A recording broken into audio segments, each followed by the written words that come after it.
Yes, my product is Unbox, which is not only the art based and is a through my experience. I basically I'm an artist, so I checked is a not only the art based activity but is a innovative, not only for the kids but is for the entrepreneur too. It's from kids to old age and then entrepreneur. So this journey, through my journey, I checked, okay, it's in India, Unbox in India, it's very successful. It's collaboration with schools, museums, and many centers. So I bring here in Germany, I'm looking forward. Why? Because in Germany, here is entrepreneur center is really good, and I experiment with many centers, and yes, they like it, and it's really out of thinking and more who are in the startup, who are in the creative mind, who want something creativity in own startups or companies, and yeah. So Unbox is a perfect for the all entrepreneur centers, and we are ready to collaborate with them. Thank you. So thank you. So from our experience, give these startups a heart and give them an opportunity to present. And that is already what I think that makes Mittelstand happen, really. So we come to the next startup. So now we look to a Karlsruhe company. I invited and asked Sven Asmussen. He's the founder of the Karlsruhe company and startup Only Greens, focusing on the future of farming. I think an interesting topic, with the product of a vertical farming rack. Sven, question about your own product and the German startup would be fine to present a little bit. And now you have taken already and participated in our India Karlsruhe Accelerator German program in February 2025. The experience, maybe. Thank you, Ralph, for the introduction, and yeah, thank you for having me here. Yeah, like already said, I am having a technology-focused vertical farming startup. So I'm building vertical farming racks where you can farm, for example, microgreens. I have here, this is like, for example, broccoli.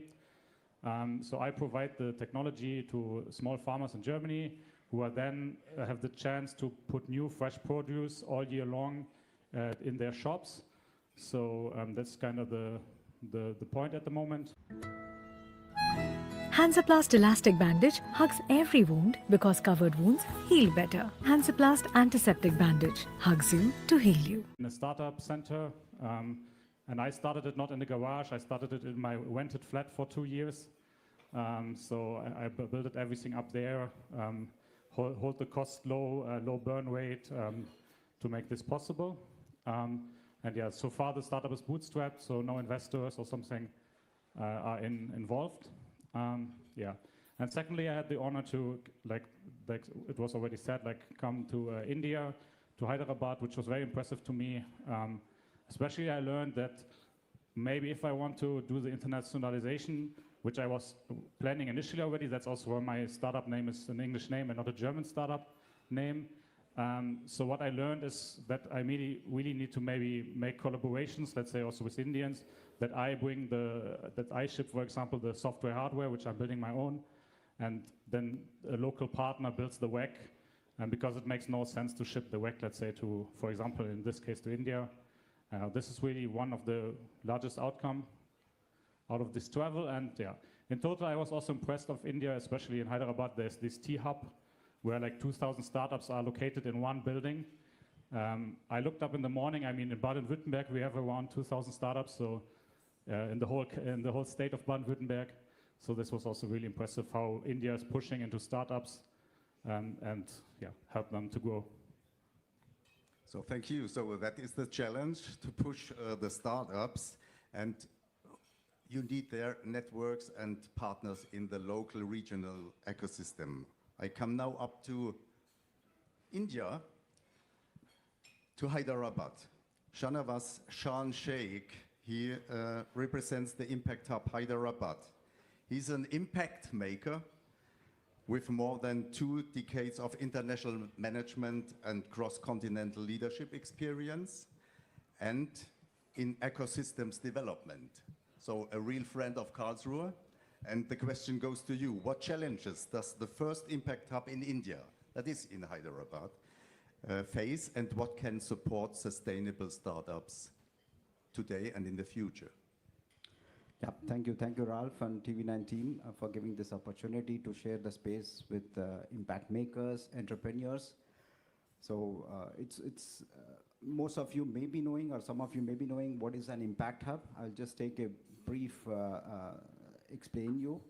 So Impact Hub is a network of, it's a community of impact makers, as Ralph has already indicated, right?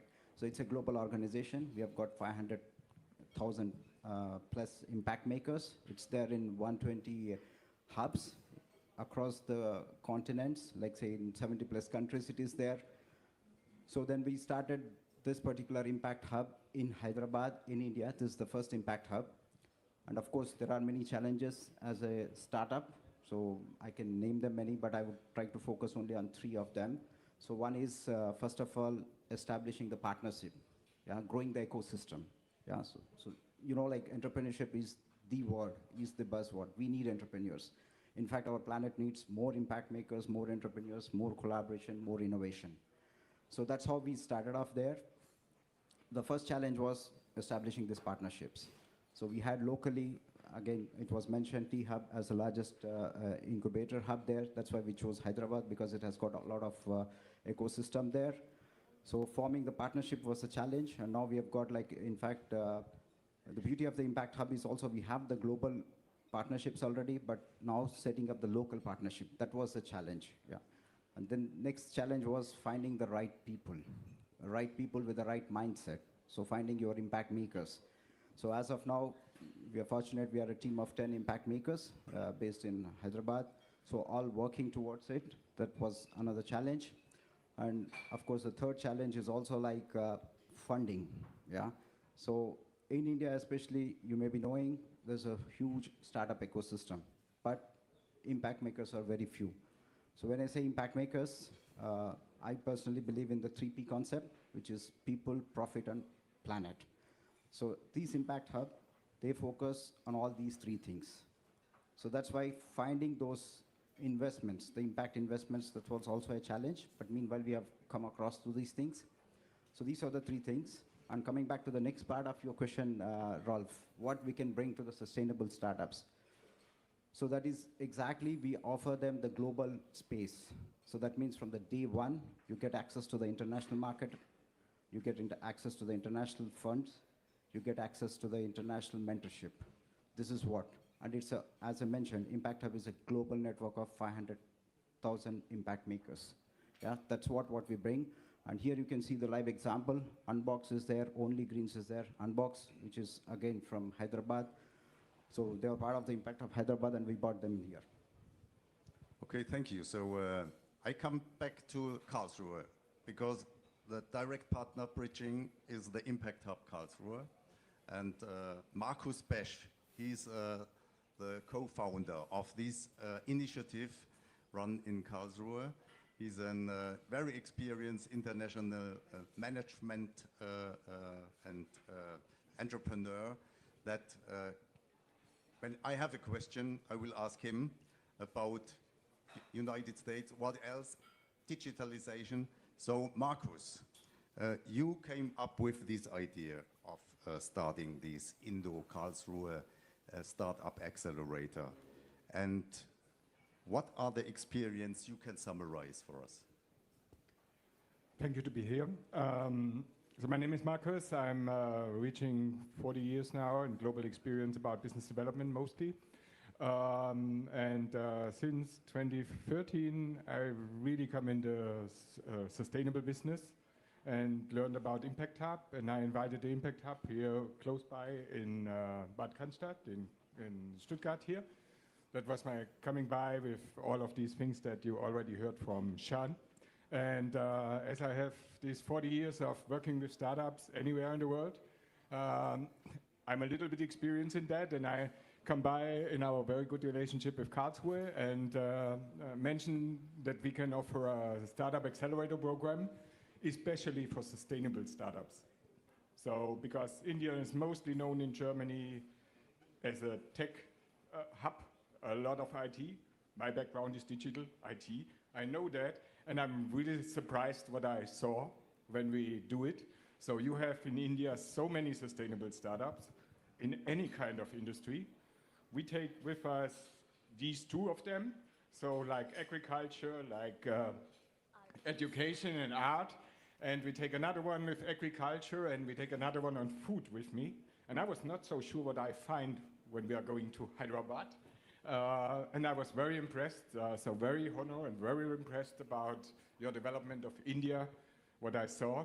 So there is a lot of potential, and I'm very happy that we go forward with next batch, and that will be 10 times bigger than before. Thank you, Markus. Looking to the time, I open the final round of the questions, and that starts in the reverse order. So, Markus, you are my. You have to answer me another question. Here and now, we have the stage set up for German and Indian decision makers. A lot has been spoken in the morning about how to support, and there comes input from business, science, research, society, and politics. What decisions help you as impact hubs worldwide to assist companies such as Only Greens or Unbox with their experiences? And the stage is yours to tell and invite. The thing what I can say is really learn about this Impact Hub network. ImpactHub.net is the web address what you should address. You learn about the largest network in the world about sustainable business. As already said by Sean, this is impressive. We are like McDonald's all over the globe, but focused on social entrepreneurship. So anywhere in the world, we share the same values. Anywhere in the world, we work for people, for planet, and we do it for profit because anybody has in the end pay the bill.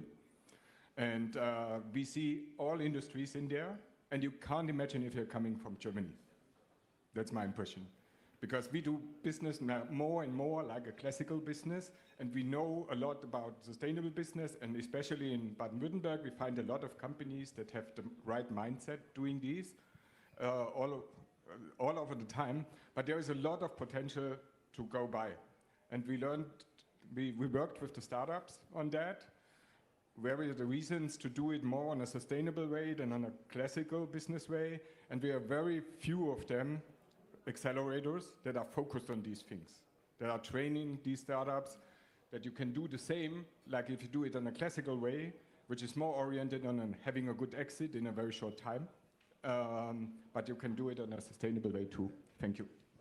So the next question goes to Sean.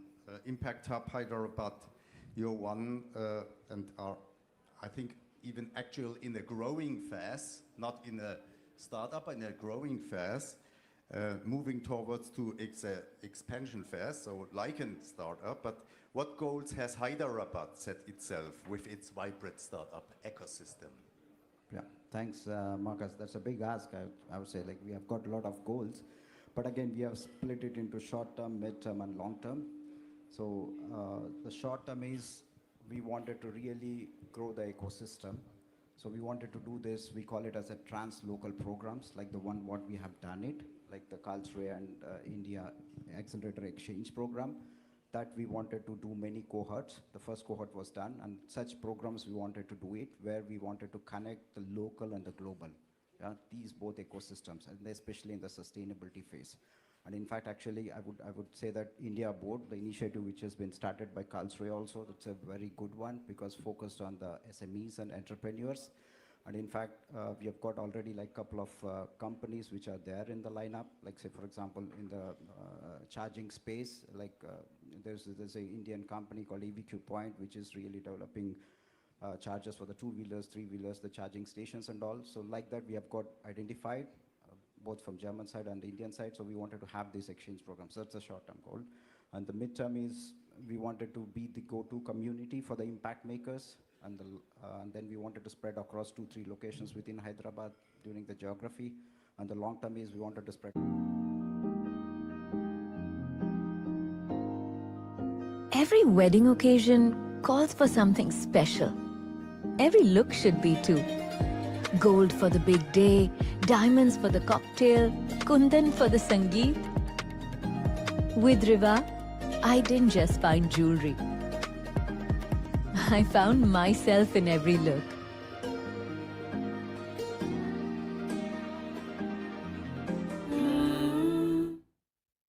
Experience gained through international exchange, is that possible? What is your opinion and what makes you look forward to your next steps as Only Green? Thank you for the question. I think definitely the trip to India was very valuable in case of, let's say, if my product, what I developed for Germany, has really a market fit also in India or in other countries. That was a bit questioned on that trip.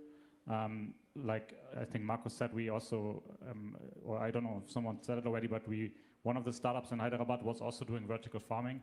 And I found out with talking to him that he has completely different needs in the end. I mean, for example, I have a lot of automatization, and he told me he doesn't need it so much because he has cheap labor who can water the plants, and so the automatic watering system was cool, but for him, but not really needed. So I would not really hit a pain point for him with this function, for example. And this, of course, made me question that I need to, maybe even for each country where I want to sell my product later on, I need to look deeply what is the need and what is the product market fit.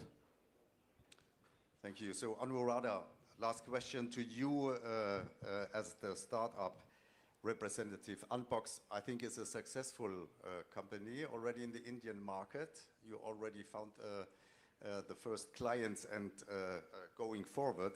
But now looking to the audience, what would you like to share with us all, requirements or help, support you can need maybe in the future? Yes, thank you for the question. Unbox is a support for all kind of people. It's like a school. The kids can develop our own creativity and they can learn.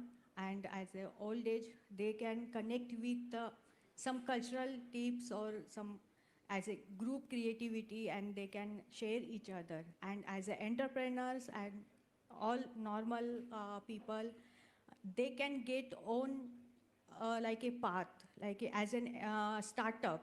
We are learning every day on every step, like finding a brand, finding a color brand, means coloring and designing everything. And Unbox is a help for the special for the startups. They can find own own design through innovative design, through the creativity, through the new idea. Yeah. So, Thank you. so and we are, and I said is Unbox is all kind of people and open to collaborate with all. Yeah. Thank you. Thank you. So last question of the panel goes to the Chamber of Commerce and Industry, Mr. President Volker Hasbagen. How important do you consider internationalization to be, even as a very successful entrepreneur himself, particularly with regard to the export-oriented technology region, and what makes young companies stronger and more resilient?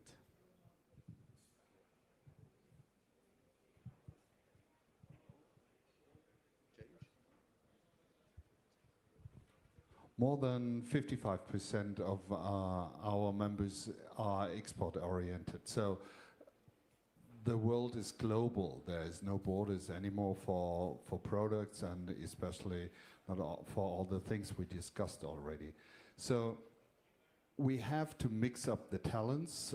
India is a big focus for Karlsruhe. Karlsruhe is a hub for India. And so we are very happy to work together, and working together makes everything more resilient, to answer up to your question.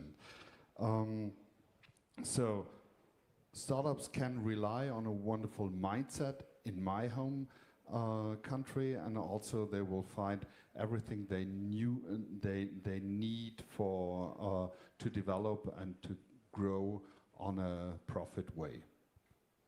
So thank you very much. I have to thank all the panelists for their input. I have to thank you as an audience for looking forward. Maybe one thing I should give you with me is that I think we should not only talk about the startups, we did already, we should have them here and make happen that they have the success. Everybody is invited from the Indian side and the Karlsruhe, Germany side. So thank you once again and have a good time. Namaste. Thank you so much, Ralph. You were an amazing moderator. I would request everyone to please kindly stay with me here on stage, and I would like to invite Vikram, CEO of South, TV9 Network, and also Simon for the shawl presentation.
All right, thank you so much for sharing your expertise. It was a pleasure having you all with us here, joining the stage.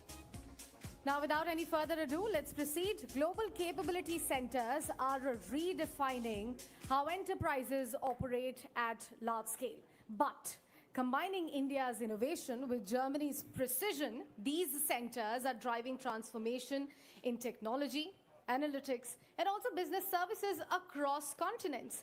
It's time to bring your attention to our next playoff, which is about global capability centers, Advantage, Germany, and India. Take a look at your screens. The front office was always glamorous, but the real work was never in the room. The pandemic pulled the thread, and the back end unraveled. The world's biggest companies are now moving. Not their offices, not their brands, Their minds. Enter Global Capability Centers. Quiet engines that do the real heavy lifting. From compliance to code, from finance to future readiness, the real work is being done. These are strategic arsenals manned by minds, not just manpower. India with its talent tornado. Germany with its precision playbook. Together, they don't follow markets. They make them. This isn't offshoring. It's orbit shifting. The playoff begins.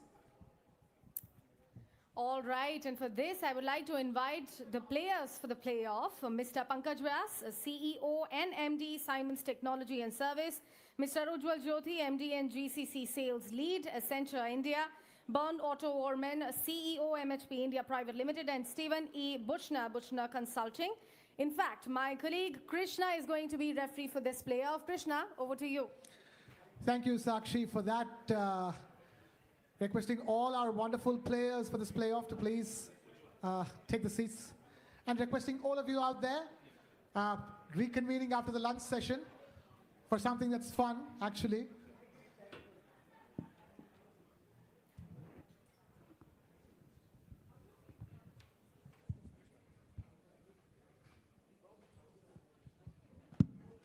All right, so we have two Germans and two Indians.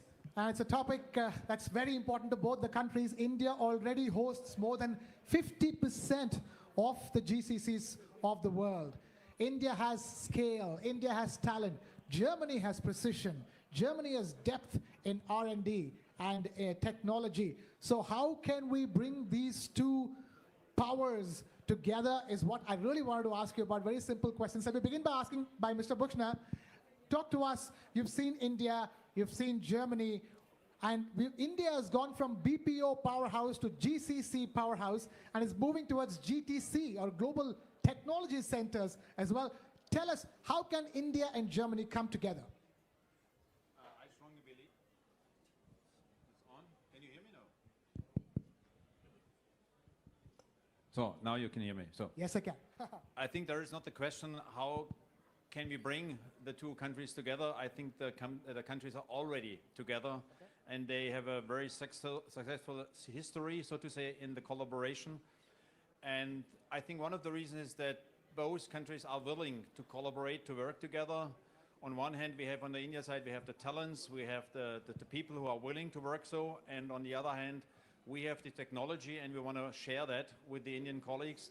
And this is a very good collaboration when they work together. What I think is very important, I strongly believe that these GCC will improve and they will grow in the upcoming years. But I would like to also underline the importance, how important India is for Europe. Because I see big chances for the economy for both countries, and I think this is also a very important topic. And the GCC is the ground layer, so to say, for this future. This is how I see that. Yeah, it is the ground layer for the future. Very well put, sir. And yes, so many big German companies, including Siemens, have been having their GCCs in India, and not just Siemens, there's so many others. So it's fair that the collaboration has begun. My only curiosity is, where is it headed, Mr. Pankaj Vyas? If you can talk to us and tell us, where is the future? Because there has been, as Mr. Bushner rightly put, already German companies operating big GCCs in India. And the GCCs have evolved in India. This is now GCCs are not just about capabilities, it's about R&D. It's about technologies and everything for the future. So India is going towards that. India is even going towards GTCs, as I was talking about, the Global Technology Centers as well. Germany in tow. Tell us, how do you see the synergies playing out? Because Germany is strong in automotive and engineering and so many things. And India is all about digital and cloud and the massive IT talent, the talent pool that we have. Absolutely. And I would say GTC is not just Global Technology Center, but I think they're really turning out to be Global Transformation Centers, right? And precisely for a reason that when you look at a lot of these MNCs and the ones who have headquarters and who have a history of more than 100 years, like Siemens is one of those, we really have pretty much every business, every function, some part or other part of this GCCs, right? And it's a great opportunity for GCCs to look at this, not in silos, but see the opportunities to kind of come together and collaborate and drive the transformation that's required.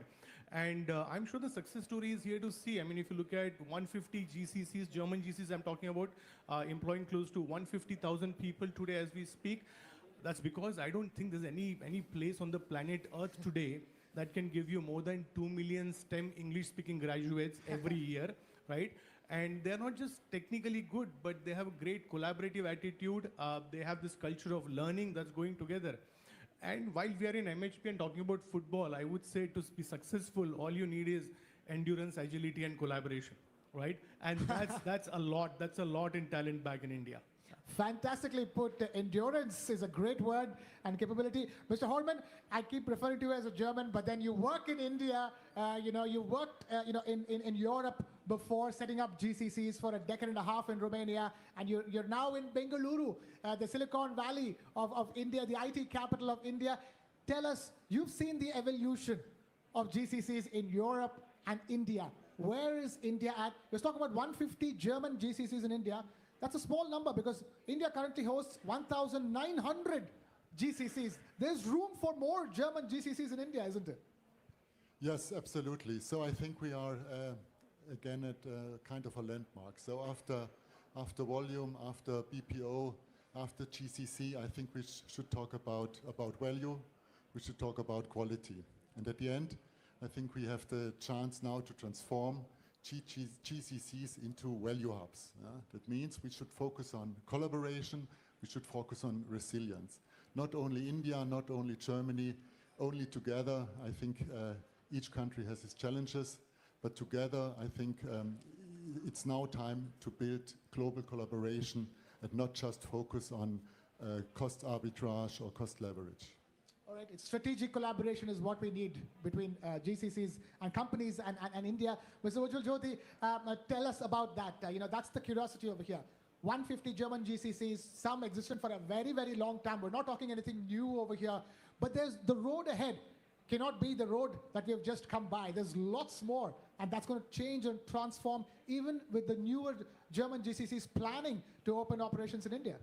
No, so I know it's a widely used word, innovation, abused word in a lack of the better word, but truly some of the GCCs are actually becoming the innovation arm or innovation hub to drive scaled transformation. It is no longer about just a cost arbitrage. I mean, we advise a lot of enterprises who are thinking to set up GCCs in India.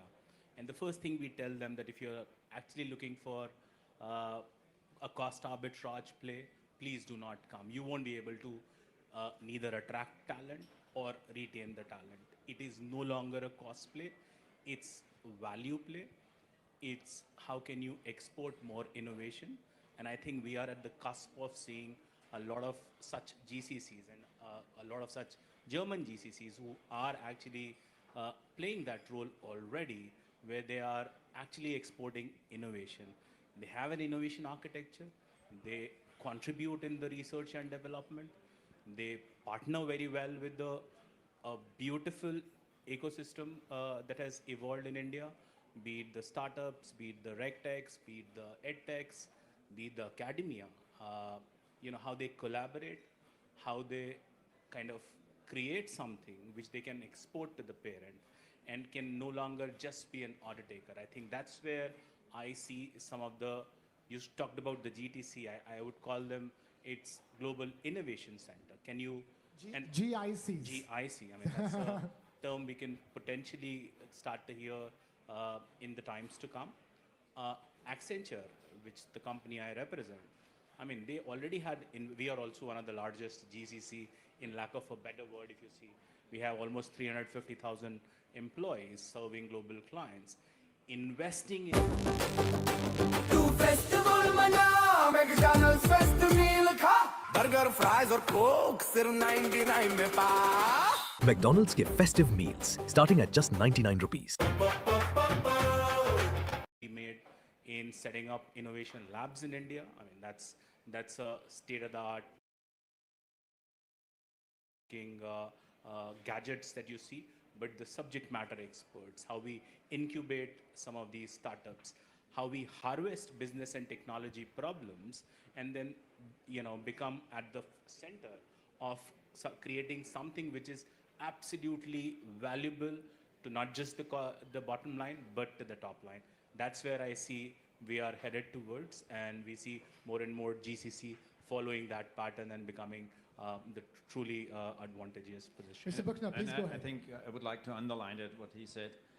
This is really a role model in the, so to say, industry, how Accenture runs this business, because the customers are very satisfied how they run this business in different areas. And it's the best example which I have seen so far. It's an example that German companies can follow. Yes. Fantastic. Mr. Horman, in that sense, there is mutual learnings and mutual harvesting of solutions that he's talking about. What do you think are the biggest problem points that India can solve for Germany and Germany can solve for India? Yeah, at the end, I think it's obvious. I see India as the powerhouse for scale, talents, and speed. Yeah? India has the critical mass to to be the accelerator for the digitization. And in Europe, I think it's obvious as well, it's the scarcity of talents. Yeah? So exactly this is the combination. And as well, there's always the discussion about costs.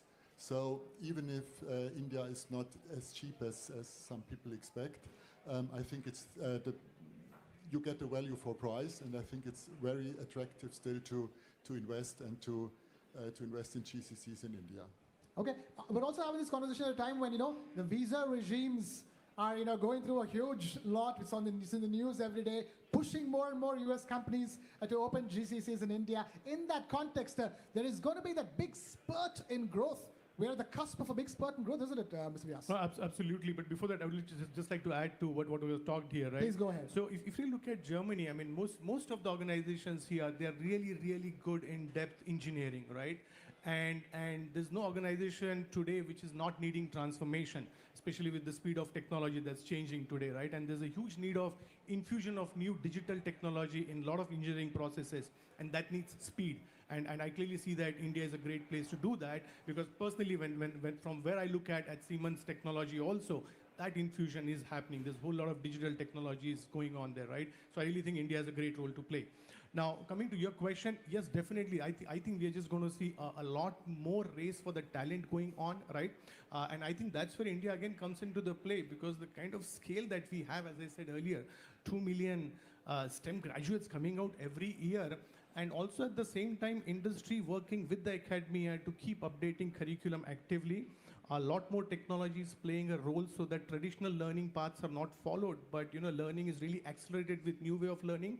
And then government playing a huge supportive role by a lot of policies of upskilling our people, having a lot of digitalization initiatives. I think all that really puts us in a great place to even meet this increasing demands for the talent that we have. Fantastic. Mr. Bhakta, talent, scale, and the other thing is policy making. And India has had a decade of superb policy making. And things have really reached that culmination point where it's only going to take off from here, isn't it? As somebody from Germany looking at India and the stability in policy that India has been having for the last decade must be fantastic for German companies to grow further in India. Definitely. I think this is a prerequisite in order to have common business in the future. Because when you compared it with China, I think this was one of the reasons that all the companies, foreign companies, had the success in China over the last 20 or 25 years. What I do recognize is then when people, when companies think about to come to India, how stable is the system, how stable is the policy, and once again, as I said in my first statement, I strongly believe, once again, this is an outstanding chance for Europe to collaborate with India in order to see an economic perspective in the future for both sides, especially for us, because the China business at all is struggling. So there is no further growth or big growth in the future. This is my estimation. Maybe I'm wrong. Hopefully there is some growth, but nevertheless, I definitely tell the companies they should focus in order to find opportunities and solutions to work and to have business in India. And as you know, I work very close together with Bharat Forge and with Mr. Papa Kalyani. Kalyani, yes. And then this is also a role model for me, how collaboration can be successful, was in the past and as well in the future. Role model is that. And of course, Accenture is another role model as far as opening GCCs are concerned. Your last, if I were to take a last closing comment from you, your message to German companies and German businesses watching this. So, talent at scale, leadership, which was missing in the erstwhile talent, we had never lacked the talent. What is making it all possible to become almost like a reinvention engine? The GCC is becoming the reinvention engine, is also the spurt of a leadership talent that now exists. People who have spine, people who want to make an impact, people who are no longer just an order taker, who wants to create value for the enterprise they represent. I think there is a big amount of talent that exists, along with the engineering and the business operations. Secondly, the big push from the government, I mean, under our Honorable Finance Minister, and the Confederation of Indian Industry, there is a policy that is being developed, which is going to cut across all the states. We are framing that policy. We are helping the government to frame that GCC policy that will cut across and ensure that ease of doing business becomes that much more easier. Thirdly, the spurt of all the ecosystem, the startups, the regtechs. I mean, some of the startups are so smart that you got to leverage them in driving scale and agile transformation. I think these three things will continue to play a very, very central role, and I see all the best future for Indo-German relationship, and more multinational company and the German companies come and set up their GCCs, and we'll ensure we'll be their partner in crime to make it a real reinvention engine. Right, fair enough. On that wonderful note, we wrap things up. Ladies and gentlemen, a huge round of applause for our wonderful panelists. This is the future that they have just spoken about. Let that future unfold. Thank you, Mr. Vyas. Thank you, Mr. Jyoti. Thank you, Mr. Buckner and Mr. Horman. Thank you so much for being with us. Thank you so much, Thanks for Krishna. having us. Gentlemen, I'll Thank request you. you to please kindly be with me here on stage as I request Mr. Hemant Sajnani and Ruven to join me here. Mr. Hemant Sajnani is Chief Technology Officer, TV9 Network, for the shawl representation now.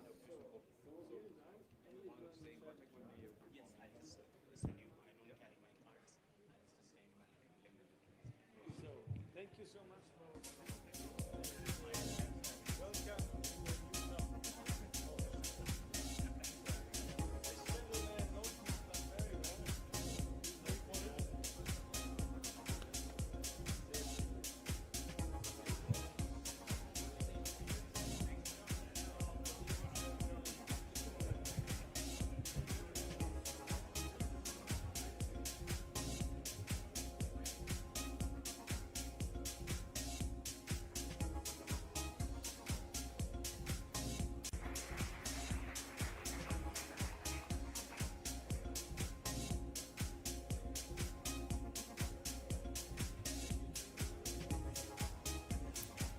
Thank you for this wonderful and extremely insightful playoff, gentlemen. Let's now move on. And before we move on, Sakshi, just excuse me for a minute. Ladies and gentlemen, at the back at the coffee counter, I request you to kindly make way back into the arena, into the convention center. Speakers have come from all over the world to speak to you. I request you all to kindly bring your coffees back here so that we can be underway. Let's just show a little more humility and gratitude to our speakers who've made the effort to come and speak to us. May I request everybody at the back with their coffee mugs to bring their coffees here so we could be underway. Thank you so much. Thank you, Karthik. Let's now move on. We all know that blockchain technology is reshaping industries, redefining transparency, and of course, powering the future of digital economies. Now, to understand this in brief, it's time to focus on what our next coach has to tell us. Can we have the video rolling, please? Every wave of change is powered by technology, from steam to silicon, from code to connectivity, and now to decentralization. Today, innovation is not just about speed. It is about trust, about networks that are open, scalable, and secure. It is about building the future in real time. At the forefront of this frontier stands a pioneer, founder and CEO of Cometh, president of Ethereum France, a leader shaping the future of Web3, gaming, and decentralized finance. Please welcome founder and CEO of Cometh and president of Ethereum France.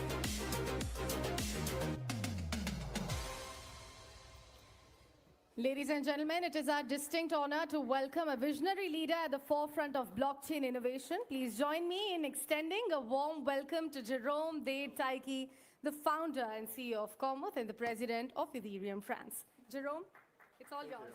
Thank you. All right, I wasn't prepared for this video, so thank you for having this and introducing me this way. So first off, I'm very honored and humbled to be here. Thank you for this wonderful event, to our host on Baden-Württemberg and India, of course, and also to News9 for setting this up. So as a European citizen, Luxembourgish, French, I'm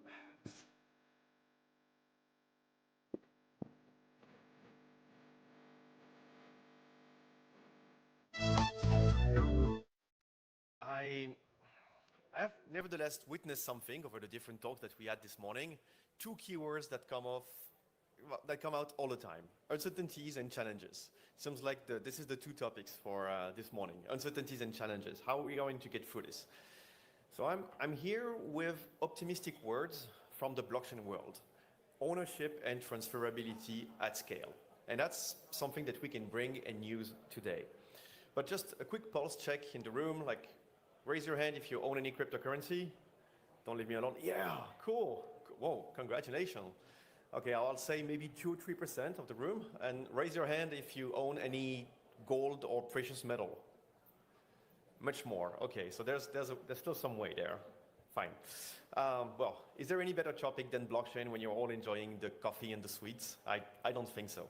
In preparation for this keynote, News9 tasked me with the so complicated challenge of talking about blockchain without getting into any technical deep dive.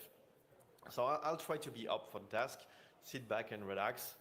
And yesterday they also told me, like, no slides, please, don't show any complicated things, don't show any graphics and so on, keep it to a simple speech. So I'll try to stick to this.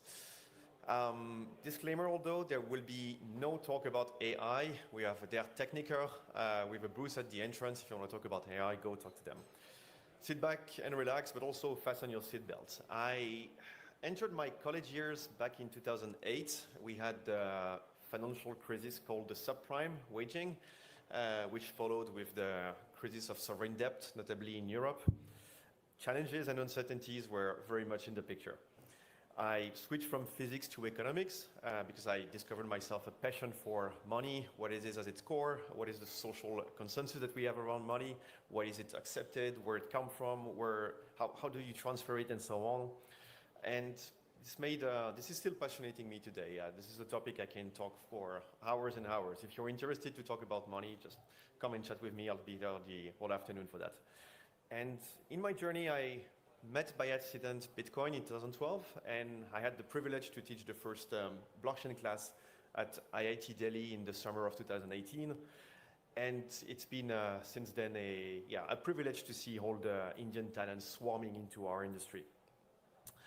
As you all know, we live today in a modern financial system which revolves around money, its stability, its capacity to price assets, and of course all the different financial instruments that give us a bridge between ownership and yield over time.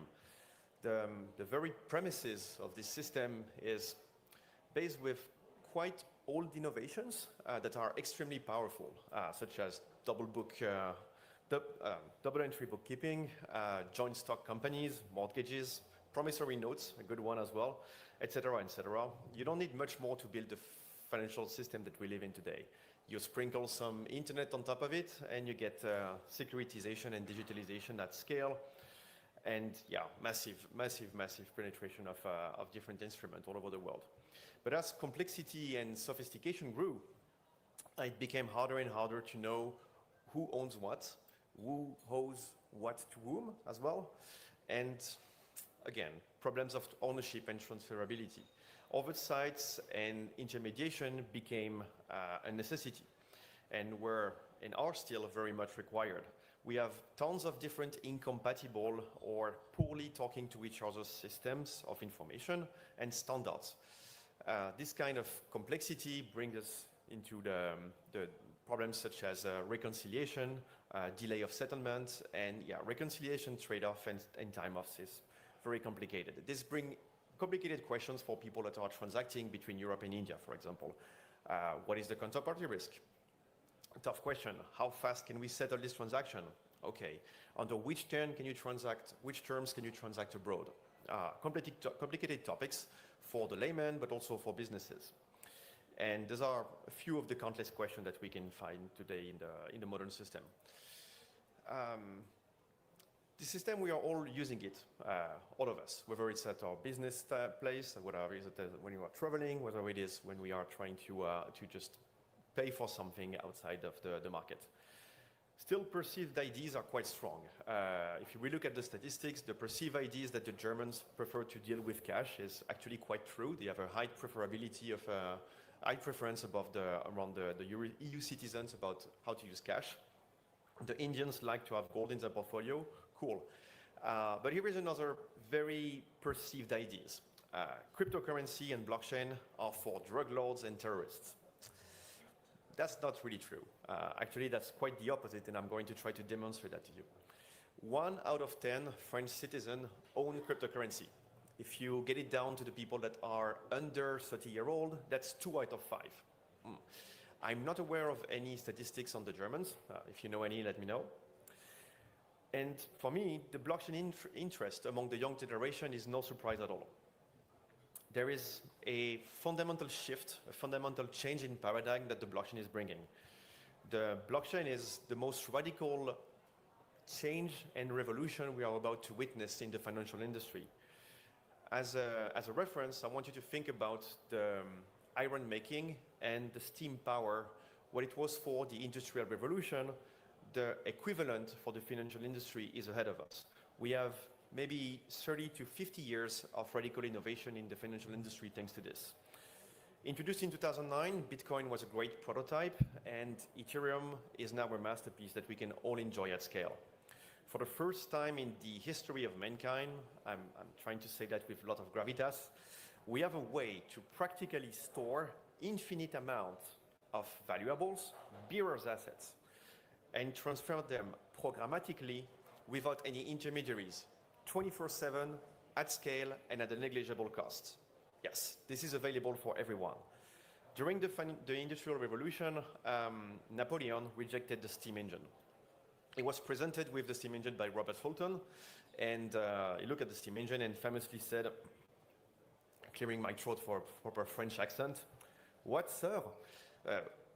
Would you make a ship sail against the winds and currents by lighting a bonfire under the deck? I have no time for this nonsense."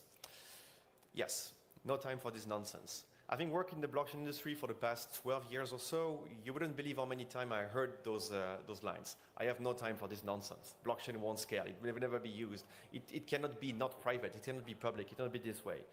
Blockchain are built different. That's for sure. That's why it's a shift of paradigm. Creating an account is free, it's self-served, it's permissionless. Creating an account is even simpler than creating an email address. It's open source, it's free, it's clean of any source of vendor lockup. It's clean of any source of vendor lockup at all. Receiving and transferring a blockchain asset is as simple as putting something in your pocket, except that you don't have to worry if this thing is actually fitting in your pocket. So infinite amount in your pocket. Yeah, I can hear some of you chuckle about the fact of putting lots and lots of money in your pocket and going around, even hundreds of euros in coins. It's just impractical in your trouser, of course. You're better off using a bank account. Yet, for lots of people, even when you are a crypto entrepreneur, it can be hard to open a bank account. It can be much harder than just having a smartphone, and that's the truth. But sure, if you have a bank account, the money you have in your bank account is transferable, and it's not giving much more services on the blockchain. Yet, you can transfer out of your bank account from 9 to 5 on business days, as long as the amount is below a certain threshold. Oh, and by the way, don't expect any guarantees if you have more than 100K. Okay, but still, it's still giving a good services. I'm not here to say, get out of the bank. I'm here to say to you, embrace the blockchain. I heard from the guest yesterday that the main concerns in India about blockchain revolves around crypto, and its potential association a priori to money laundering and criminal activity. So I want to finish my talk specifically on this issue. Any transferable asset will bear AML risk. That's what it is. Like, you cannot avoid that. If the asset can be transferred, anti-money laundering risk apply to the asset. Yet the annual CIA reports for the past 7 years have been crystal clear on this fact. 95% of the money laundering is done using printed cash. Yes, Why, you may ask? Well, because it's inherently awfully hard to track cash.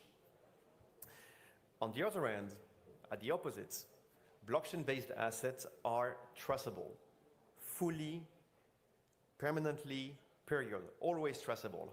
I can tell you this as the owner of a MiCA-regulated custodian and decentralized finance service providers.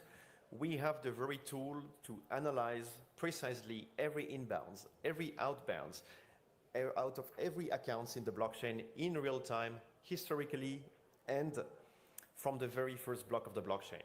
So if you have any association with any suspicious activity on a wallet, on an account, it will be immediately marked and flagged. Was it yesterday? Was it 10 years ago? This is one of the power of the blockchain. But I agree, you cannot force a transfer out of a privately owned account. You cannot block the transfer out of a privately owned account either. But the means of oversight and tracking that are available are total and complete. Furthermore, there is an extremely positive externality to this: the counterparty risk. If the asset lives on the blockchain, there is almost no counterparty risk. Services like swaps, like collateralized loans, like perpetual exchanges, and all sorts of financial instruments already exist and thrive on the blockchain in an unbelievably efficient way, unforeseen before. Ownership and transferability programmatically at a never-seen scale in the past. Ethereum has run 24/7 for the past 10 years. We had the pleasure to party for the 10 years anniversary last July. It's a world computer that never reboots. It's an open source project that countless talents contribute to. We have outstanding founders from India, outstanding founders from Germany that are contributing to it and creating value on it. As a quick reality check, as of today, we have $270 billion of stablecoins, multiple types of stablecoins. Euro is only a tiny portion of it right now. We hope the CBDC from India will be a good portion of it pretty soon, and 94% of those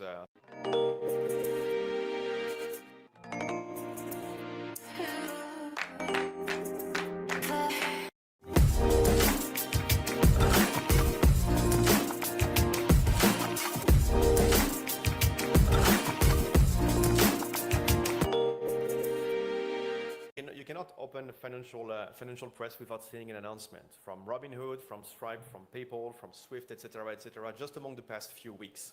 All roads leads to blockchain and Ethereum. It's free, it's open source, it's available for you to use, it works. And it's also credibly neutral. It doesn't have any oversights of any specific government. It's there for you and for your citizen to use credibly, and it's only the beginning.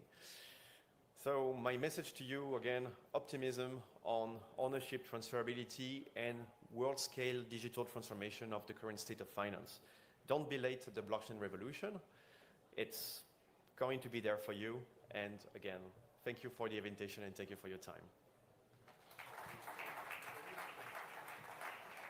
Jerome, I'll request you to please kindly allow me a few more moments of your time. Of course. As I now call our Sridharan from TV9 Network and also Ruben to join us here on stage for a shawl presentation.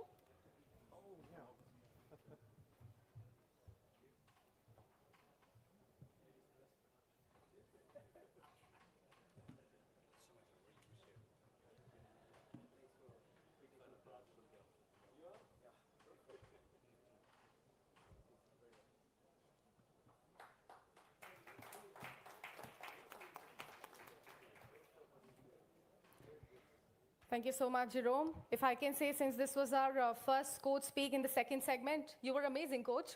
Thank you. Since we now know more about technology and innovation, of course, and how both go hand in hand, let's now try to decode innovation that lies at the heart of progress and also global competitiveness.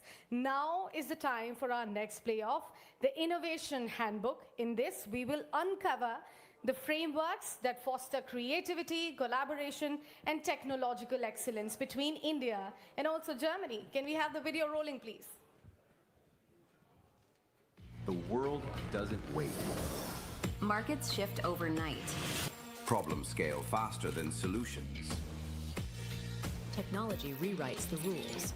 But breakthrough begins the same way. With a question. What if? What if supply chains could see the future? What if clean energy wasn't a luxury?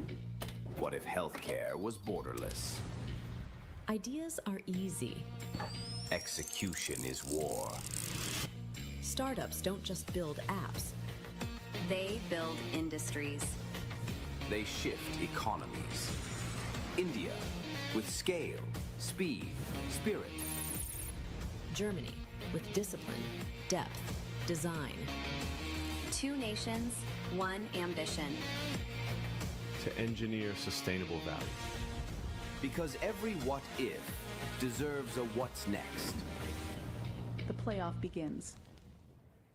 Ladies and gentlemen, it's my honor to invite the players for this segment. Mr. Siddharth Basin, MD German India Innovation Corridor, Ms. Anja Hendel, MD Next Gen Management, Mr. Honza Ngo, co-founder and MD Blockbrain, and Jan Frederick Damenheim Quantum Systems. Let's unpack strategies for fostering innovation, of course. Can we please have our distinguished guest here on stage? My colleague Shweta Kothari is standing right there to take the chat forward. Shweta, the stage is yours.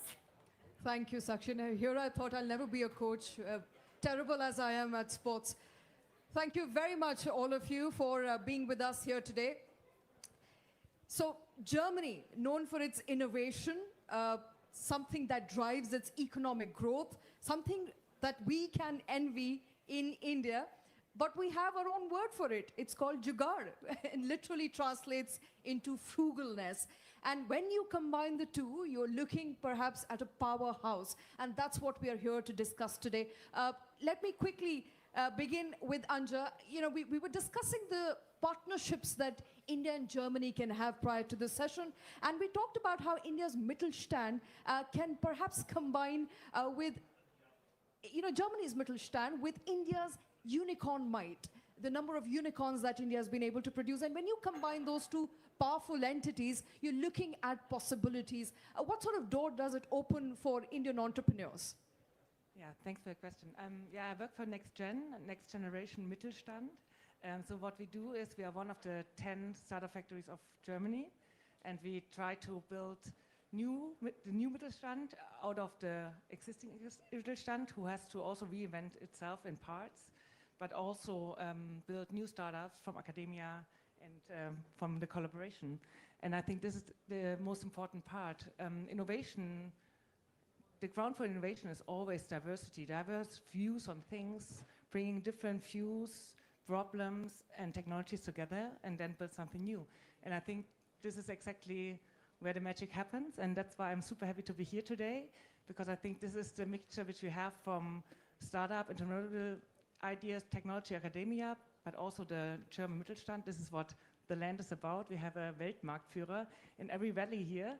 So, and we have lots of good academia, but this is also what I see in India and seen for the last 20 years since I started to work there in the early 2000s. So yeah, you just mentioned it. You have an impressive unicorn landscape built in the last year. So it's not that we have ideas here and delivery is done in India.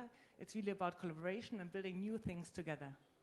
All right, and Siddharth, you know, you represent India, but you also represent Germany. And in your assessment, what are some of the key areas that remain untapped when we look at innovation and innovating for future? Green energy, energy crises, you know, those are conversations that we're increasingly having in India as well. So what are these future areas where perhaps innovation is possible to build deeper ties between India and Germany? No, absolutely, great question. So we really believe that India needs a lot of manufacturing expertise at this moment, given the Prime Minister's vision to take India to the next 5 trillion, 10 trillion untapped opportunities that India needs to unravel. And this is where a lot of German innovation can actually be implanted and transported into the Indian industry, because if you typically look at an assessment of some German startups in any region, be it Stuttgart or Karlsruhe or Munich or even Berlin, A lot of these German startups get opportunities to work with good German corporates, which are primarily manufacturing companies, and they do a lot of projects and POCs and venture clienting with these German companies. Given the experience these German startups get from working in this condensed environment of advanced precision manufacturing technologies, they could be a good transport to Indian innovation and actually empowering the Indian innovation that India really needs. And on vice versa, Germany really needs the Indian digital talent and the sort of fast-paced agility that India can power German systems. I mean, there's still fax machines used in German government offices, and that's something that Germany could learn from the Indian ecosystem on being faster and more digitized and having better payment systems, for example. So I guess that's one of the cross learnings India and Germany could take from each other. So. Payments, that's very interesting, and I think I have a question there for Honza for that matter. So when it comes to India-Germany collaboration on AI, fintech, payments, what's the future looking like for you? Yeah, first of all, thanks for having me. Good afternoon. I'm the co-founder of Blockbrain. We are an enterprise AI platform based in Stuttgart, and we help medium to large enterprises integrate AI and utilize the company knowledge a little bit better. And we actually work with Indian engineers quite a lot regarding AI, because we have seen that the talent density is very high. And I think regarding collaboration, it's really about bringing them into the culture also of being part of the team, but not just like a freelancer, but really like having the ownership mentality, having stake also of like regarding equity, so that they really feel that they are part of like bringing AI towards global standards. All right, Jan, if I were to ask you, what are possible collaborations that India and Germany are yet to arrive at? Perhaps something that you see happening in the future. Where does the opportunity lie when it comes to innovation and better collaborations between Indian startups and German Mittelstand? Yeah, thanks for the question. First of all, thanks for having me here. I'm from Quantum Systems. We are a German-based drone manufacturer with a clear focus on hardware, software, and AI. And this is also the answer for your question. We see a lot of potential in the software and AI knowledge and know-how from India. And this is a very nice hook to jump into the Indian market, not only from the market perspective that there's a lot of potential, but also from the hiring people perspective. We see in diversity a huge benefit and advantage when we take a look at our competitors. So diversity is the key here, and even in defense topics. For sure, there are some more sensitive topics you have to cover as well: security, compliance. Are you willing to share everything, which is maybe your USP in your home market? Those are many questions you have to think about as well. But coming back to your point, I think diversity and the knowledge India has already shown in many impressive projects is something we want to be part of. All right, Anya, I want to come back to you. Prior to this panel, we were also discussing how to take international Indian companies international, and how that also continues to be a challenge, and perhaps something that Indo-German partnership will help Indian startups. Yeah, sure. I mean, in the end, when you start in a market, you normally start in your home market, right? Because it's easy to start. And I think for German startups, India is a great market because it's huge. It's mainly English speaking, so it's not so far away from our culture in terms of language, school systems, universities. The system is from the UK, so it's pretty much the same. So it's an easy entry point for a huge market, for a very young market.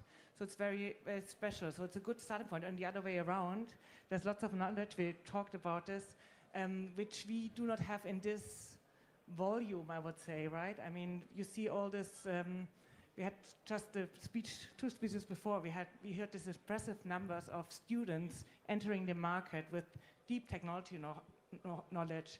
And I know that we have a lot of discussions here, how much technology knowledge do you still need? When I studied computer science, early 2000s, there was the dot-com bubble bursting, and there was India, and I had the same question for everybody. Oh, pity, what a pity, Anya, that you studied technology, because nobody will pay your salary with your expensive rate from Europe. And here we are, tables have turned. 20 years later, I still earn enough money to buy my food to eat and and raise a family. Well, I'm sure you earn more than that. So the reality is we still lack the technology knowledge worldwide, right? I mean, the requirements for this is so huge. So we need all the knowledge we can get. We need the best brains out there. And let's face it, have a look to most of the big successful companies. Most of them are led by Indian people. You see how great the education system is. You see what they have to offer. And you mentioned it before. We have a big heritage in building great hardware products. And I think this is a match which will bring us far on an international level if we bring this together. All right, so that naturally brings me, Siddharth, to the question of, as far as the challenge of technology transfer is concerned, is that something that you've also seen, because you deal with German companies, but you also actively deal with Indian companies? Is technology transfer, R&D, still a challenge? I would say, yeah, compared to some years before, it's gradually improving. There's more trust coming on both sides, so people are trying to gradually work together in a more trustful environment. Some years ago, IP protection, data protection, and all of those sort of parameters where people typically tend to become skeptical. Say a German university has a good patent or an IP, they wouldn't want to completely start doing a joint venture or partnering in India because of typical skepticisms. But I think over the last 10 years, this has progressed tremendously. Trust in both environments has grown. There are still some challenges around data protection because, I mean, that's, of course, with EU GDPR, you cannot let your data reside in Indian clouds. And mostly Indian startups, when they want to work with us, face an issue when they want to work with a German corporate that they have to set up either a center here or hire a partner here. And that causes some considerable challenges. But we see some good progress already. The governments are working very hard on frameworks, on joint frameworks to tackle those challenges. The international courts also come into picture nowadays pretty swiftly and efficiently. So things are getting better, but I would say some challenges, of course, still remain that need to be addressed on both sides. All right, so there is progress made in the last 25 years, that is. Coming back to you, Honza, you said you have a lot of Indian engineers working in your organization as well.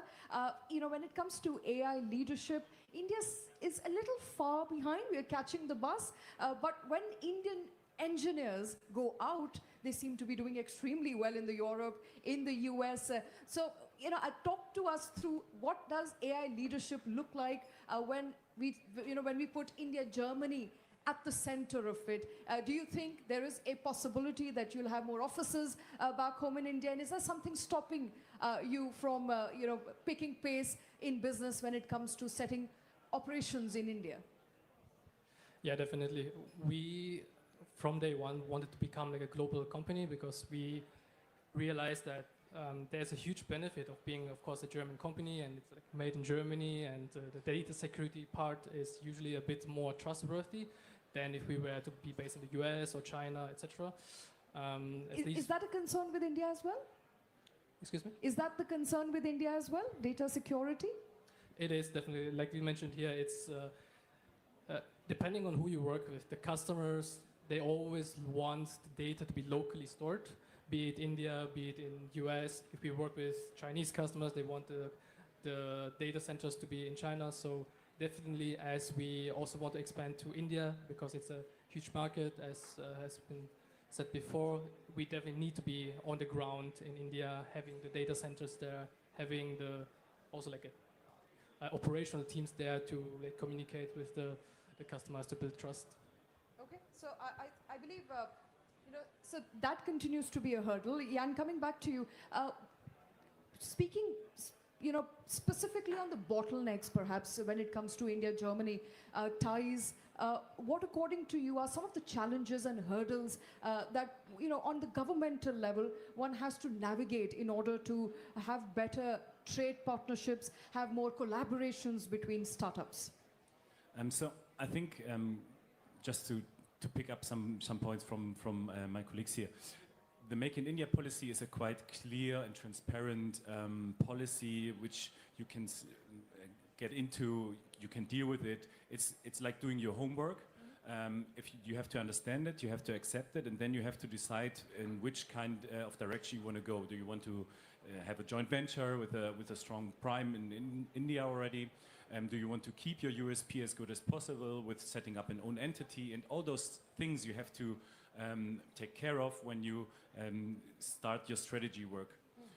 And coming back to your question, I think it's really important when we also talk about innovation. Where is your power? What is your USP when we talk about innovation? And we are very lean, we are very fast, we have to adapt. सरसों के तेल की खुशबू से घर का खाना ही नहीं, हमारी परंपराएं भी महकती हैं। इसीलिए फॉर्च्यून कच्ची घानी शुद्ध सरसों तेल क्वालिटी के 100 से भी ज्यादा टेस्ट से गुजरकर स्वाद और शुद्धता को बनाए रखता है। Steering wheel, this is our impression and our setup right now for India, that we are still in the managing role and that we have still the capacity, all right, we want to keep our USP also in the Indian entity by using the ecosystem which is already there. So this is a little bit the balance you have to decide for. All right, now that we know where we are when it comes to India, Germany, ties specifically for startups and innovators, I have some rapid fire questions for you. We are at the last leg of this conversation. And so let me begin with you, Siddharth, and perhaps one line each from all of you. What problem are you solving at the moment and for whom? The biggest problem that we are trying to solve right now is ease of business for foreign companies on both sides. Bureaucracy is very common to both India and Germany. It takes roughly 16 weeks for a foreign company without any Indian shareholder to form a fully private limited company in India. And I would say it roughly takes 16 to 24 weeks for an Indian company to open a bank account and start a company or a GmbH in Germany as well. Right. And that's the biggest bottleneck we face right now. So that was clearly more than a paragraph. But Anya, same question. What problem are you solving right now and for whom? I mean, the problem we are working on is we need more more startups, so more economical figures that make you smile in Germany at the moment. And that's why I see, and this is always happening when you partner, as I mentioned before, and this is where I see where collaborations with startups all over the world are the right way, especially from India. So this is what I'm solving. I hope to solve this for a little part, my little part for our country. So, yeah. All right, Hansa? So the problem we are solving is that a lot of the expert knowledge is leaving Mittelstand companies in Germany and beyond. Like 30% of the people working now are going to be retiring in the next few years. So we are trying to capture this knowledge and digitalize them inside of digital twins, we call them. So this knowledge is accessible to everyone inside the company when they need it at the right place at the right time. Jan? One practical thing, export licenses for dual-use goods, but that's on the German side, to be fair. And I think the biggest challenge right now is to set up the entity with all the documents you have to end in and do the translation stuff. So this is, I would say, the mid-term, short-term challenge we are solving right now. All right, coming back to you, Siddharth. What's your secret weapon or perhaps an unfair advantage that you have? I would say networks. We've got very strong networks. So whoever comes and works with us gets access to our networks. I think that's our secret weapon. Network is net worth? Yes.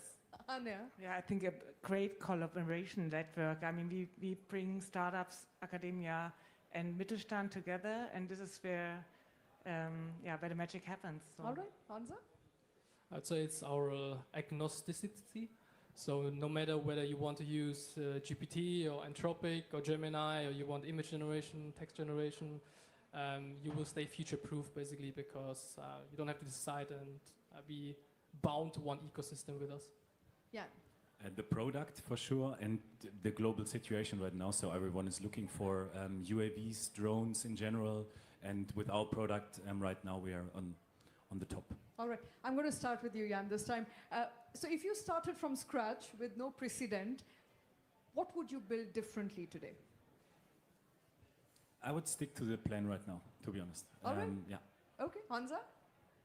Actually, I can only agree because the market is changing every 4 weeks right now in the AI market, so you cannot really predict what has happened, so it's about adaptability. Yes. I didn't start from the beginning, so I just started to work there. And what I see what is be done in a very good way is, and I really honor that what was built there is this big network connections. I mean, it's set in an easy way that the network it is, but in a country or in Baden-Württemberg, you have such a big region where you have to know the connections everywhere. It's not like in a big city like Munich or Berlin where you need to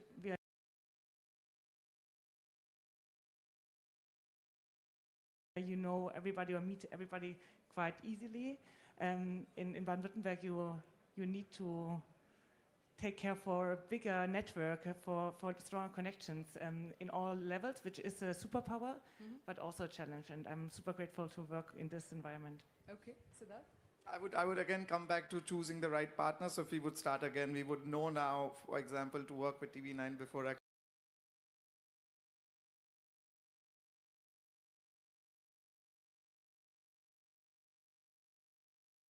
starting. So we would choose the right partners before starting. So yes. All right, I think I have to end this, but I do have one more question. So what's the riskiest bet you are making? All of you are innovators, you're leading the way. I'm sure a lot of people are looking at you to move the needle when it comes to a better future. So let me start with you, Jan.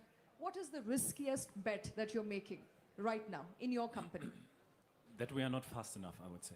I think the speed is the crucial point right now, because as I mentioned, defense sector is booming. Everyone has an idea. We see drones companies popping up day by day, and to keep the USP of your product as good as possible and bring मीठी आवाज़ों में जिक्र वो मेरा हूँ बोलो कहाँ है ऐसा जहाँ जा तुम मेरे हो हाँ तुम मेरे हो तुम मेरे हो हाँ हाँ मेरे हो जा तुम मेरे हो हाँ तुम मेरे हो तुम मेरे For the love of love, Bumble. Start your love story. It's critical times, but now you have to you look for your money, but you have to be proud enough, to brave enough to make the big steps and the big bets in new ideas, which bring you out of the comfort zone, and that's the biggest bet we do. Siddharth? We've been imposing the Indian ecosystem on Germany for many years. Next year, we're going to do the German ecosystem in India, and I think that's a riskiest bet. As risky as it gets, but much needed there. Thank you very much, all of you, for taking time out for being here with us today. Let me call Sakshi back on, and I'll hand it over to you. Thank you so much, Referee Shweta. Thank you so much, panelists. Can I please request you to please stay on with me as I also invite Ayush Sridharan and also Ruven back here on stage for a shawl presentation. Thanks.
Thank you so much for your amazing contributions, ladies and gentlemen.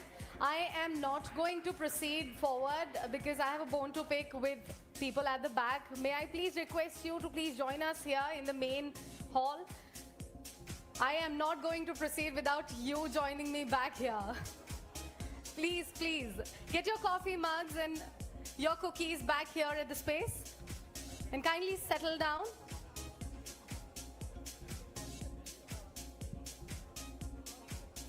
Thank you so much.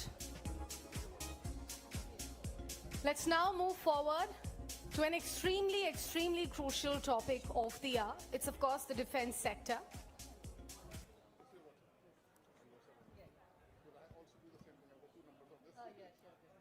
All right, I will take a pause again because I can still spot some people right there at the back. I'm again pausing. I'm not proceeding.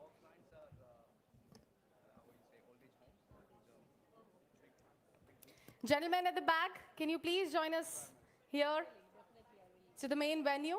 Get your coffee mugs. Feel free to do that.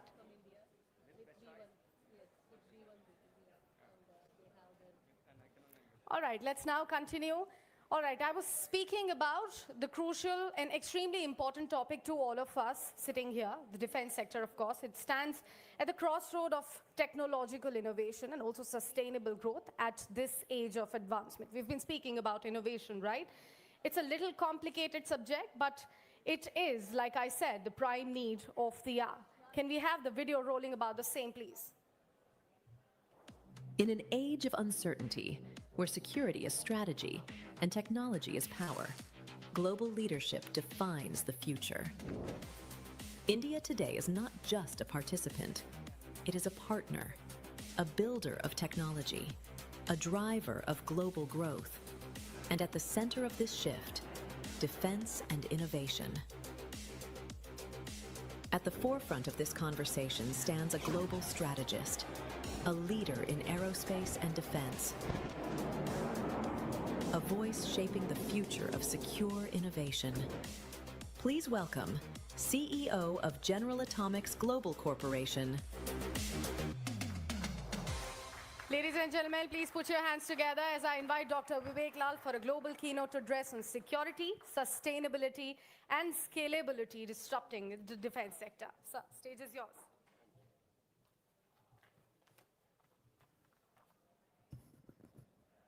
Thank you very much. Thank you, Varun, for this very kind invitation here in Germany. Thank you to our German hosts. Thank you to TV9, of course, for this opportunity. Ladies and gentlemen, distinguished guests, defense and security leaders that I see from Europe and beyond here, good day and thank you for the warm welcome here in Germany. It is a profound honor to stand before you today under this banner of security, sustainability, and scalability, disrupting the defense sector. When I reflect on this title, I see it not only as a set of imperatives for industry and government, but as a change to challenge orthodoxy, to reimagine partnerships, and to define a stronger future. We convene today at a moment of extraordinary disruption. The tectonic plates of geopolitics are shifting. Peer competitors are rising. Non-state actors are amplifying asymmetric threats. Space, cyberspace, and electromagnetic spectrum have become contested domains, not backwaters. Europe in particular is racing to catch up. Too many nations are confronting the hard truth.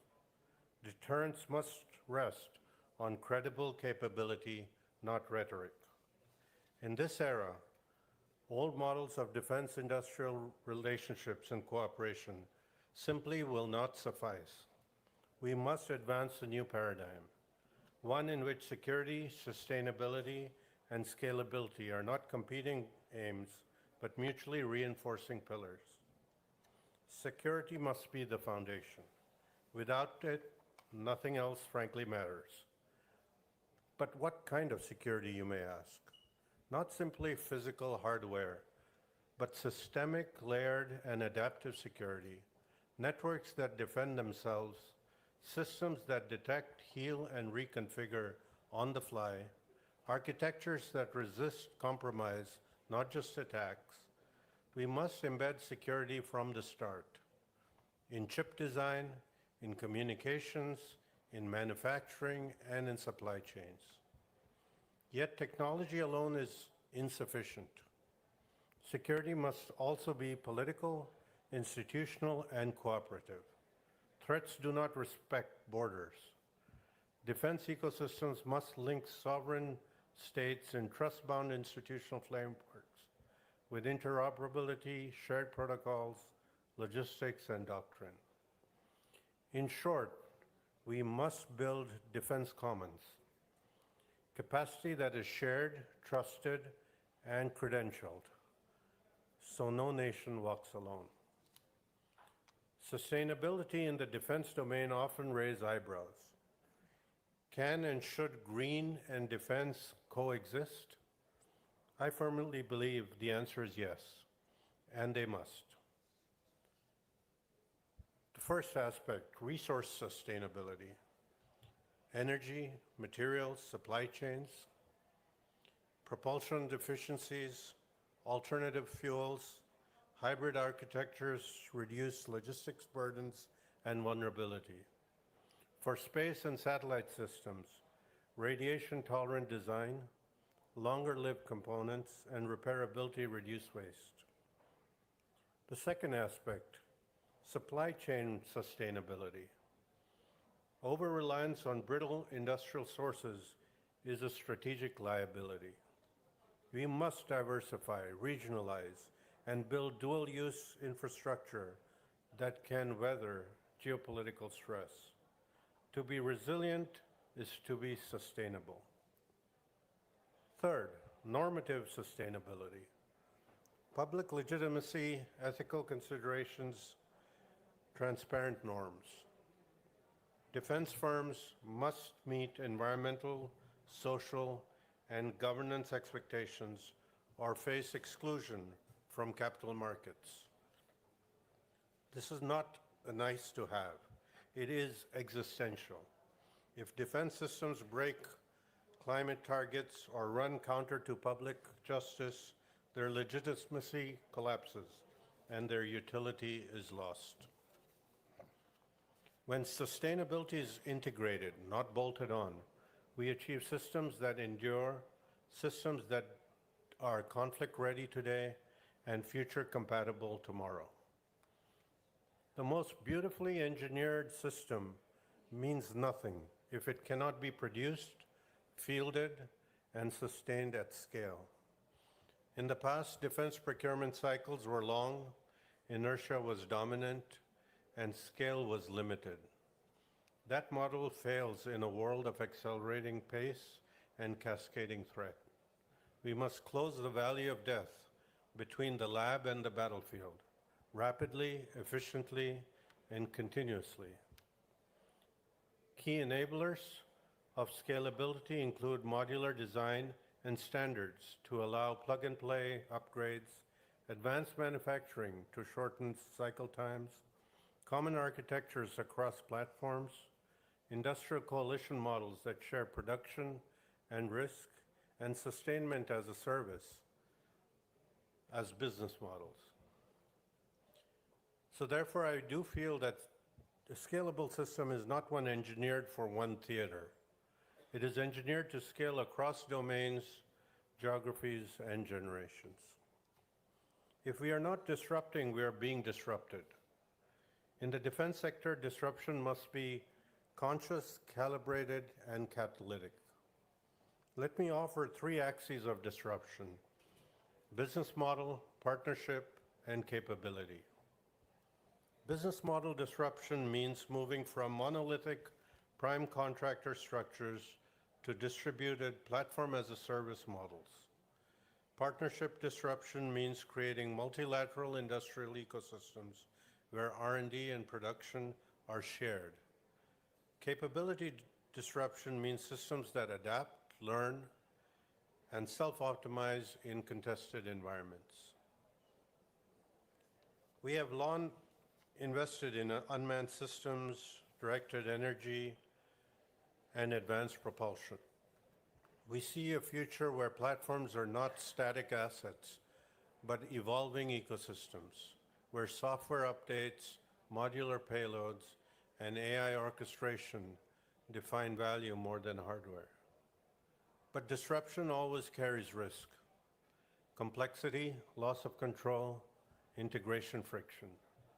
The key to manage that risk is by building open standards, enforcing rigorous certification pipelines, and adopting change incrementally.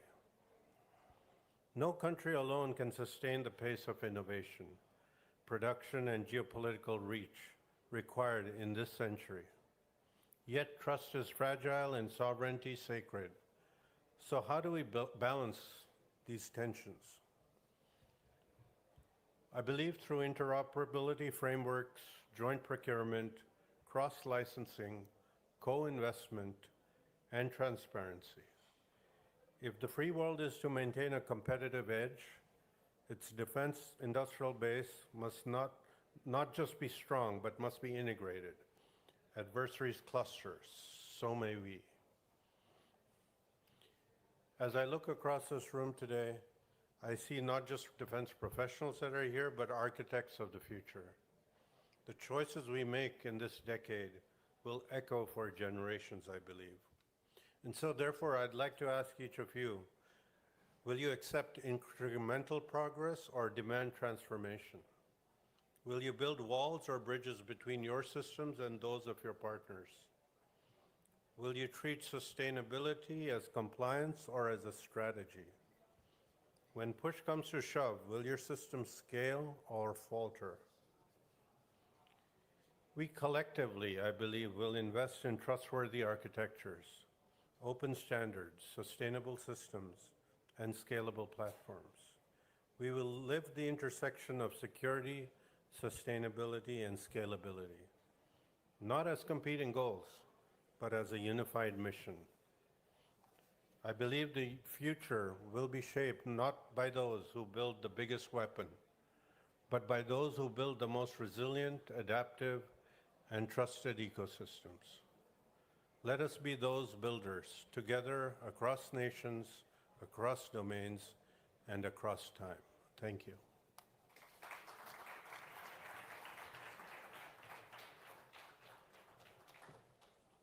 Dr. Lal, I request you to please stay on with me for a couple of more minutes as I invite Mr. Barun Das and Ruven back here on stage for shawl presentation. Can we have the shawls, please?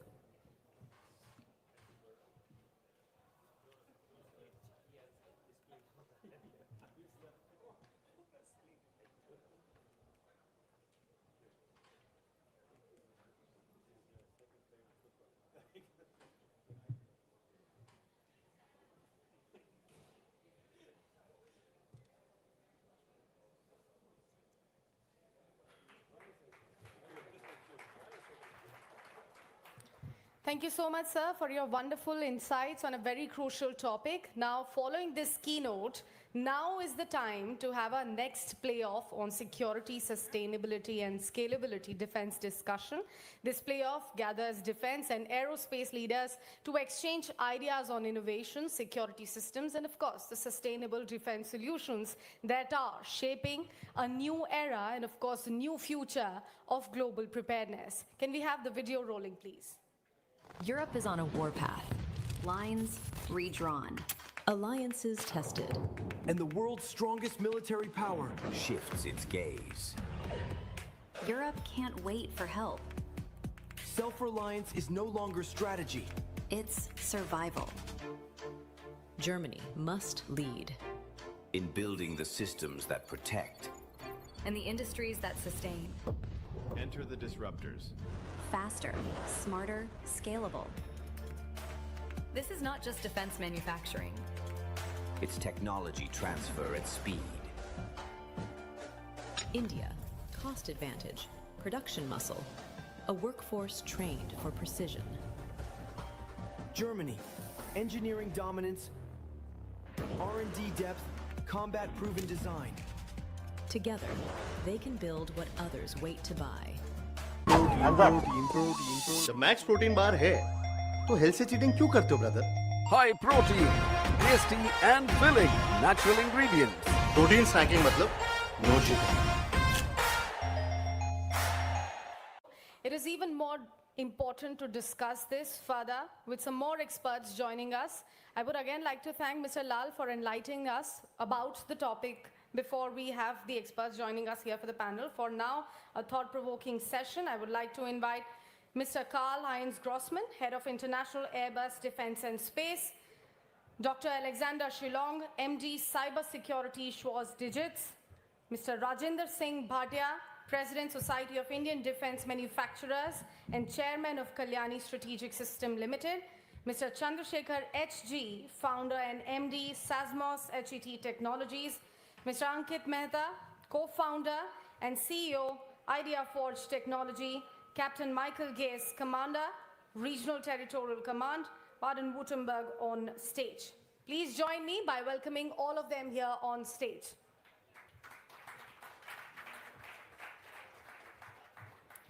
And with that, I hand over the mic to my colleague Karthik Malhotra, who will take the chat forward. Karthik, the session is yours. Thank you so much, Sakshi.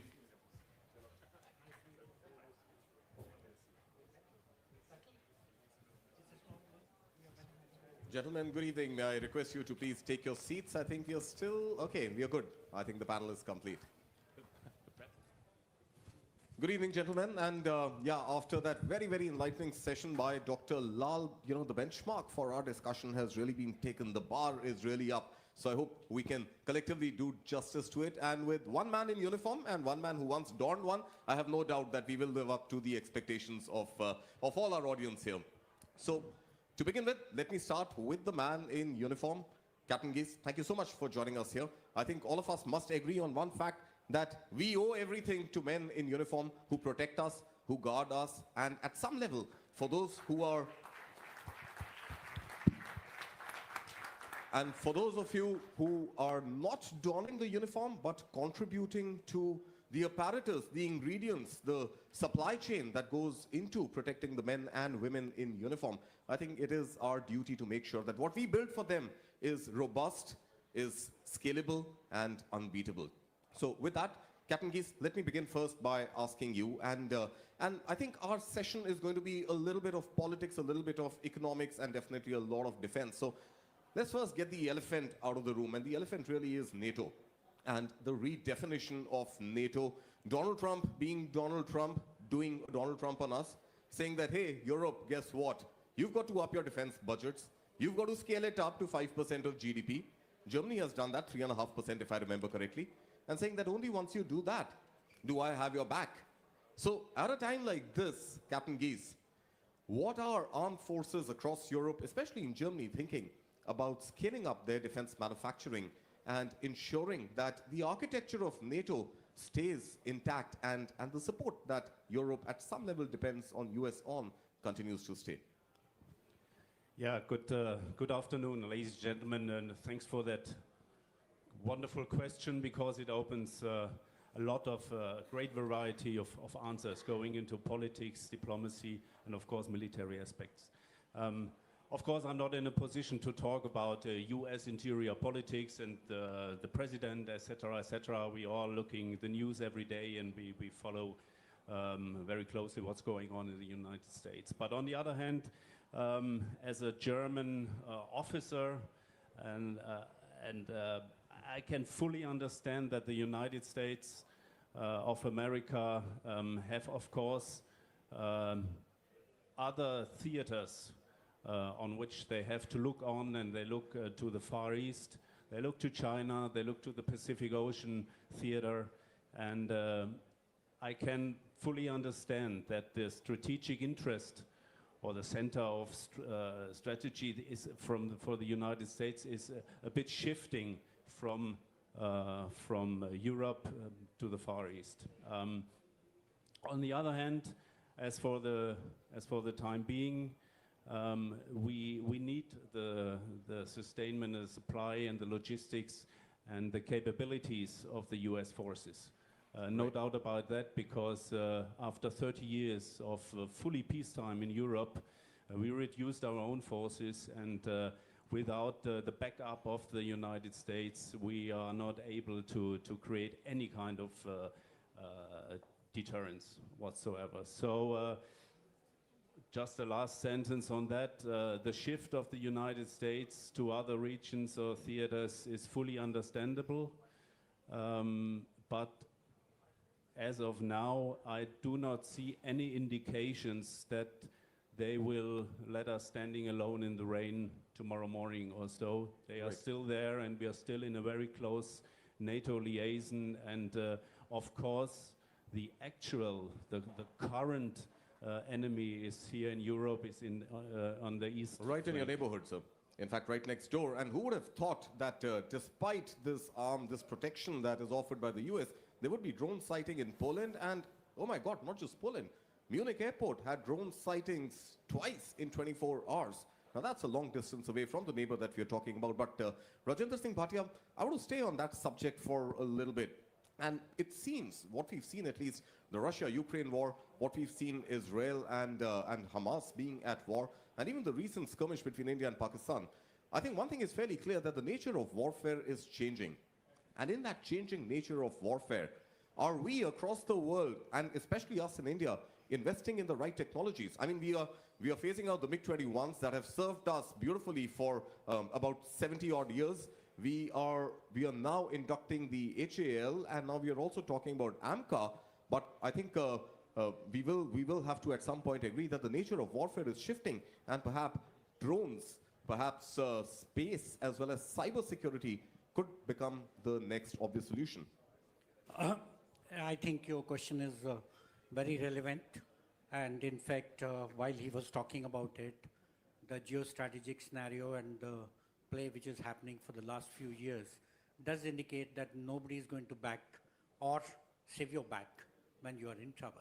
We learned this lesson many years ago. Many other people are now understanding that you have to be technologically advanced and, of course, militarily reasonably self-sufficient. When we are talking about Make in India, it's not meant to be exclusive, it is meant to be inclusive. So coming back to the question which you are saying, are we ready? The question is, are we investing in the right technologies? Yes, Readiness is ever evolving, sir. Coming to that. So there was a very interesting book which said that there are three things. Technology is very difficult to predict. In fact, it is like, you cannot predict the way, the shape it will take. So there was general directions or mega trends which could be seen. Now, three mega trends were quite evident in technology. The first one was that the future warfare will not be similar to what was fought before. The second was that the future warfare will touch every facet of life of every individual. And third was that the technology will move from civilian domain to the military domain. Hitherto it was moving in other From military direction. to civilian, yes. So I want to just add on to that. So if it is going to move from civilian domain to military domain, what you need is what we were talking about in the morning about startup culture. You need millions of startups to come which can start developing technology in the domains which can address the needs of the future. And this also is a point which, if we take a look, can be a great starting point between India and Germany. All right, a great starting point between India and Germany. And guess what? You're talking about a startup, and we have one sitting right amidst you, Ankit Mehta. Thank you so much for your time. It was great meeting you in Berlin at the curtain raiser of the News9 Global Summit. But here we are again. And talk to us. There was a beautiful presentation that you'd made on the drone technologies and especially the military uses of those. Talk to us about the India-Germany connect when it comes to your drones and perhaps technology which becomes universal. No, it's thank you so much. I think it's a pleasure to be here on this panel. In terms of drones, I think, as I was sharing at the event as well, we've been doing this for the last 21 years. So we've essentially started building this technology, predicting what's going to come next way before it actually became a thing. But so talk to us about your technology. For the sake of the viewers here, what are the drones that you're making? What is the scale at which you're operating? And what is the kind of damage that it can inflict if the need arises? So I think when we started, we started to try and counter insurgency and counter-terrorism. We started after what happened in 26/11 in Mumbai in 2008. And as early as that, we realized that we need to give eyes to our soldiers, and we need to give them eyes that can stay hidden, but observe what is happening on the other side so that there are no other collateral damages or collateral effects. And I think for many years, almost a decade and a half, we have focused on that domain. The needs of that domain are evolving. The needs of that domain, as was visible and obvious in Op Sindoor as well, is to make sure that every asset that you're building is resilient. It can counter what the adversary will do to prevent you from doing its job. And I think that's a very important vector that the entire tech stack on the drone space is evolving towards. Dr. Lal spoke about that very categorically, and I think without that, there is no future for this technology. It's very critical in defense at least. And in terms of assets we are building now, from building eyes that could observe at the last mile for the soldiers on field, we are now building assets that can be of a slightly more strategic nature when it comes to looking at high altitude logistics. We are building assets of that class, and we are also building assets that can carry payloads that can be used for precision delivery if required. All right, so perhaps that is the future that you are writing, and that is the future that you would be flying into the markets very soon. Mr. Shellong, let me get you into this conversation. We've talked about drones as one potential new age tool of warfare, and the other one is cyber threats, cyber wars. One would have imagined that this is all works of sci-fi and may or may not actually ever come true, but here we are. There have been cyber attacks, there have been pager explosions, there have been a lot of technologies which are used which rest in the domain of communication and radio frequencies. At short digits, talk to us.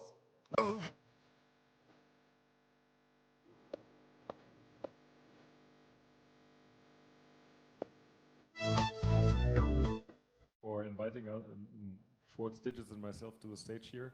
I think if you still think this is a matter of sci-fi, you haven't really watched the news, probably also your channel where you reported on cyber attacks. Exactly. So it was once assumed it's going to be sci-fi, but it's present and clear and dangerous. And the important thing is everybody can be a target, individuals or organizations. Obviously, we as the largest retailer in Europe, we see this every day, and we see this with our peers, and we see this when we are in other gatherings. I mean, right now in Nuremberg, you have the second largest IT security fair in the world, ITSA, and for 3 days, basically, all the professionals got together and the respective parties from the military and government sectors, not just from Germany. And basically, it was on everybody's mind that, you know, the attacks have become more aggressive, they are becoming more sophisticated, attackers are usually always a step ahead. And as a retailer for many, many years, we just served our own operations in 32 countries, which includes Europe and the Eastern Seaboard in the US. And we realized a while ago, essentially a little bit like India, except, for example, India for years, obviously, bought most of its weaponry from Russia, right? And now you're really diversifying and you become more independent. And this is, I think, very And not just diversifying internationally, you're also diversifying internally. Correct. Atmanirbhar Bharat, Make in India, defense story is something that India is really going ahead and capitalizing on. Correct, that's what you do. And essentially, we're following down the same path, right? We said sovereignty is a key thing. We're not talking autarky, but we're talking sovereignty. And we need to be able also as an organization when it comes to digitalization to no longer be fully dependent on the players from the US. Obviously, we believe in the transatlantic partnership, but it's very important to do certain things yourself. And this is why we started investing in our own sovereign cloud, which is no longer, obviously it works at our scale, probably works for others.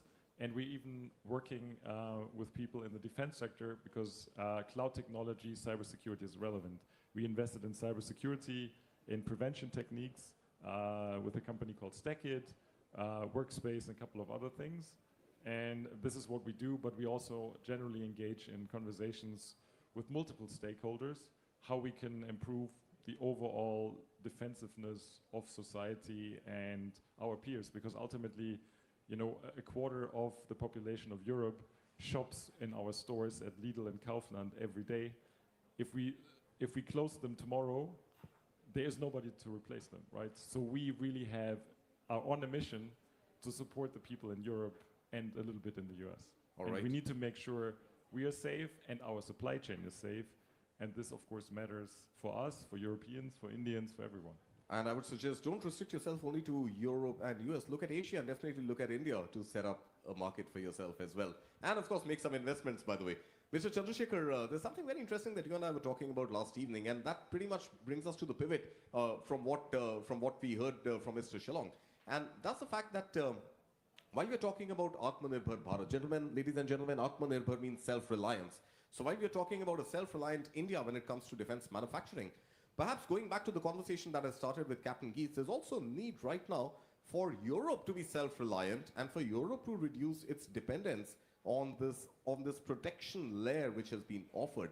And that pretty much to me seems like an opportunity for collaboration between India and Europe, and of course Germany being the largest economy in Europe, for collaboration to ensure that whatever they need to do to scale up their budgets and to have their own Atmanirbhar European Union when it comes to defense, to actually have more manufacturing move towards India. So how do you think that equation is going to play out? It's actually, first of all, thank you very much for giving me this opportunity. And then definitely, yes, I think from last 8 years, if you really see India started really getting into the manufacturing outputs, even though the intents were there about in the defense sector by about 20 years back. But the Make in India and Atmanirbhar Bharat has created a lot of capabilities in the whole last 8 to 10 years of actually our own journey. Right.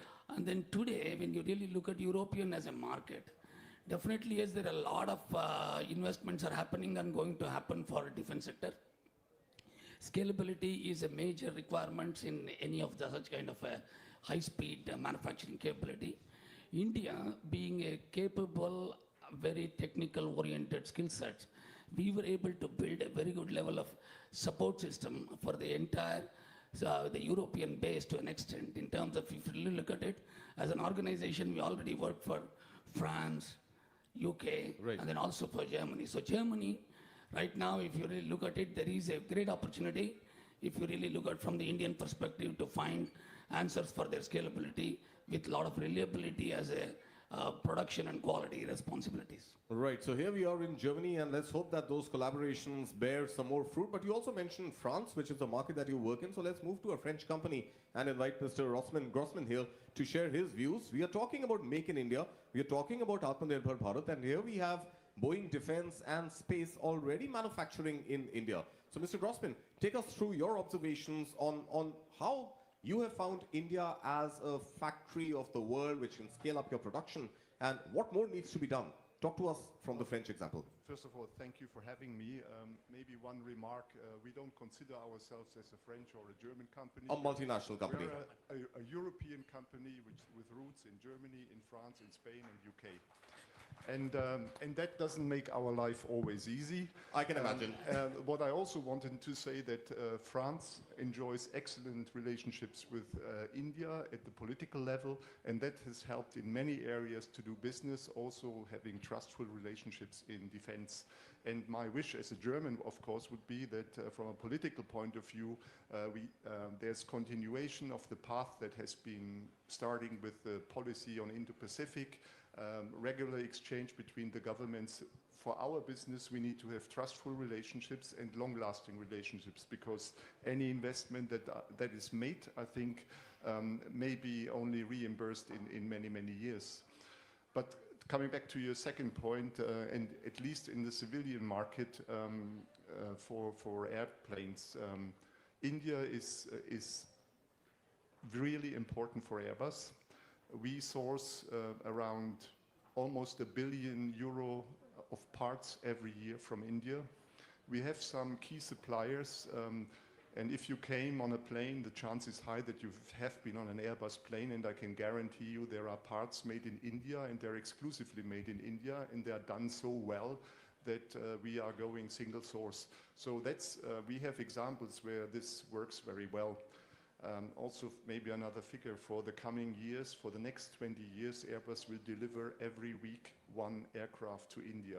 So that shows how big the market is, but it's also our responsibility then to give back, to develop supply chains. We have about 4,000 engineers in India who work in IT, in engineering development, and without India we cannot do what we do today. So it shows it's cumbersome at times, it takes time to develop, but it is worthwhile pursuing. And sometimes you need to fight. I think the regulations do not always help. Bureaucracies are tough, and simplification would really be welcome in any respect. Be it export licenses here in Germany or being offset regulations in India. It's a real uphill battle.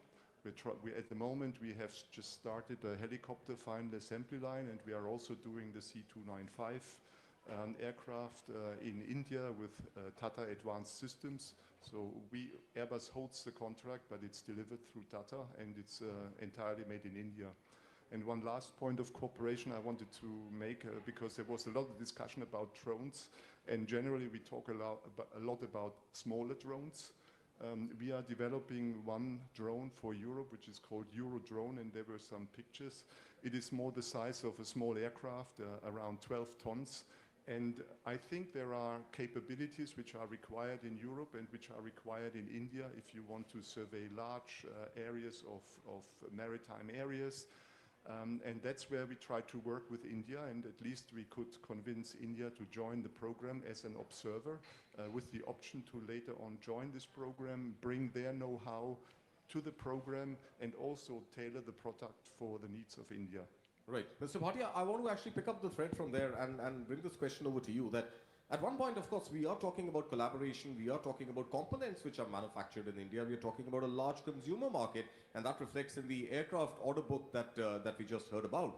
But at some point, it's also a question of what are the kind of investments that India must make in actually making its own defense absolutely robust. I mean, we'll come to the MROs perhaps subsequently if time permits, because that's again something that Airbus will find relevance in, and I think India needs MROs to come when it comes to civilian aircraft.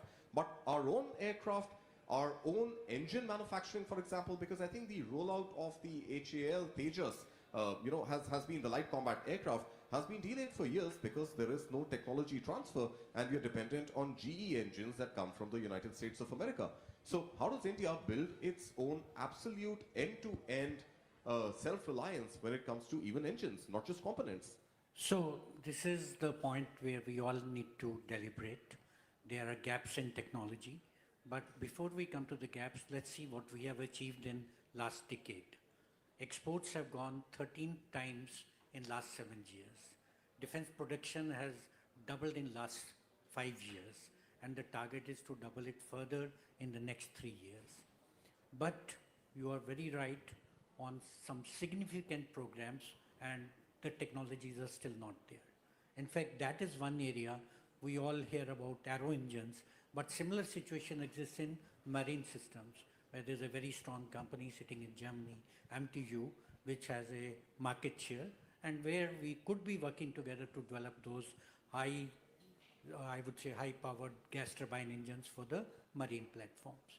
Now coming back to the investments, all this revolves around the market size, the ability of people to tap that market, and then investments follow suit. So should it be the government or should it be the private sector that makes those investments? Because I'm pretty sure, sir, talent is not a problem in India. There are problems that we're solving for the world, and engine doesn't seem like rocket science, it's still aviation. Well, I will not totally endorse that. Engine is a rocket science and little more. All right, given there are only 4 manufacturers of repute in the world, and India should have.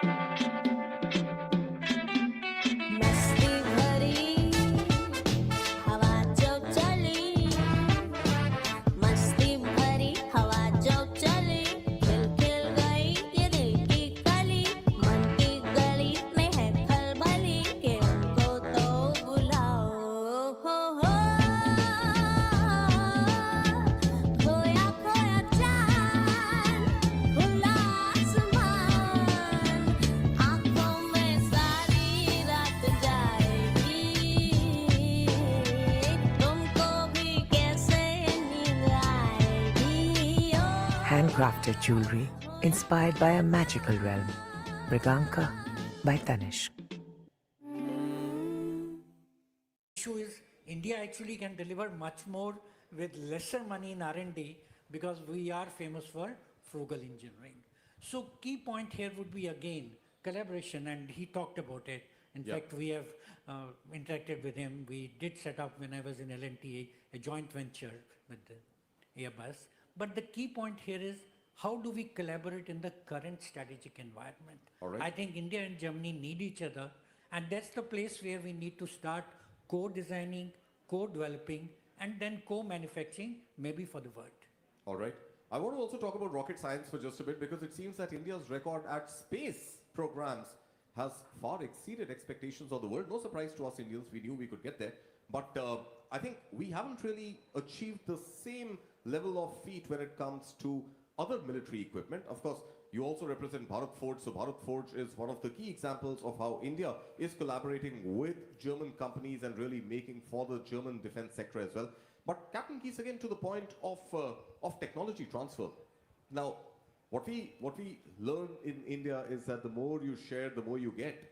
But it seems that that philosophy doesn't really seem to work for those who hold patents for their technologies. Is there time to actually get German companies to open up their secret boxes, their vaults, their Pandora's boxes perhaps, and share some of those secrets for us to be able to scale up, not just for ourselves, but also for Europe? Well, also a very good question. I think there are two trains running on different lanes or tracks at different speed. What we now have is the fourth year of war in Europe, just some 600 kilometers east of us, where we see a kind of a classic war. There are tanks, rockets are flying, bombs been dropped, killing soldiers and of course killing civil people. Drones, cyber and especially drones are a bit bringing a modern aspects on military tactics, but for the next, I would say 5, 10, 15 years or so, this will be the type of war, of classic war, that we have to prepare for. The other train is running with new technologies, and this also has to be developed, and someone has to pay for it. And Germany is luckily now in a good position, depending on money and spending, so the resources are there in Germany. But it's hard today. It's hard to assess where to put the priority on. What we need now are tanks, aircrafts, new frigates, etc., PP, and ammunition, classic ammunition, artillery grenades, and this is definitely not the rocket science. But we and all the other European armed forces are very weak of that.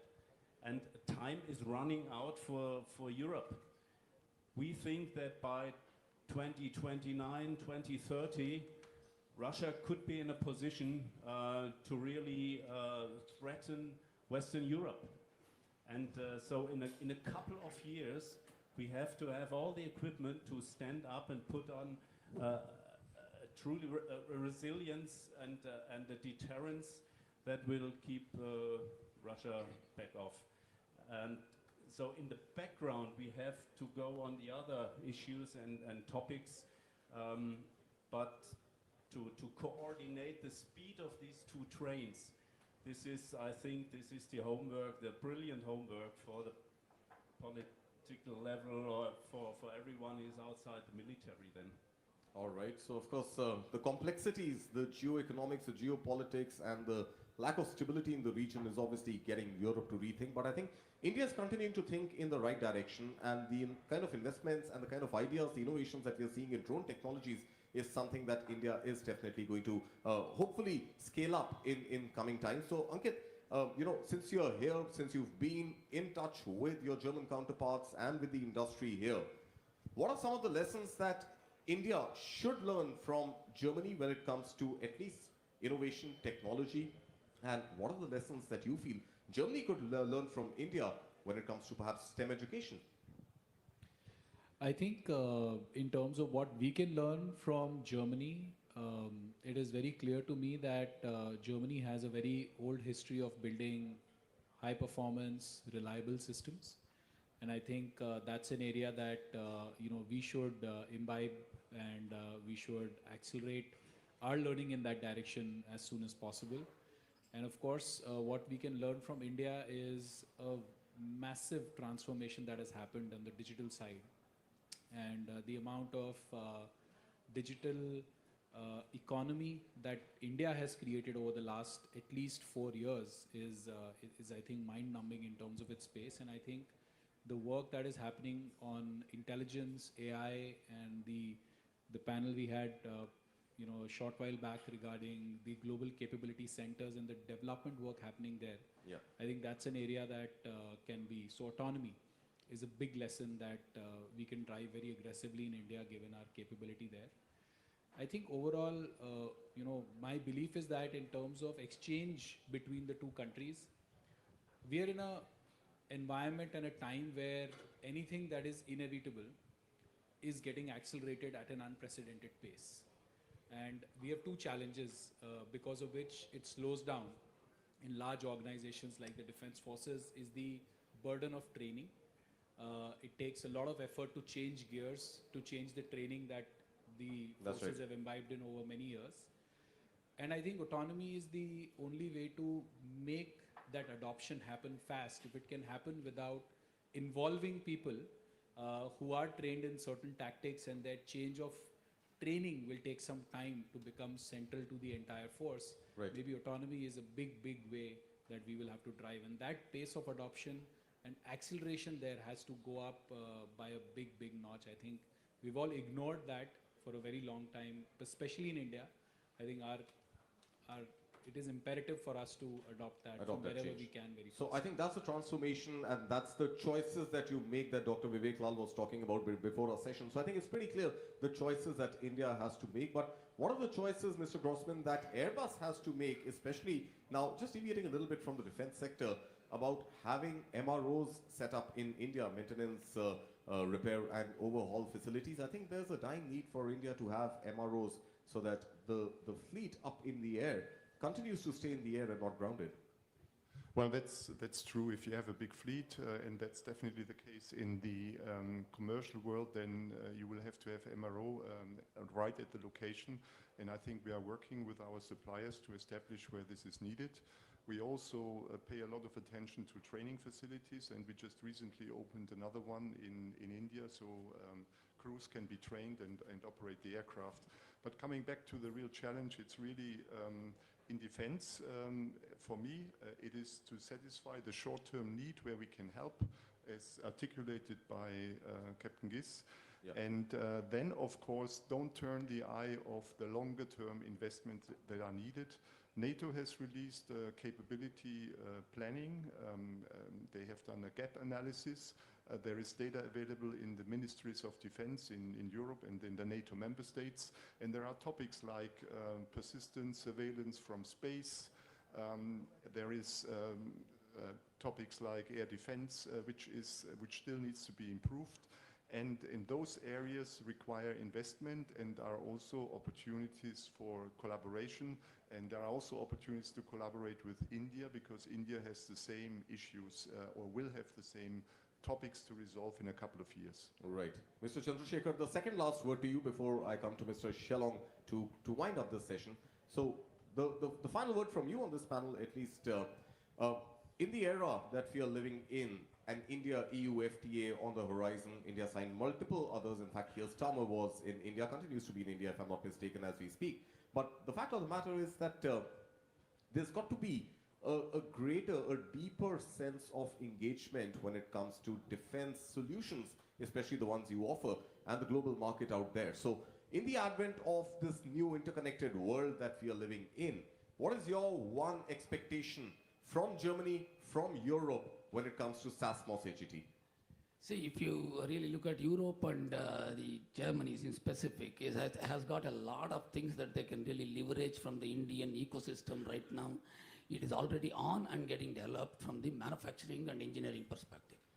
So typically, I think right now the collaboration is supposed to be not looking at the borderlines. It is actually going beyond the borderlines, both the sides. All right. So what I really see is, in fact, actually as a SASMOS, we did a couple of things as a step, which is really leverage. because we put up certain people in Germany for engineering in front who are really experienced and then backed it up with respect to a complete aircraft new design capabilities and some of the subsystems. Okay. So that is really working very well, and they're all sitting in Munich and then also in Bangalore, and then really putting up together a solution within 18 months for the whole system. And then such kind of actually, I think, collaborative efforts and the trust that can be established with an engineering background. And then this particular background is not only for engineering, it is also actually, I think, manufacturing requirements can be met from the day one when you are engineering it from the scalability perspective. So such kind of collaborative efforts in the beginning of design, and then also on the technology transfers, I think it should be more trustworthy, the technology transfers that should happen from Germany, wherever they are, in terms of believing us. Because in my view, I think if the technology can be well protected for them, it's a great opportunity for us as Indians to really scale up our manufacturing and capabilities. The requirement is, are you really able to take care of the technology intentions of the who are really created that, like German, for example. So I think that is where I see FDA should be more pronounced in terms of actually, I think. And one of the clauses should be technology transfer. Yes, technology transfer. Could that potentially be a stumbling block? Possibly, yes, as a mindset right now. I would request that actually, I think that will be a mind shift, which really creates plenty of opportunities for both the countries. And also, actually, I think this technology transfers can really create a speed in Indian defense requirements also. And which, if as long as it is very well done transparently and then very collaboratively and candidly. I think that's what I really see as an opportunity to a small opening can really, with a controlled way, can create a huge scalability and sustainability from manufacturing and then speed in which it can be incorporated into the systems. All right, so final word to you, as I promised, Mr. Shalong, because there's something I wanted to spend more time on. Perhaps we could catch up over dinner, and I've got just about a minute or so left for you to answer that. Artificial intelligence in the world of cyber warfare, cyber security, a threat or an opportunity? How much time are you only? About a minute. I thought we have like 4 hours. That's in the evening. Okay, no, it's both, right? It's very helpful for the defenders, and it's already finding its way into the various solutions that are out there. But of course, AI is another tool in the tool set of the attackers to facilitate certain types of activities. Is it serving as a solution for you, or is it serving as a problem because hackers are using it perhaps better than you? Again, the answer is both sides of the world, so I cannot give no black or white answer. It's in the gray zone. That's the way it is. All right, let's erase the gray and try and find a black or white answer, maybe over dinner tonight. But gentlemen, with that, we have run out of time. Thank you so much for your time this evening, and it was absolutely wonderful listening to all your views here. And thank you so much. Once again, we will, of course, meet for dinner at the News Schloss, ladies and gentlemen, this evening, 8 o'clock onwards at the Newcastle in Stuttgart. Gentlemen, thank you so much. And please be with me here on stage, sir. I would request you all to kindly stay here for a couple of more minutes as I now invite R. Sridharan and also Ruven here on stage for shawl felicitation.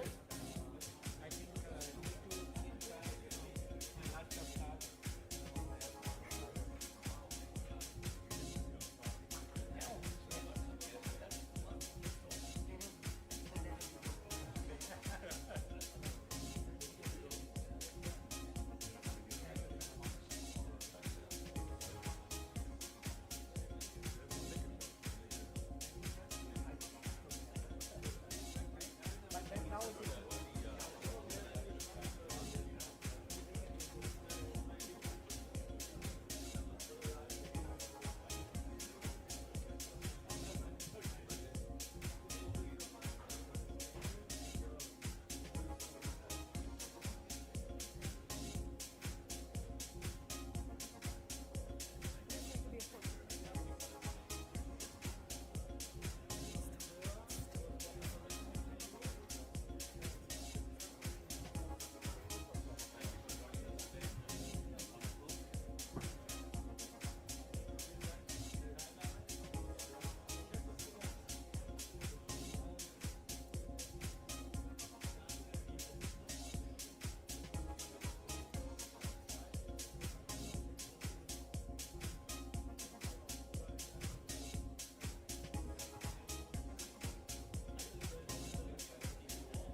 Thank you so much for that insightful conversation, of course.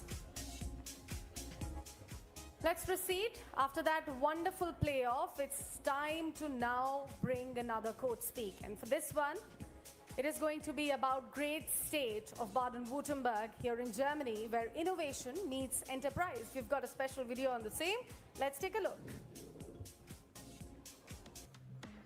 Baden-Württemberg, Germany's powerhouse of precision, a land where automotive legends were born, where engineering excellence became a way of life, and where innovation has always fueled enterprise.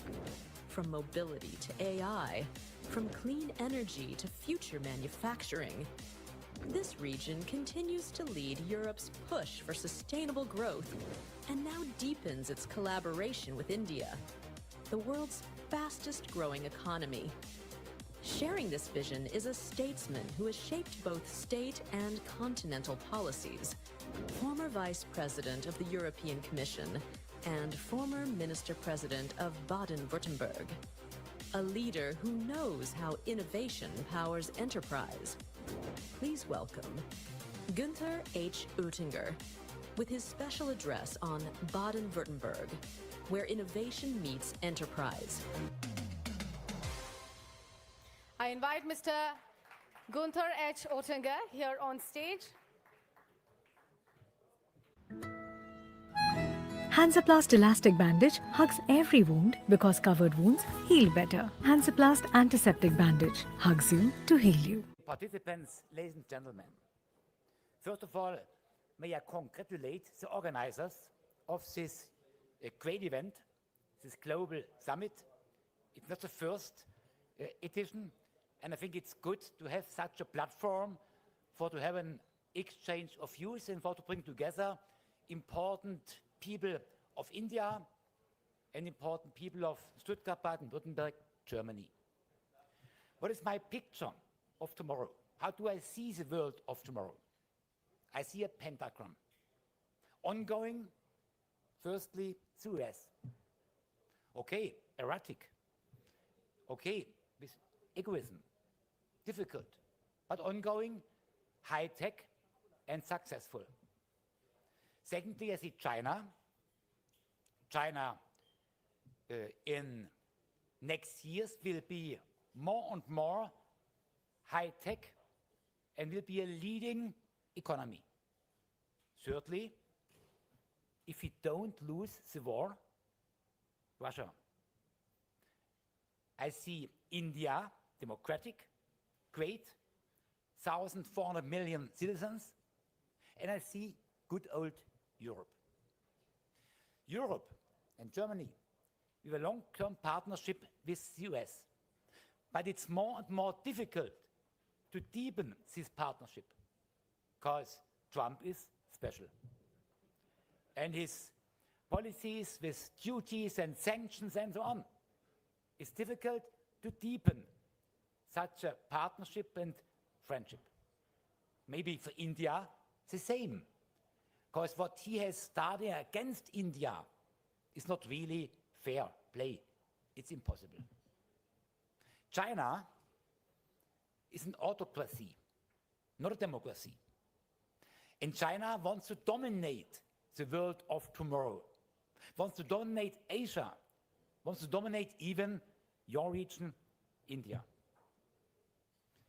So, we have some common understanding.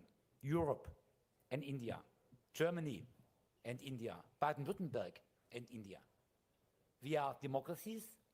Okay, we have different languages, different cultures, different religions, but we have a common understanding of trade and exports and imports and even collaboration. I know a lot of young people from India, IT specialists, engineers, doctors, who are really great, excellent. And on the other hand, Europe, Germany, and Baden-Württemberg, we have something to offer. Here you see Mercedes. Here in Baden-Württemberg, we have Porsche, Bosch, Mercedes, SAP, others. But our main argument are hidden champions. family-owned companies, mid-sized companies in the Black Forest region or here in the Stuttgart region, high-tech companies since decades. And I think so we should deepen our partnership. We should deepen our collaboration. There is a lot of added value. We should see what is a win-win effect. Because I think for India, China is much more difficult, the US much more difficult, and Russia with this criminal war even more difficult. I think there can be trust and confidence between Baden-Württemberg, Europe, and your great country and your society.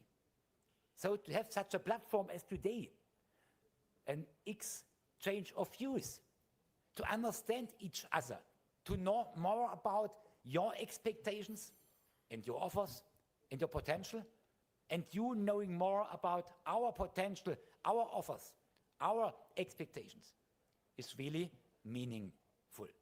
From sports to mechanical engineering, from automotive to trade, from digital services to collaboration in the best sense, to investments, Indian investments here and German investments in India. There's a lot we can leverage. There's a huge potential. We are starting just now, and we should do it in the best manner, working together to play a role in such a pentagram in the world of tomorrow. All the best for you.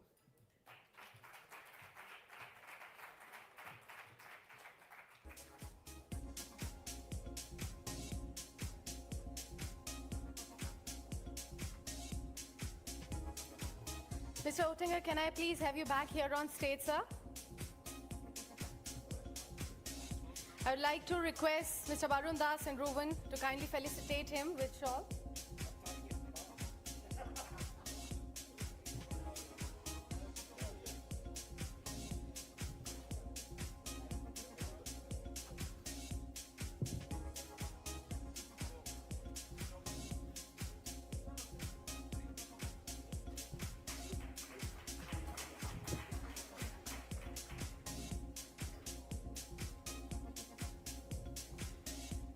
Thank you, Mr. Oettinger, for that insightful address. Thank you so much for joining us here this evening. Let's now move on, ladies and gentlemen, and speak about culinary tourism, which is one of the most delightful ways to connect cultures. You all will agree with me, right? We say this in India, that the way to your heart is through your gut. I hope you have guessed it already that our next session is going to be about food, but not confined to our plates. It has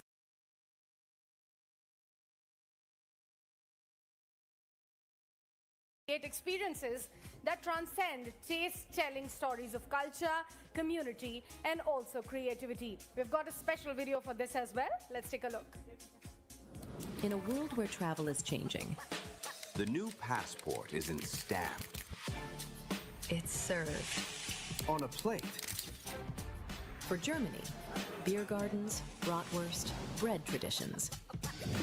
For India, spice trails, street food, royal cuisines. Two nations, distinct identities, one untapped gold mine. Food is more than fuel.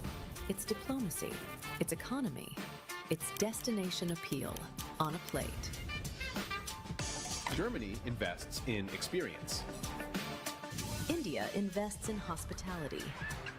Together, they create journeys that are immersive, flavorful, unforgettable. Food tourism isn't just about what you eat. It's about what you remember. And where it takes you next. The playoff begins. So for this session, I would like to invite Chef Kunal Kapoor. We all already know him. Alexander Heinrich, winemaker at Weingut Alexander Heinrich, and also Thomas Dial, also a winemaker, here on stage to join my colleague Krishna conducting this Aratai, because this is about something very important, Krishna. You would agree with me, right? I think everybody here would agree over here. This is very, very important. This, in my mind, is the most important session for the day, not just because I am doing it, but because it's so close to the hearts of everybody over here. So let's get all the panelists on stage. Mr. Heinrich, Mr. Alexander Heinrich, if you can hear me, sir, please. Mr. Alexander Heinrich, please take the stage. And also Thomas Dyer. Please take the stage. Mr. Dyer, if you are here with us, thank you. Thank you so much. Krishna, the session is all yours. Okay. Thank you all of you for being with us. I like the fact that there's so much, in that what we just saw. There's samosas to schnitzels, parathas to pretzels, and masala to malt.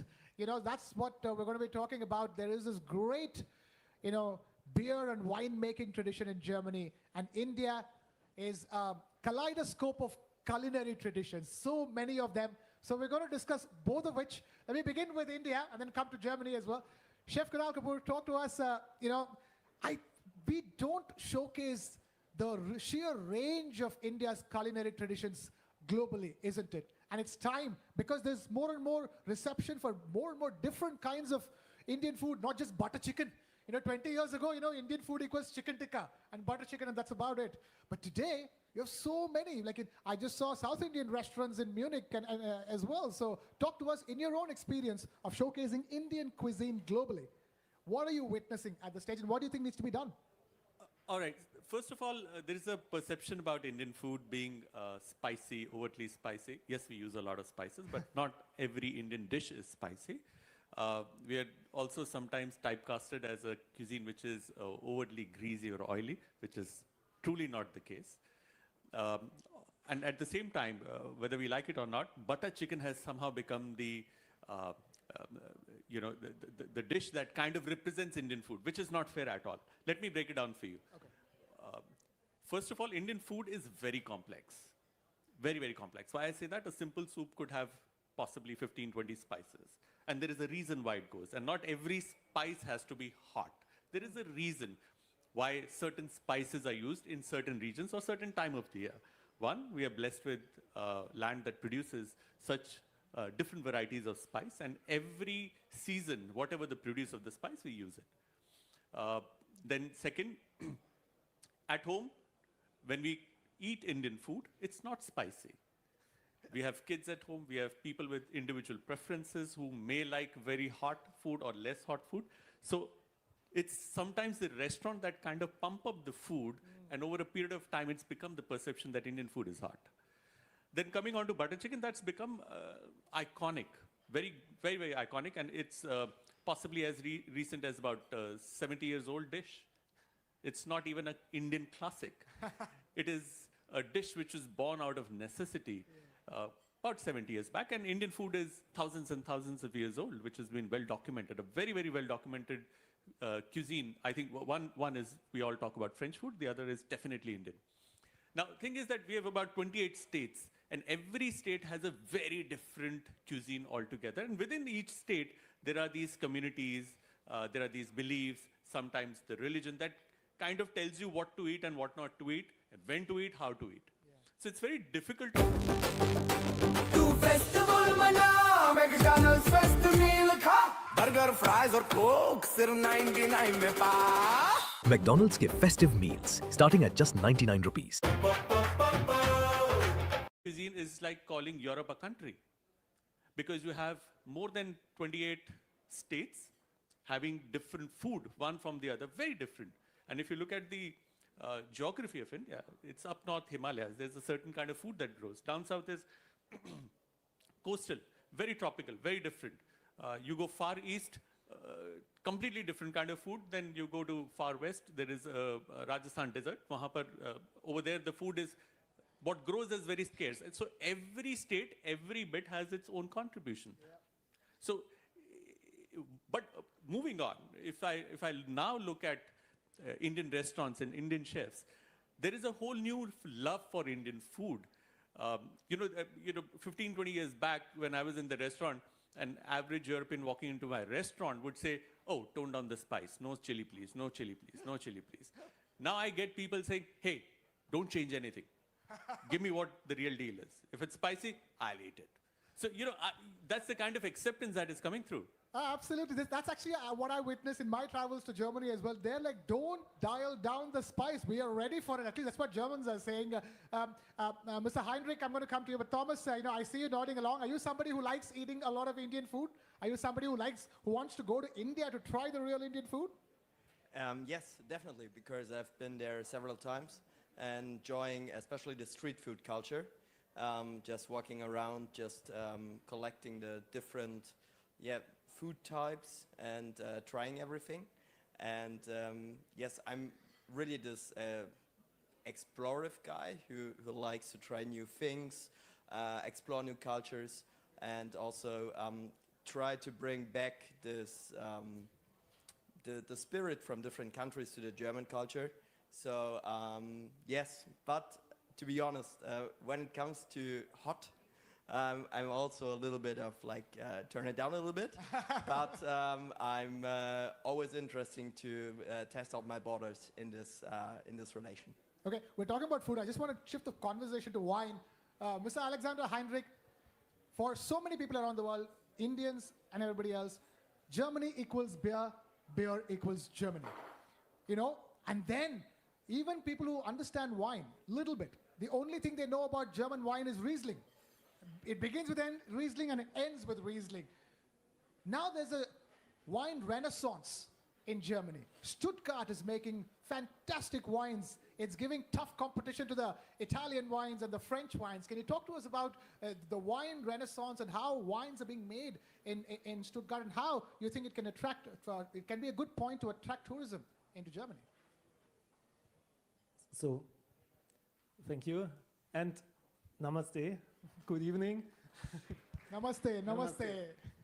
So, I'm a winemaker, so I have the best job in the world. Yes, also he has the best job in the world. And you the second best job, yeah. and for me, when it's possible to give you a wine who give you a very smooth thing in the mouth and a lot of firework, yes, when you pair it with spice and something else, yes. So I often visit India, I think 15 times or something else. And wow. if you have a very cold wine like this one, and you get goosebumps when you eat a sour curry and maybe coconut or something else and drink a wine, it's fantastic. Yeah. And that's my job. And when I make you happy, I'm also happy. Wow. Chef Kunal, I want to come to you on that. This pairing of Indian food and, German wine or for that, European wine is crucial, isn't it? It's a great way to bridge cultures. And and there's greater awareness of how you can pair Indian dishes with the European wines. But my thought process with pairing wines with Indian food has changed over the years. When, India was predominantly a very beer and a whiskey market. And then when wines were introduced, we were trained in the hotels that I worked, where chefs were called and they were trained. Our palates were trained to understand wine. And initially, it was difficult to grasp the woody taste, or let's say the raspberries, or the smells of the forest, to the chocolate, to the cocoa. So it was difficult, but over a period of time, one understood. But when you applied that science to European food back in India, it made sense. But when you applied that similar kind of thought process with Indian food, it would never make sense to me. So for a very long time, I would convince people that, hey, this food, this Indian curry with this wine, this one with this one with this, this one with this. But because the style of Indian food, if you see a thali, which has about 8 to 10 dishes served to you simultaneously, with each one of them having a very distinct flavor, pairing a wine doesn't make sense. And usually people would go for a bottle of wine.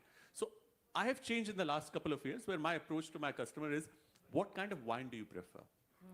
Do you like a sweet wine? Do you like a fruity wine? Do you like a light wine? Do you like... And some people who are pretty new to the wine culture, one kind of takes them through a little bit of tasting. Which one do you think you'll appreciate? your palate appreciates. And then say, sip your wine that you like, eat your Indian food, because like I said in the beginning, Indian food is super complex. It takes a lot of ingredients to make a simple dish. It takes a lot of years to practice and get your Indian food right. You know? So, because anybody can cook food, anybody can learn from recipes, but Indian food, good luck. It's complex, and it has a science. It has that, there is that science and art behind the madness, why it is so complex, which is very interesting story, by the way. Making a good dal is so complicated, isn't it? It looks simple. Talk about khichdi. You can make it with salt and cumin, but talk about khichdi again, you can have as many spices depending on which region you're from. You can add meats to it, you can add spices to it, you can add condiments to it, and it'll keep changing. So the variations are endless. Variations are endless. And Thomas, in that sense, you've done your travels, you've done your experimentation. What worked for you, and how do you think this will work? Chef Kunal is saying the fact that it's very difficult to find the right kind of pairing, because wine and cheese is one thing. That's a long tradition in Europe, and it changes from Germany to France to everywhere. Wine and chutney is complicated, isn't it? Definitely. So some of you are already trying some of our wines right now, and that's something I would use as an example, because it's all about trying, and it's all about liking or disliking, and that's the best way to find out, as you already mentioned, do a tasting. And what you also asked before, 2 questions ago, the renaissance of wine in the region, and also the renaissance of like traditional wine grape varieties. We are now able to interact with companies and wine companies from different countries, for example, to compete, not to compete. Yes, you are competing against Italian wines and French wines, aren't you? I'm always like about to work together, but sometimes you're also competing. So for example, when you have a nice Pinot Gris, which we are becoming more and more famous for, especially in the Stuttgart region, our winery is very famous for the Pinot Gris, and you are tasting it maybe right now. And it's an all-rounder. So before I came here, I also checked which wine goes along with which food best. And then I chose butter chicken as an example. And what would match with butter chicken, accordingly to ChatGPT, is the Pinot Gris. So that's the way I went down and chose the wine. And what I would like to express is that we are now living in a world with like globalized citizens traveling all around the world. Me, myself, I love traveling, exploring new cultures, and also sharing some parts of my culture. And as Alexander already mentioned, we're having the best job. We are producing an emotional product, and we can also share it with emotions, and I think that's the way we can also bring it to India. Yeah, and when it comes to sharing that emotion for wine, all these visits to vineyards and making people aware of how a particular wine is made, so that and the story behind it is so important, and it's a great way to display, to showcase culture to people, isn't it, Mr. Alexander Heinrich? For example, somebody who's come to Stuttgart will immediately think about Mercedes-Benz, will think about Porsche, all that. But for them to understand the nature over here, because it's a beautiful city with rolling hills and vineyards around it, vineyards within city limits here in Stuttgart. So wine becomes a great gateway point for cultural understanding and tourism, isn't it? So for us, it's very important to have wine streets and something else. Yes, you can visit. There are a lot of Besenwirtschaften. Yeah, little restaurants where you can go to the winemaker and talk with them, and you met friends and you get new friends. Yes.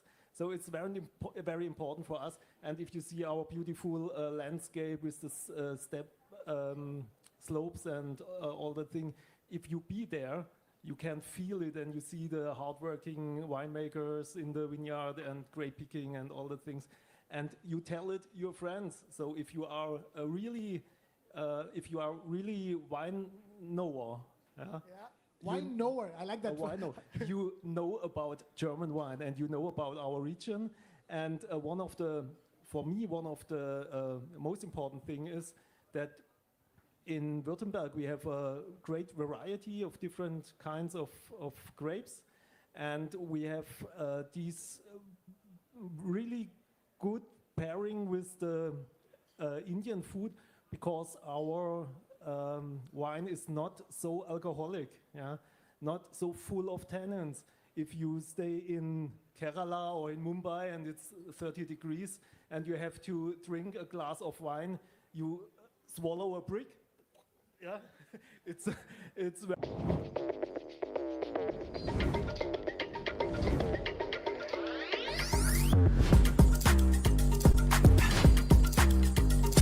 Protein snacking मतलब no chicken. In a land where one thing is India for me is the paradise of veg food. Yes, so it's very interesting what you can do with all that different spices and vegetables, and it's great. I love it. I'm loving this. A German winemaker talking about the great Indian vegetarian food, Chef Kunal. Yeah, I mean, who would have thought? And it's been this thing, right? From butter chicken to India being famous for its vegetarian food, because, you know, the vegan, for all the vegans across the world, Indian cuisine becomes a great place to go to, isn't it? Absolutely. And, you know, that's the beauty about Indian food. There is non-vegetarian or meats, dairy, seafood, and very high consumption. And on the same side, those very people who consume meat observe a lot of days where they stay away from meat. And that's where the vegetarian cuisine comes in. And we are blessed land in terms of the produce that we have from north, south, east, west. The kind of veggies, the kind of fruits, the kind of spices, the kind of grains that we grow is just immense, immense. And taking from him, from a previous question, I believe making wine is also a work of art. And sometimes it's like a painting, you know, you see the painting and you just don't, like the first time I saw Mona Lisa, I was like, okay, what do I do with it? Okay. So somebody had to take me through, why is it revered so much? Why is it so important? Tell the story behind There's a story behind. There is a certain work. There is a certain period era when this was crafted using the colors or the brushes or the thought process. Why is it so revolting? Why was it such a... Today it looks like, okay, just another lady on in a portrait. But there is a whole lot of history to it. There's a whole lot of things that had gone through. Similarly, till the time you don't show the artwork of wine, the pain one takes to make sure, right from the soil, the climate, because ultimately it's the grapes. You really can't control the weather with the kind of weather changes that we have. So the kind of things that the guardrails or the farmer takes in at the vineyard, right from putting that first wine to harvesting it, to cutting it, taking it at a certain temperature, making sure that it is fermented in a certain way, it is kept a certain way, and it's a labor of love.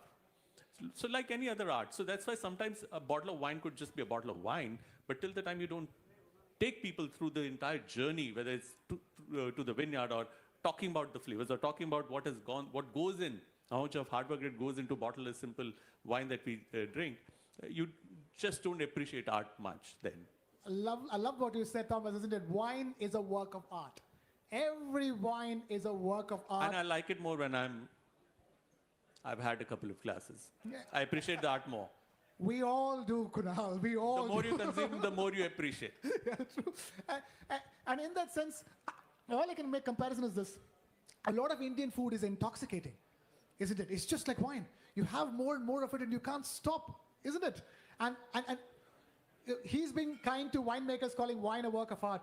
Culinary art is called culinary art for a reason, isn't it, Thomas? Yes, I can only agree with that. But also, like Alexander mentioned, we have also wine with not so much alcohol. And also, our winery is now launching a wine brand with zero alcohol because besides producing vegan wine already, we also produce now alcohol-free wine, and to make to reach all possible customers all around the world. And because there are people don't drink alcohol for any reason. And so we also want to include them, because that's besides having a great product, we also want to include the people by selling this product. And the best thing is when you're in a conversation, you always want to have something in your hand. And we want to make it possible that you don't get asked, did you want to have a wine or water? We can only want the question, do you want wine with or without alcohol? And then there is no exclusion of anyone, because all people in the room have a glass of wine and everybody's included. And that's also kind of making art.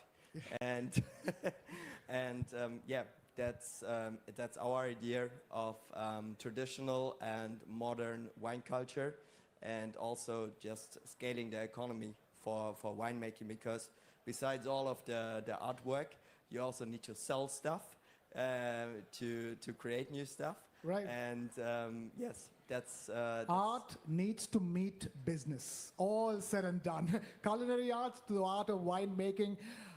I think we can continue talking about this for the next hour or so. That's how interesting this is, but I'm afraid we're completely out of time over here. I'm going to ask everybody to give the gentleman on stage a huge round of applause. Chef Kunal Kapoor, Ms. Alexander Hendrick, and Thomas Dale, thank you so much for sharing your thoughts. Thank you for being with us. And gentlemen, please stay with me here on stage as I invite Mr. Vikram, CEO, South TV9 Network, and Ruben here on stage for a shawl felicitation.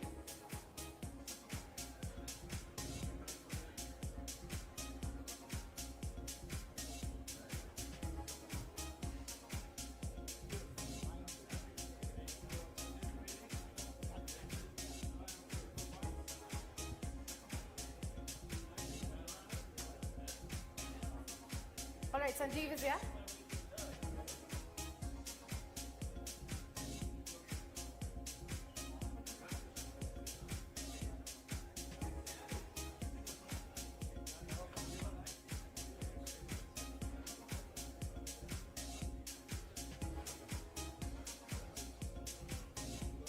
Sanjeev, shawl felicitation.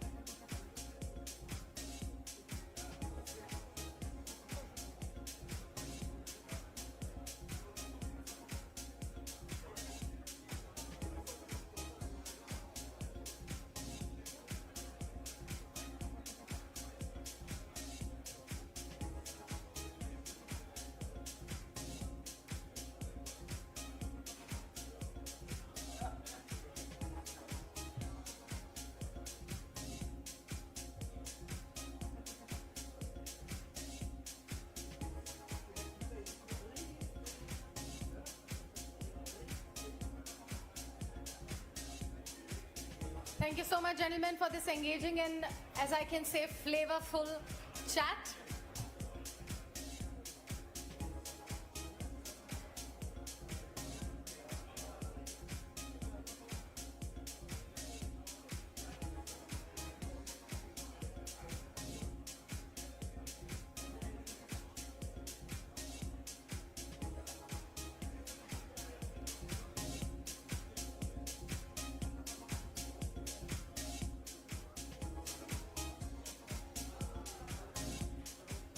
All right. Let's move ahead. German manufacturing represents the gold standard of quality, precision, and also reliability. Everyone in this room would agree to that. So now it's time to delve deeper into how innovation and sustainability keep it relevant and also dominant in a rapidly changing industrial landscape. Our next playoff is on German manufacturing, never failing, always strong. Video on that, please. In every era of industry, one name has stood for reliability. For precision, for strength that never falters. This is the power of German manufacturing. From engines that moved the world to renewable grids that will power tomorrow.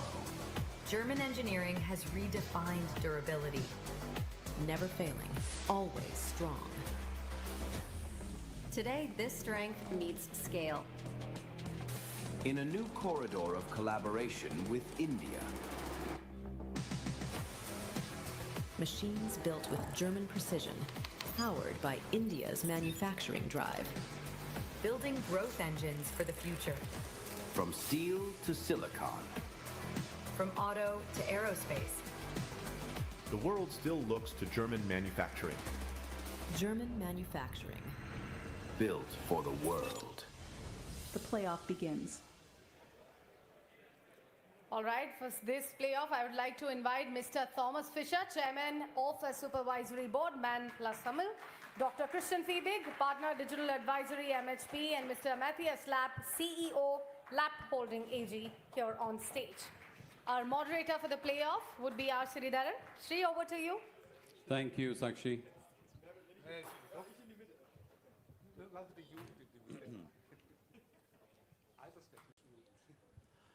Thank you, gentlemen, for joining us this evening. I don't think anyone doubts the fact that Germany is an engineering powerhouse, a country of 84 million people. It's the third largest economy in the world. Your manufactured goods comprise 83% of your exports. So there's no doubt what Germany is capable of, or the kind of economy it's built on the strength of its engineering prowess. But Thomas, I want to start this conversation with you because I was reading your 2003 report to shareholders, which actually read almost like a manifesto to a larger German industry, where you say that this is the time to perform to transform, transform to perform, you say. And there are multiple challenges which the industry is dealing with, and it's time to reimagine German engineering. So I'd like to start with asking you for an assessment of where do you think German manufacturing really stands today? What are the forces which is now it's confronting in terms of the challenges which is shaking its long-held dominance in the world of manufacturing and engineering exports? Thank you. I think we are still the harbor of manufacturing. That has not gone away. But what is changing in today's world for us so much, first, the markets are outside. They are in India, in Southeast Asia, in Africa it's developing. And in the past, we have been able to export technology. And now we have to find the customer and get to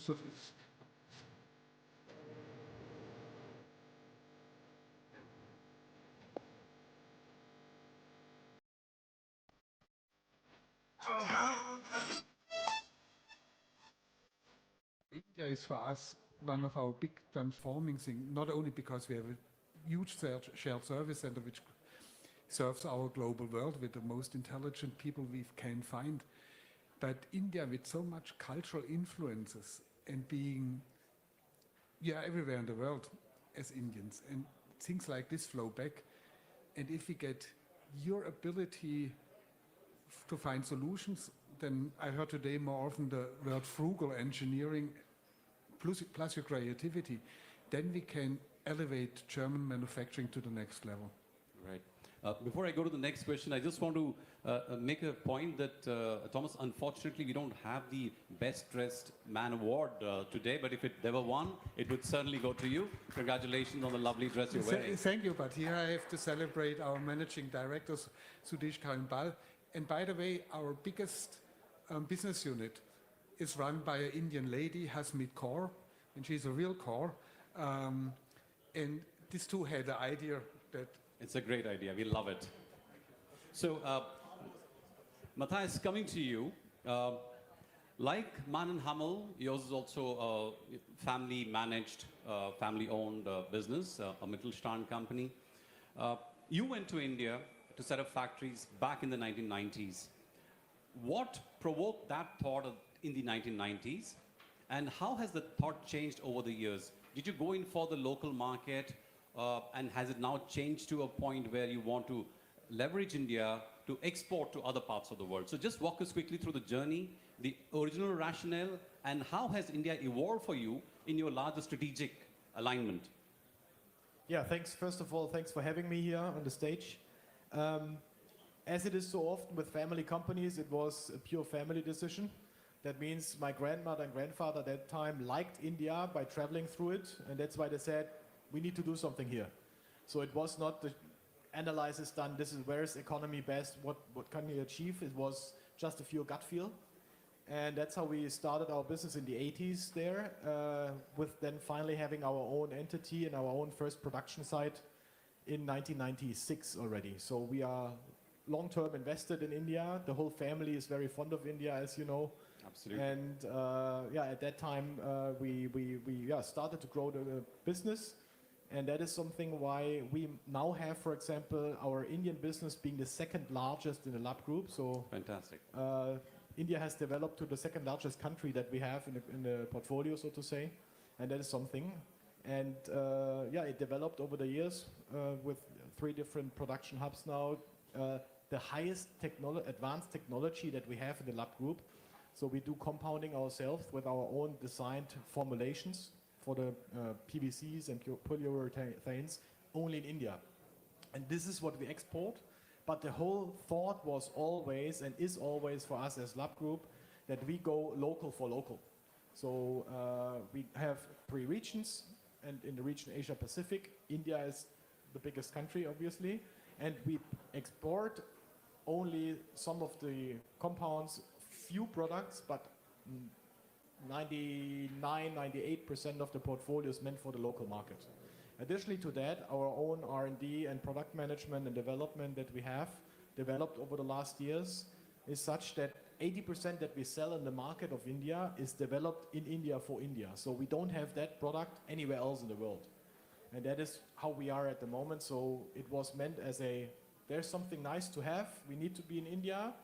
We believe in India. It's not the fast tiger, but the slow elephant. But as we see now developing it, it's consistently developing in one direction, and we were having the chances to also profit on that. Fantastic. Christian, you bring a consulting point of view to this discussion. One of the issues which the German industry is grappling with is that in its bid to decarbonize, the fear is maybe it has deindustrialized. How are the Mittelstand companies facing with this challenge as different from that of, let's say, the larger companies, the Siemenses, the Bosches, the Volkswagen? How are they doing? How do you see the Mittelstand companies preparing to remain competitive given all these constraints? Yeah, thank you very much for this question. What I can see in the German Mittelstand as well in the family-owned companies, there's a lot of responsibility for the environment, so sustainability is a key issue for them. And coming to the supply chain management, sustainability is also, beside efficiency, cost efficiency, flexibility, responsiveness is also a key issue, and we have to work on that. And I think it's also a key success factor for factories. So this is what I see there. Coming back to the supply chain as its own, so supply chain excellence is a key factor for success in the future. And what is clear is that there's no one approach that fits for all companies. And uncertainty is the new normal, so we have to think in, let's say, in scenario, not only the most likely scenario, but also the other scenarios. And therefore, based on these scenarios, we have to develop the supply chain strategy, also including the sustainability. And what is important for that is that we have also the transparency about the supply chain. We have to, regarding decarbonization, the carbon footprint, but also with a real-time visibility to steer, control our supply chain much more better way we did before, let's say, the pandemic, where global supply chains, stable global supply chains. So now we have to be very responsive, intelligent, responsive to cope with. Thomas, coming back to you, earlier in the day, we had Dr. Arvind Marni, who was talking about the need for German companies and other European companies to de-risk their exposure to China. He said it's not about decoupling, but it's about definitely diversifying your bets. From your perspective, how do you see the India exposure or the India investment playing out, let's say, over the next 5 to 10 years? What are your views on India's strategic importance in the larger scheme of things for Man and Hummel? First, I have to state that when you produce filters, you don't transport them very far. So we never have a problem to ring fencing some countries because we are like Matthias said, we are local for local. India will become for us one of our major hubs out of 3 reasons.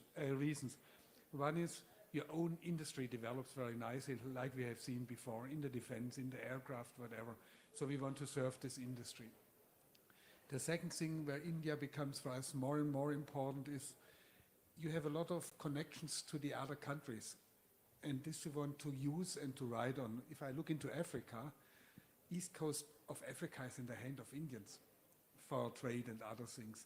So your global presence could be an extremely good help for us. And last but not least, the way how you have a ton of talent, but extremely well-educated talent. And this young talent is hungry. What we miss to a certain extent in Germany, we are not hungry anymore. Not everybody, but a lot of spoiled kids are not so hungry like a young Indian kid. And to work with these talents to develop, especially in our world where we get more digital, more AI-driven, where we have to develop smart factories. By the way, we do it together with MHP too. But this kind of things is our third pillar. And so China at the moment is very important for us for the passenger car side. Here we don't see India growing in the next 5 years to be the competitor, maybe in 10 to 15 years. But on the digital side, on making factories intelligent and to go in high-tech industries, plus the talent, that is where we see you. Right. So, Matthias, what's true of filters is also true of cables, which is what Lab Group makes, although you make all the high-tech cables as well. How much of the innovation? It's a commodity. Cable is a commodity, unfortunately, at the end of the day. So how are you able to differentiate yourself? Because I was moderating a panel at the Indo-German Chamber of Commerce about a month ago, and where one of the CEOs said, in India, the consumer wants a 5-star product, but a 3-star price. So is that something that your experience bears out as well, or is your experience different? Yes, that's the typical Indian behavior. They want everything, but apparently it needs to be for free. And then they will buy a lot, right? So that's the manner. Also, price increases we do in every country, but somewhat in India, an annual price increase is not possible. So here it goes only one way down. But joke aside, I think that is something what, of course, is important, yes. We try, as I said earlier, with our own innovation that we generate and foster and leverage in India, for India, to be on the tops of what is needed in the market. And of course, with that long experience we have in India, it is important to us that we know how the Indian market, how customers, how market behaviors, what is expected also. And that is what we try to address in the best way possible. And then you're surprised by service, not only by features and benefits, but by service and the whole surrounded. Also now, Indian companies, bigger Indian corporations that have outsides of India operations. We are a global player like Man and Hummel, and that is what we also tend to leverage to say then, hey, we are not only an Indian company or German company, we are a global company. So if you move to Eastern Africa, Middle East, that is where we focus on now with better ties here. We are here already for you, so leverage Lab also on your way abroad, and that's what we follow. Right. So, Christian, it's not just that the product is changing. Obviously, the product is changing from IC engines. We are going to EVs. There are newer technologies that are coming in. Germany was actually the pioneer when it comes to Factory 4.0, the Industry 4.0.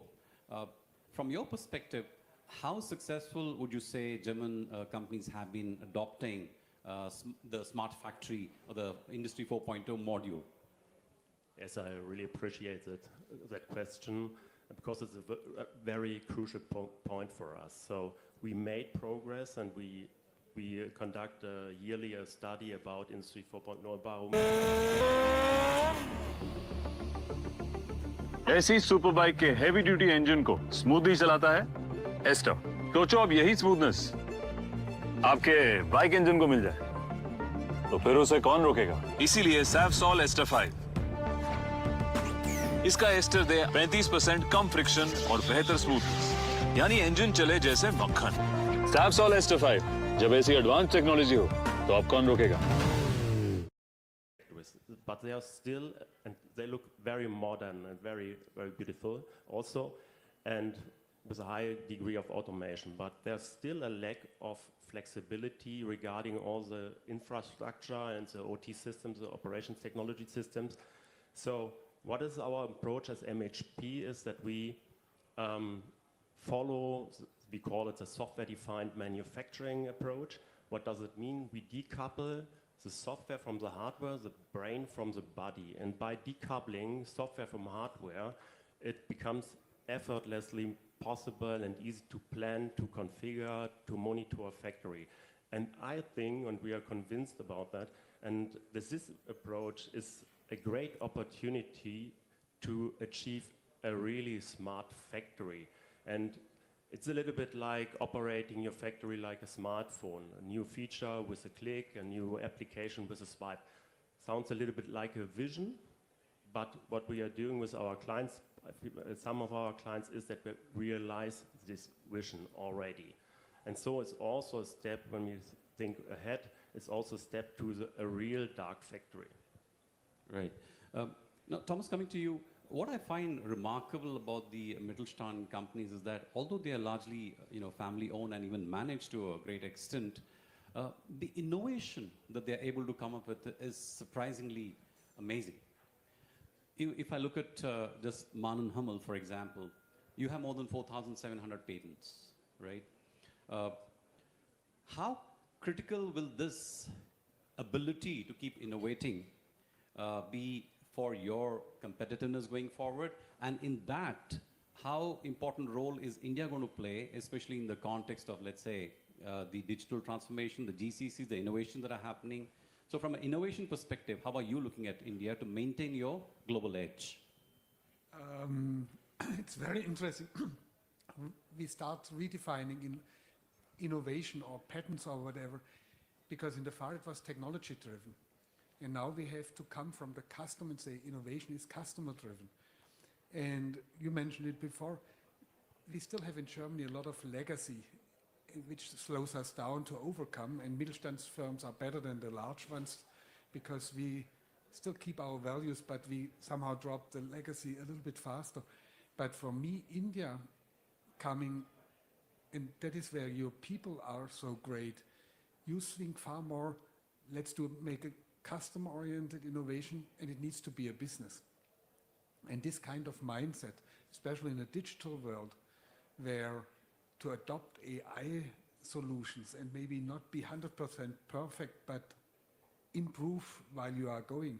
These talents, that is something we need in Germany, and I really hope that we are good enough, or I'm not only hope, I'm fairly convinced we are good enough to adopt. Yes, we will have some difficult years to go through, but, and it was addressed today more often enough, if we combine these two capabilities, then we as a company, I cannot talk about Germany or Europe at the moment, or India, we as a company with all the talents of India and Germany will be better. Fantastic.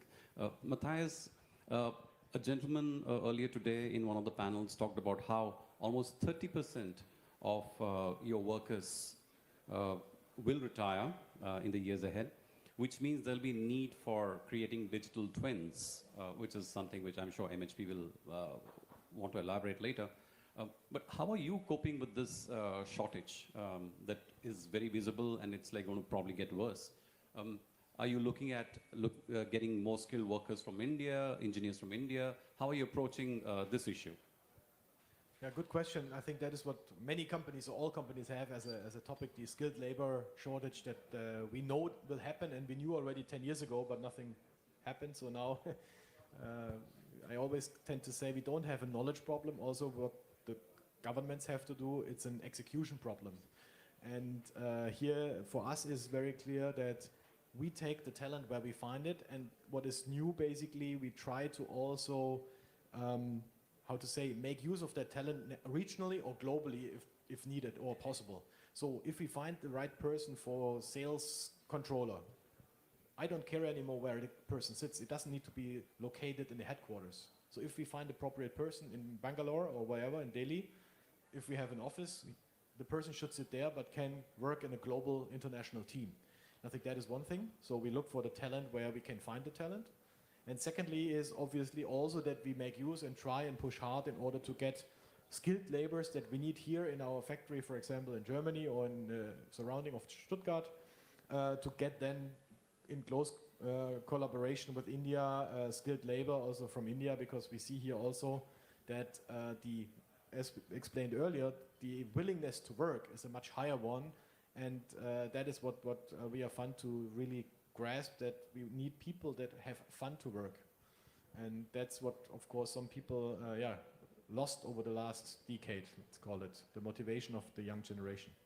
Right. If I may add one thing and the third thing, and I know you do this too, we look together with Indians engineering that are into robotics, because we do not only want to import Indians, but maybe we want to import Indian robots. Fantastic. Christian, that's a challenge for companies. They have to make sure a global workforce works on the same page and delivers the quality that they expect back in Germany. How is technology helping companies, especially manufacturing companies, deal with this whole skill shortage, especially with the advent of AI and newer technologies of manufacturing? What is your point of view on that? First of all, nothing should happen without AI in the future. And regarding the factories, then digitalization, robotics, as you mentioned, automation are the key to cope with this problem or with the situation. And as I mentioned before, software-defined manufacturing means that you can organize and plan and moderate the factory in, let's say, a software platform. And you don't need the technical guys, which are often already retired, and you have to bring them back. In some companies are only the technical guys fly business class. So you don't have to bring them back. You can organize a factory with less people via software platform direct to the hardware. This is one way factories and the production responsibility can cope with this topic. So I have two more questions before we run out of time. The first question would be around the disruption that we're facing in global supply chain. That obviously poses a lot of challenge, especially for companies that are dependent on multiple manufactured products, components that have to come from different markets. Maybe it's not a very big challenge for Man Hummel, I'm not sure. But speaking in general, Thomas, how do you see this global uncertainty impacting manufacturing itself, your ability to make decisions and do even capital allocation, like where should I set up my plant, where should I source my products from? How big a challenge is that going to be going forward? It's challenging us too, and we don't want to go for reshoring. That is a decision we made because Europe will not be the growth base for the future. So we are focusing where our markets in the future, and if we get sources there, then we take this for our supply chain. That's the best. But nothing with our AI, as you said. I think overcoming what we had in the past, this disruption in the supply chain with good AI and more flexible production, and with a smart factory you go down to a lot size of 1, or we hope to get down to the lot size of 1. These two combined should help us to overcome these difficulties we had in the past. Right. Matthias, your views on the disrupted supply chain globally? Earlier I mentioned that we are set up in regions and very local by local. And this was already, in the first generation, the goal and plan. We have continued that in the second generation. I will continue the third generation with my cousins to do that. So we have quite an okay location set up right now, but this will have to continue even further. So that is important. And then again, if there is something you can grasp, like knowledge that is generated in one region or country, because it's running great here, that is also with the use of AI or processes to copy fast and learn. And that's what we have to improve in Germany, because as you know, we are Germans, and we are Southern Germans, we are Swabians even worse. we like to invent everything ourselves, and it is 120%, right? As we always tend to say. So we are not good at admitting that something else can be as good as ours. And that is something we can maybe also, we have to open up here a little bit. I'll call that pride, so it's fine. The final question, if we were to look 10 to 15 years ahead down the road, what are the emerging industries where you think German companies, especially the Mittelstand companies, will be able to maintain or become global leaders again? There are a lot of new areas which are emerging, including green energy, EVs or different parts of the EV system, autonomous driving. There are so many different technologies which are there. Where do you see German companies being able to maintain their global edge 10 to 15 down the road? I'll want all three of you to answer. I'll start with Thomas first. Besides what we have now, and I don't talk about automotive, in the future it will be mobility, and we will be able to find mobility solutions. But I firmly believe that in the pharmaceutical area, in the medical devices area, and in clean environment. If you only look in Baden-Württemberg, how much companies we have who are working on clean water, and companies like ours on clean air and whatever, that is a need which will not go away fast. And now I'm living in India, especially in Delhi or other places, there will be a long need where you need environmental support from German companies. We need a lot of clean air. We need a lot of your stuff. By the way, when I was growing up, Purolator was a very big brand, so I think you've done a great job anyway of reaching us in India. Matthias, what are the areas that you think will be Germany's strength, global competitive edge that you can retain? Not speaking specifically of the lab group, but for German industry on the whole. I'd like to add to that, so there's already something said. I hope in the future, I don't know yet whether this becomes true. My wish is it is at least that we play a certain role in the automotive industry. Having said that, I think what we are really good is at factory automation and all that goes around it, with all the connectivity between the robot and the machine and all of that. Not maybe the software, but the hardware and the possibility to manufacture at scale. That is something I think we are very good at with our huge export volume. And that will remain. And then on the other side, the renewable energy, hopefully we have had a very strong foothold in the PV manufacturing, and as such, we were front runners in that area. So maybe with the other possibilities you might have in new generation of power, let's call it, that could be something also where we have our footstep a little bit ahead of the rest of the countries. Right. So, Christian, last word to you. We're saying German manufacturing never failing, always strong. So 10 to 15 years, where do you think Germans will still be the world beaters? Like they'll have the best technology that the world can bet, and they'll have to come and shop from Germany?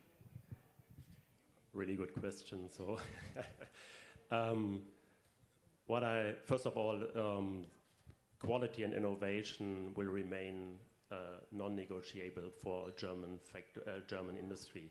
I hope we will, as a German industry, will focus on special sectors and industry, as you mentioned, not doing everything. So what is our focus is also a little bit from political side interesting, but focusing on the future industry, and then go back what makes us strong, and what has made us strong in the past: engineering, innovation, talents, and flexibility, and at least we have to cooperate worldwide. Cooperation is also important for German industry. Strategic alliances, and don't forget India, absolutely. So thank you, gentlemen, for a lovely discussion. A big round of applause for our panelists. Sakshi, back to you. Thank you, Shri. Thank you so much for that lovely conversation, gentlemen. Please wait with me, and please bear with me for a few more minutes as I invite Mr. Vikram now on stage, CEO of South TV9 Network, and also Ruben, please.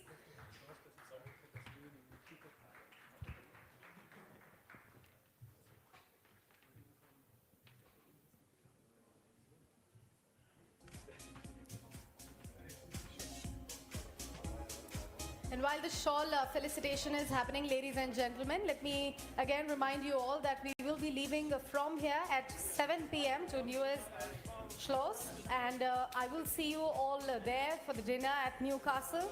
Those who have come by their own vehicles can drive by. Otherwise, there are buses outside as well that can take you to News Schloss.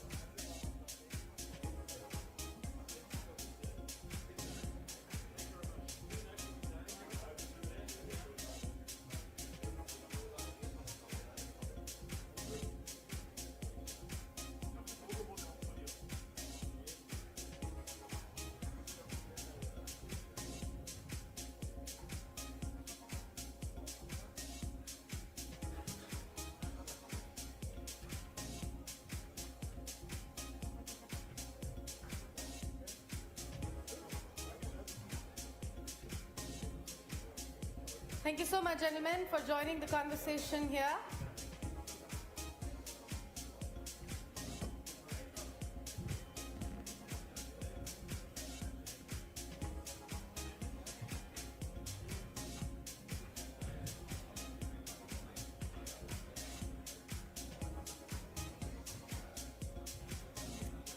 All right, moving on. Speaking about something extremely important, we have spoken about innovation tonight, we have spoken about defense, we have spoken about culinary arts as well. Now it's time to discuss education, which is of course the strongest bridge between the two nations. Tonight, we will explore how Germany continues to attract Indian students and what challenges, opportunities, and trends are shaping the global academic challenge.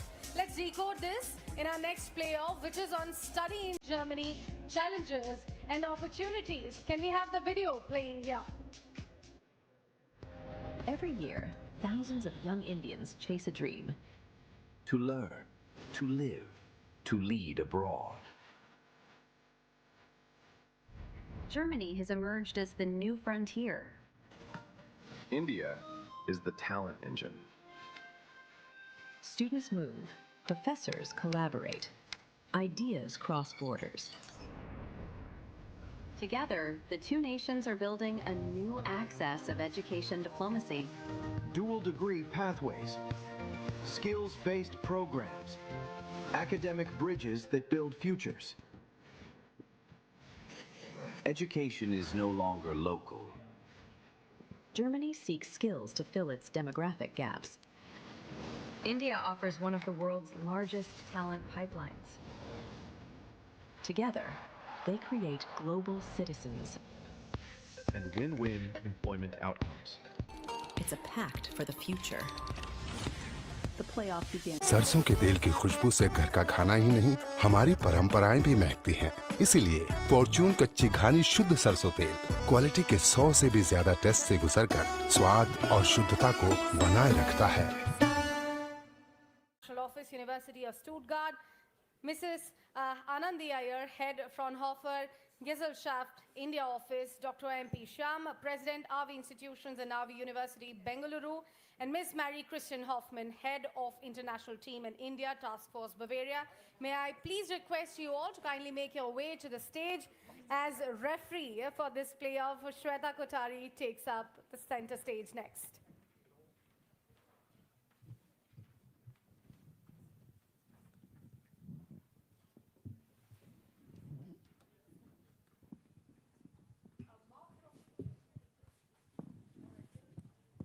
Can you hear me? Oh, yes, you can hear me now. Mark is also joining us from Burma.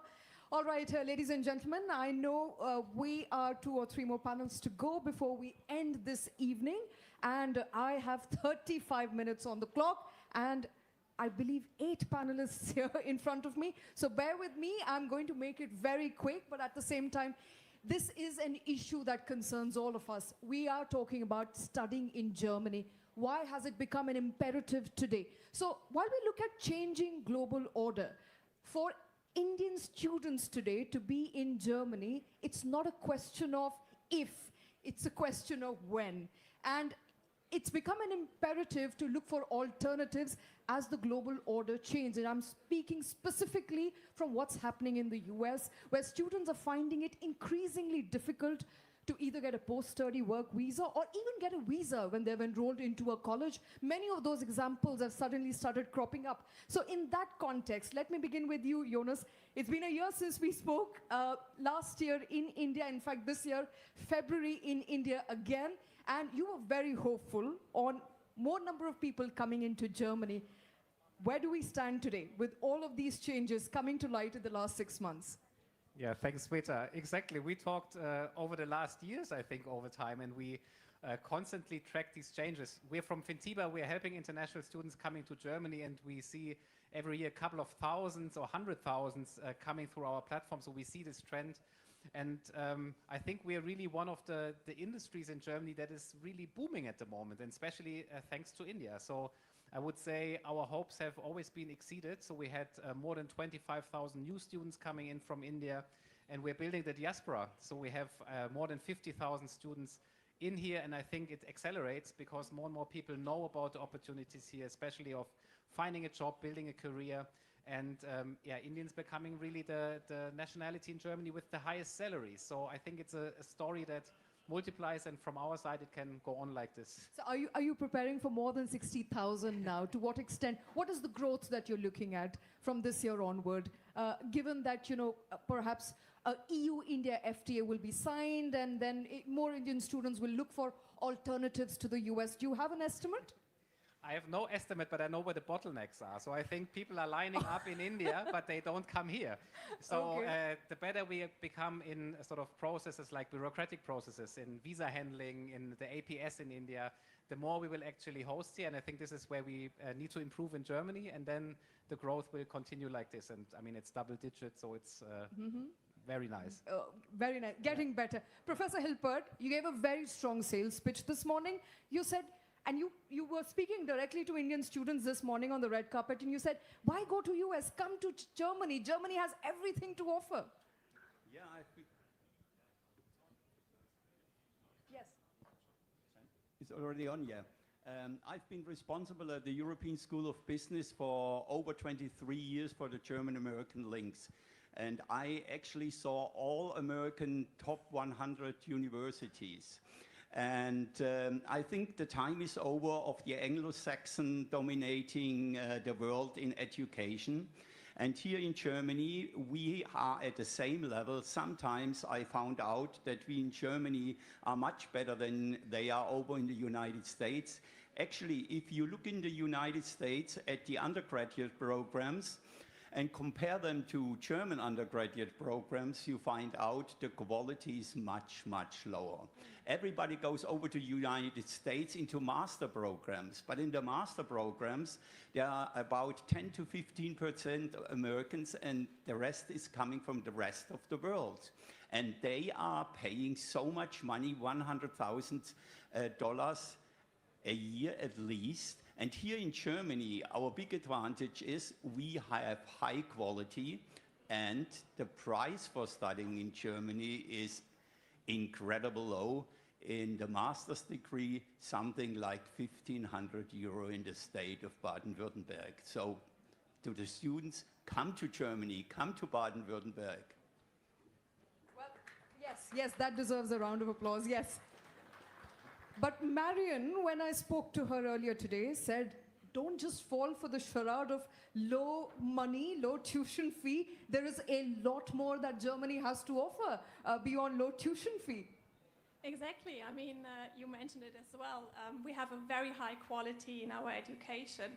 Even though most of our universities are public universities, the best ranked universities that we have in Germany are public universities. So they have a huge opportunities for research, and also going on to the labor market. So what we do at universities nowadays, I mean, we help students when they arrive, we help them to integrate into the study programs, into the German education system, but we also help them to go on, and we try to prepare them for the workforce, for the labor market.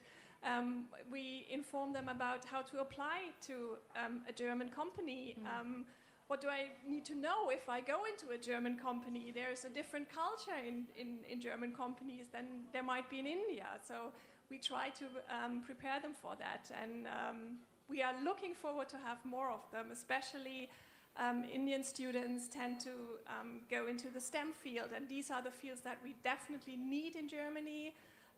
German students, it seems, tend not to go so much into STEM fields, and that's why we count on international students. All right, you know, I have to come to you at this point, Mr. Sham, because you have basically said in a lot of your speeches earlier as well that there is now a new opportunity for more students to come to EU and more specifically Germany, because it's not just low cost of tuition, it's also the research and the innovative environment that you don't usually get, you know, beyond fundamental research, you don't get in Indian universities. Over the last couple of years, Indian students coming to Germany has increased multifold. I think the Indian diaspora in Germany is the highest, beating the Chinese a couple of years ago. So there are a number of Indian universities and colleges which have study in Germany program. 1 year they study in India, where they're taught A1, A2 and B1 languages of German, and then they have a good foundation of mathematics, physics and other STEM subjects, and they are welcomed in Germany, and they have been doing exceedingly well in German schools because Indian students are very passionate to learn, very hardworking, and you know, they're career oriented. And Germany opens up, not a good German degree, opens up a number of job opportunities in the EU region. We've also been doing a lot of industry-related programs with German companies in India. You know, we have an advanced diploma in automotive mechatronics. We have IoT centers with German companies, so which helps them directly after a program of 10 months to 12 months, which are skill-based, to come directly into the European industry and the German industry here. So I find more and more students looking at Germany because the career opportunities are high and the quality of education, like some of them in the panelists were saying, is extremely high, especially in engineering and STEM subjects. STEM subjects. Ms. Iyer, do you agree with that? The quality of education when compared to India is extremely high, and that's an advantage that Indian students have when it comes to research, innovation, opportunities. What Germany offers perhaps right now, India is lagging at the moment. Well, I think it's not just the quality of education, which is of course brilliant, and you can see that that's a very varied kind of ecosystem where you have applied universities of applied sciences, you have full universities, you have research centers like the Fraunhofer. But I think what's really impressive about Germany is the seamless ecosystem that takes you from education to the market. So you have universities of applied sciences that give you dual training, where there is more training than, you know, education in terms of theory, but you also have universities that give you more theory and also multidisciplinary subjects, you know, which is the need of the hour today. But more importantly, for example, a Fraunhofer Institute, which is in the field of research, is directly connected to the university. Those students doing their docs and PhDs come into, they register at the university but do their PhD with us and then move into the industry. We have a broken ecosystem in India, which kind of, you know, disconnects the student from the education to the industry. And that's where we are having the issues of not being a product nation and not moving up the value chain. So I think students coming to Germany should really look more at this huge opportunity of a seamless education that gives them the right kind of skills, which are depth and breadth to deal with the new learning environment, rather than just look at the low cost, because that would be the wrong focus, I think. Not just the low cost. Ms. Hoffman, are you worried that perhaps more international students are coming to Germany and taking up STEM subjects? Because that's what Marion and I were also talking about prior to the panel, that more international students are now enrolled into STEM subjects as opposed to the local talent, German students. Yes, so we established our India task force because we recognize that so many people from India are coming to Germany and they need support with the onboarding, support with... Could you hold your mic closer, ma'am? Closer? Yeah. Support with the onboarding, support with mental health, because they come to Germany, it's a new country, new people, new language, and we want to support them to have everything ready when they come to Germany and don't have something else to do and chill and concentrate on studies. All right, and in your assessment, have the barriers reduced compared to, perhaps last 2 decades since India and Germany established a strategic partnership, the barriers for... Guests are coming in 30 minutes, you're ready, na? Ready. Okay, music check, food check, ice. Ice. Check. Not check. अरे Lloyd है ना, 29 minutes में जमा देगा. Presenting Lloyd refrigerator with rapid freeze technology. अब ice बने only 29 minutes में. Lloyd, ख्याल जो घर को घर बनाए. This festive season, bring home Lloyd. Scratch and win mega prizes and assured cashback. And then you have everything ready for the embassy, for visa and so on. And we also support universities regarding international or intercultural teams and trainings and so on. So we recognize that this process we have to optimize regularly, but it works very good. And that's where I think, Mark, also the struggle is. A lot of Indian students coming to Germany, perhaps not really integrated with the culture in Germany. The language continues to be a barrier, although, it's getting better day after day. In your assessment, what are the bottlenecks still for Indian students? Well, you mentioned the language, and the language is really a thing that is key in Germany, because when I think from my perspective, I represent a health insurance, and let me say how important it is that today the 2 largest health insurance companies in Germany sit up here and discuss that matter, because it shows how important it is. And when it comes to language, that is important, because in Germany we are the land of red tape. We have a lot of bureaucracy in place.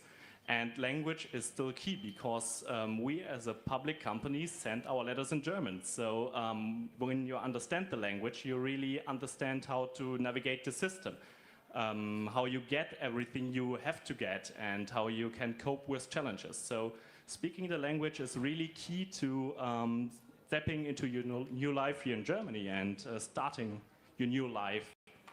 All right, so Jonas, language, blocked accounts, lengthy process, everything in German, Indian students finding it hard. You also come in there. Fintiba is doing great work in trying to bridge that gap. Yeah, but I would also add that if there's one language who knows, one country who knows how to deal with languages, then it's India. So I don't think there's... Yeah, we take a lot of pride in that. Yeah, exactly. So I think there's nothing to really worry about it, because I also make this comparison. If you take the percentage of English speakers in Germany versus India, I think the percentage is higher in Germany, of course, even if you have in total numbers, India is leading. So I think there's nothing to be worried about, because in Germany you will get along with English in your daily life. But of course, over the time of studies, it's so essential that you pick up German if you want to pursue a career and then live here. So I think it's worth taking the effort for what Germany offers. And this is quite an opportunity to start a career here and enter the labor market. Worth taking an effort, start learning German, and great many opportunities await for you. Mr. Sham, I think, apart from learning the language and going beyond language, one of the things that Indians, young students keenly eye is an opportunity to be employed, to get money, to make money. And now Germany offers 18-month, if I'm not wrong, of post-study work visa. Post-study work visa. And lateral entry is also relatively easy. Yes. Right, so in your assessment then, what are the challenges that Indian students have at the moment for those who are coming especially for post-graduation, where I believe German language is not necessary? I think post-graduation is really not a problem. We have a lot of students coming to the TU9 universities, okay? They do come on the Erasmus scholarships, and they also get the other kinds of scholarships which are given by the government of Germany. So we have a lot of Indian students coming for their master's and PhD programs, and they quickly pick up the German language. And that's not an issue. It's with the undergraduate students who need to learn German, like if they have to get employed in the SME and the MSME industry, knowledge of German is very important, because like my panelists were saying, that letters are still written in German language.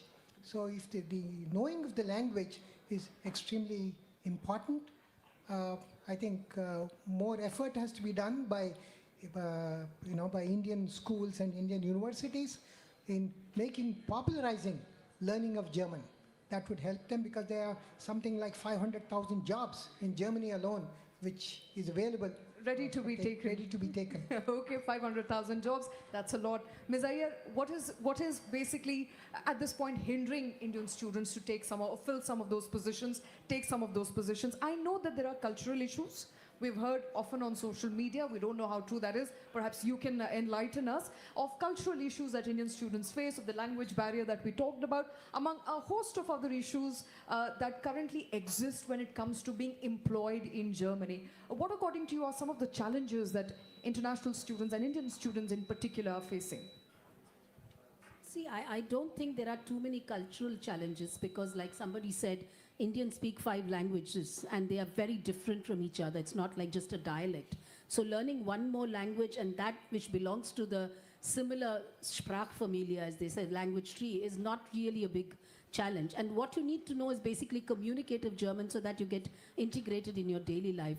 But I think the challenge really, what I hear from students, of course, I don't meet too many of the graduates. I'm talking about the PhDs and the postdocs that come to Fraunhofer, is that they are confronted with a very heavily practical way of teaching. And that takes a long time to learn. So very often I hear from my professors that Indian students are brilliant in theory, but the minute you put them in a lab, they are flummoxed because they've never seen a machine, right? And the second I think we thing can is, all agree with that. correct. So that's a process, it's a learning, and frankly, they adapt pretty well. But the other thing is that a lot of us coming from India are used to Anglo-Saxon countries where it is more welcoming. It's easier to settle in because there is a larger Indian community.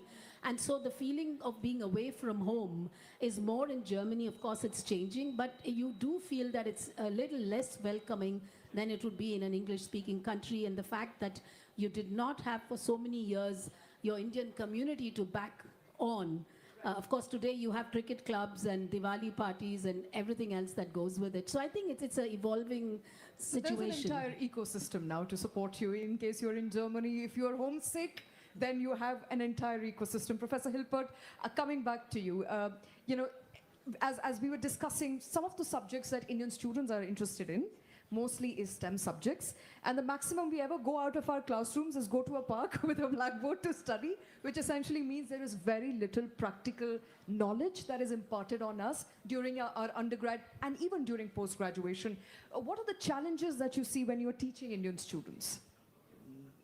I see one problem here. We already have a typical German discussion. We talk about the universities of applied science, and importing students from India. I think we should export a system that we have in Germany, which is the corporate state universities.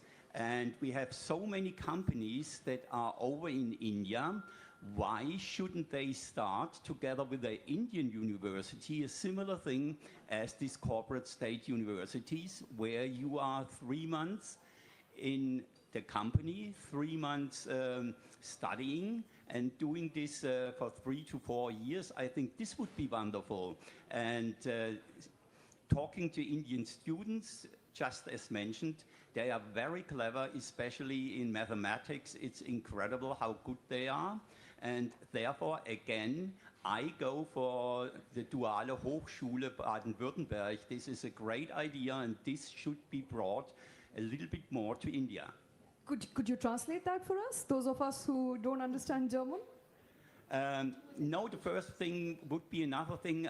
When I've been over to India, I visit nearly all the Goethe-Institute, and I found out that they are doing a great job.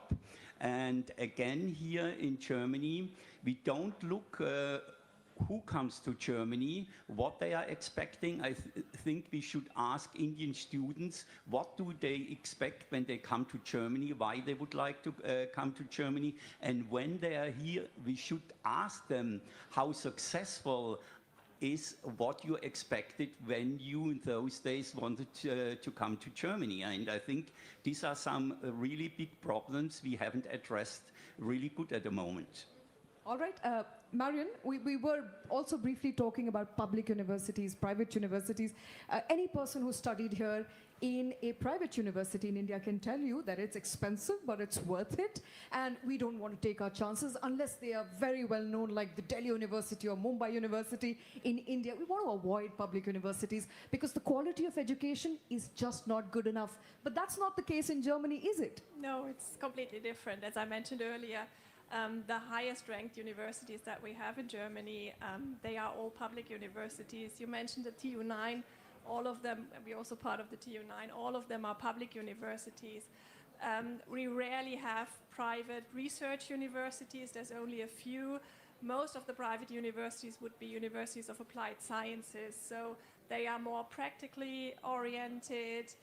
Maybe they have more specialized programs, but if you're looking for high quality, if you go with a public university, you're on the right track. They have a lot of very good research. They have a lot of international programs. They have international students.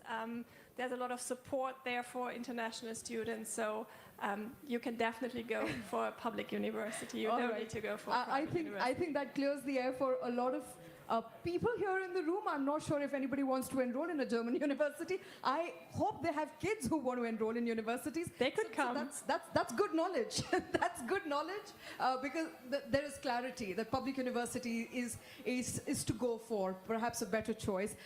Mark, I want to come back to you.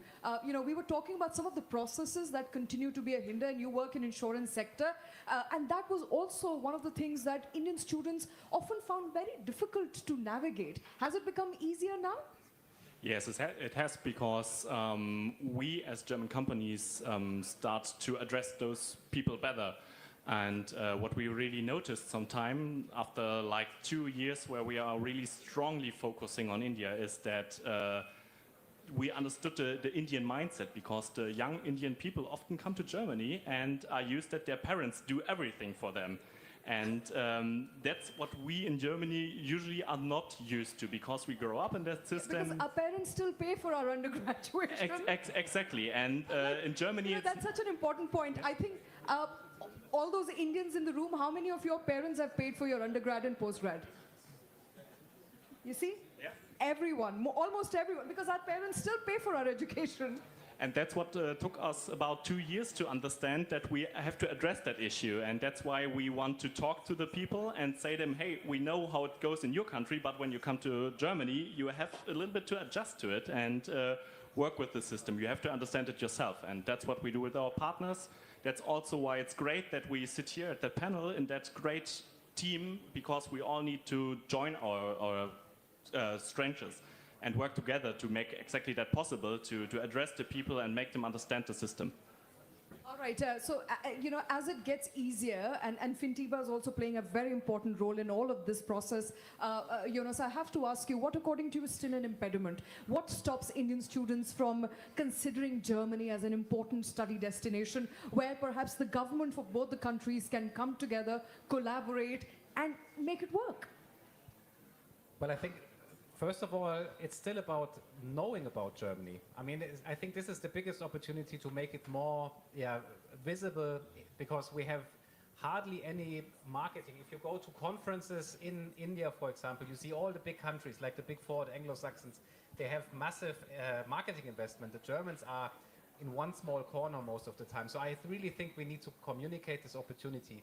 And then on the way, of course, this is why Fintiba has been founded. It's really, how do we make it as easy as possible to go through visa processes, to all the requirements that you need for enrollment, and all these kind of things, where we've built a digital platform, because I think digitalization is also something that is often, or has been missing in Germany, and we're now catching up. I think we should also be open about, we can learn from some, for example, private universities in terms of service, for example. I think not everyone, like ESP Reutling has worked with a lot of individualized service. This is not the norm in many universities, and I think we need to improve a lot on the university side, also on the authority side, to really help people go through the process much more smoothly than today. All right. Professor Hilpert, if I were to enroll today for an additional I already have a post-graduation degree, but if I were to enroll today for a postgraduate degree in one of the German universities, what sort of scholarship am I eligible for? What are the opportunities? Firstly, as Jonas pointed out, that there is little knowledge in the world, so, I don't know a lot of scholarship opportunities, a lot of fellowship opportunities that will bring me to Germany.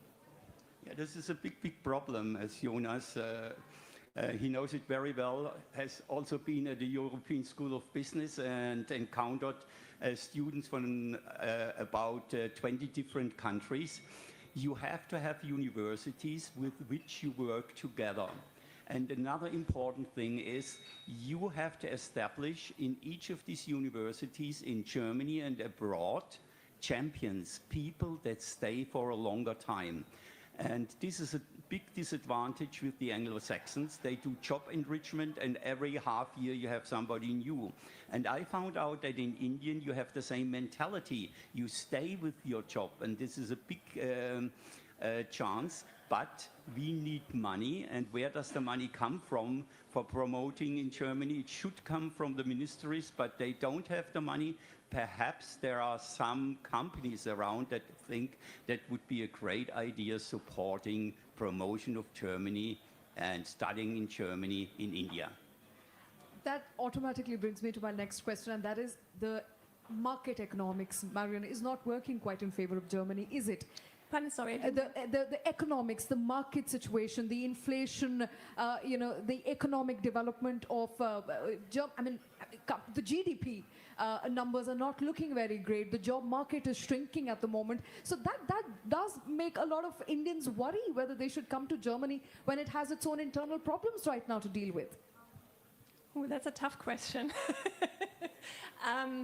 Well, so let me make it easy for you. Have any of your students, international students, come to you worried about possibility of being jobless at the end of their course? Not necessarily. I mean, we try to prepare them as good as we can. We try to prepare them on how to find jobs. And yes, the situation is a bit difficult. But we also tell them, well, usually they want to stay in the area. They want to stay in the region, they want to stay in the area. But sometimes we tell them, you have to maybe go a bit further. Go to some other state, see if they have jobs there. So this is something that we try to tell them and show them what opportunities are they. What we also do is tell them that during their studies they can also learn some they can get some practical experience. They can do an internship, and that might help them also find a job later on. It can be difficult, and I know the situation at the moment is not the best, but I would say there's still a lot of opportunities for international students, for Indian students, and I'm going back to the STEM fields. They are still sought for. Okay, just STEM? And any other field? For people like us who are in the arts field, what happens to us? I would say, I don't know, maybe medicine is something. I don't know, maybe the others can help me out here. So this might be also something. Okay. STEMs and medicine for now. Sham, you're agreeing with that? Yes, I agree with her. All right. And so before I end, Ms. Hoffman, come Protein. जब Max protein bar है तो health से cheating क्यों करते हो brother? High protein, tasty and filling, natural ingredients. Protein snacking मतलब no cheating. By the way of education, research, so on and so forth, are also looking at the possibility of making it easier to enter into Germany and have a life in Germany. And so you said you've been helping a lot of Indian students at the moment. What sort of queries are you getting when it comes to Indian students? What are they most worried about? The most worries are where homesickness is a big worry. To find a community in Germany. This is why TK is also supporting companies that they can build a good international team. So we support HR with trainings and also help the expats to settle in Germany. And they also have a direct contact person at TK. So in our team, they always have an ear for every questions coming up, and we also communicate with them in English, and I think this is also a very important topic. And we want to make Germany attractive, so we want that they stay in Germany as long as they can. So we work together with universities and companies very closely. All right, thank you very much for that. I think I'm going to hand it over back to my colleague now. Thank you very much, all of you, for taking time out, for being with us this evening. Studying in Germany is not a question, as I mentioned earlier, a question of if, it's a question of when. All the more given how difficult student life is and how world is changing very rapidly. Thank you all of you for making it easier perhaps for Indian students to make a choice this evening. Thank you. Requesting all of you on stage to please stay on stage because it's time for the shawl and scarf presentation. We have a big surprise for you as far as the scarf presentation is concerned. To present the shawls, let me first invite Mr. Amit Tripathi, Chief Revenue Officer of the TV9 Network. And for the scarf presentation from 4FB Stuttgart, we have a big surprise. Ladies and gentlemen, put your hands together for Stuttgart legend Kakao, who will be presenting the scarf.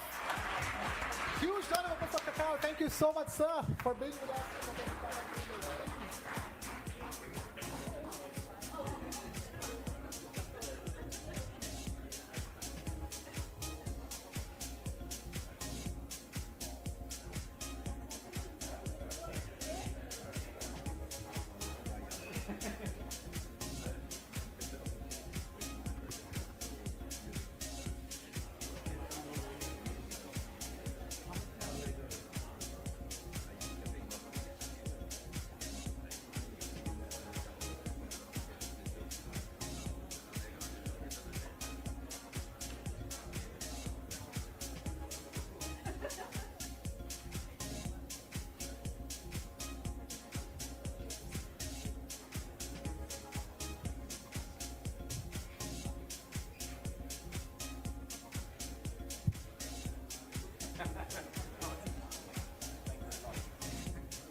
I'm going to request Mr. Kakao to please stay on stage. Stay on stage. Stay on stage. The rest of you, thank you so much. Thank you so much. Thank you so much. Thank you so much. Kakao, please come to the center of stage. Mr. Amit Tripathi. Mr. Amit Tripathi, please actually come on stage.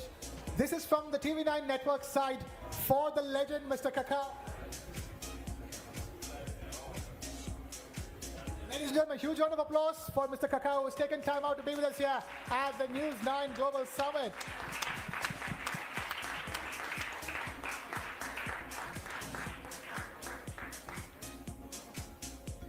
Thank you for being a part of the playoff over here. Thank you so much, Mr. Kakao. Time now to quickly move on to the next session, and this next one is my favorite. It's all about women.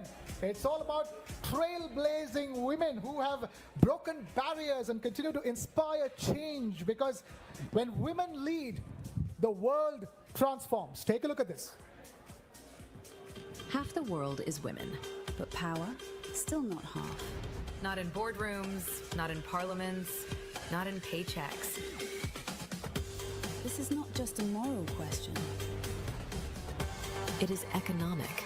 Unlocking women's leadership could unlock trillions. For nations, for businesses, for futures. Tokenism is over.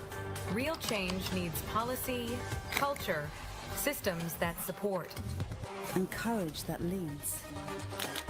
From corporate towers to grassroots movements. From boardrooms to classrooms, women are rewriting the rules.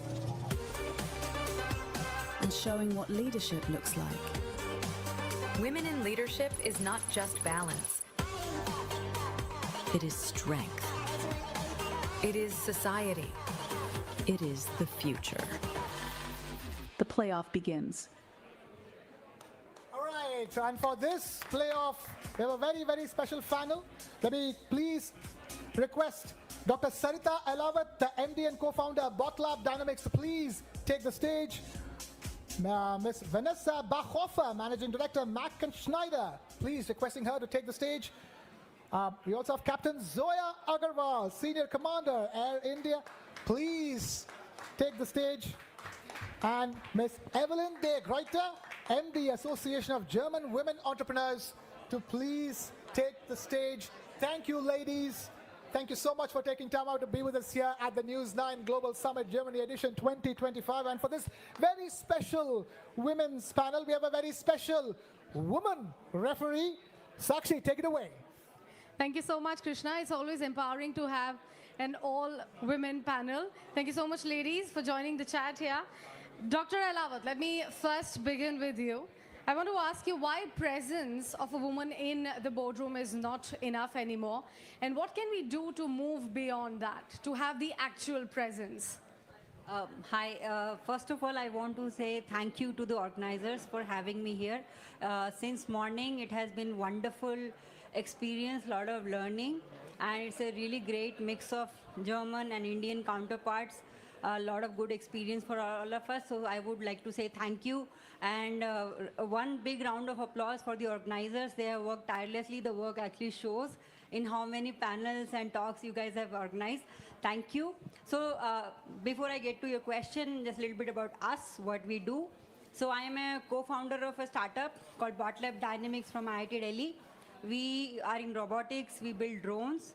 We are among the top 5 companies in the world now. We can fly thousands of drones simultaneously. Last year, we set 5 world record by flying 5,500 drones. But the unfortunate part is in my team of 250, which is mostly engineers, number of women representation as engineers is less than 10%. And if you look at it, since morning, we had more than 60 members speak here, and again the women speakers were less than 10%. We're talking more about 5%, and it is really representing in when you talk about founders, boards, and unless we have that number come close to equal 50-50, you will not have that representation. Now coming to your question, what women can do. So if you look at, so there is a great opportunity, not even just for women, but overall for economy. So if you look at all the tech companies, whether it's Google, Meta, NVIDIA, the number of women are less, and as a result, products that are women-oriented is less. One big example is when Apple Watch came, they forgot the user would be women, and a lot of parameters were ignored. So if you have women representation in tech world, you can have products which are represented of women, and the economy can grow. Diversity, not just for the sake of diversity, but it could actually make great products and a lot of money for the countries and society. Also, Vanessa, if I could ask you on that note, what could be some of the strategies that maybe we can inculcate in the management aspect of it, of course, to move beyond tokenism, according to you? Well, first of all, thank you for having me here, and I'm really happy to be here on behalf of Mack & Schneider. That's my company, and we have Indian customers and automotive OEM, so really glad to be here, and also on behalf of the Chamber of Commerce and Industry here in the region of Stuttgart. Well, here in the region we have the situation that almost 75% of women are in the workplace, so that's a good news, but they are 50% of them are working part-time and not full-time. Closer? Okay. So but only like 50% of them are working full-time, and the rest of them are working part-time. So from the perspective of our regional economy, we need more women in the workplace because we have 40,000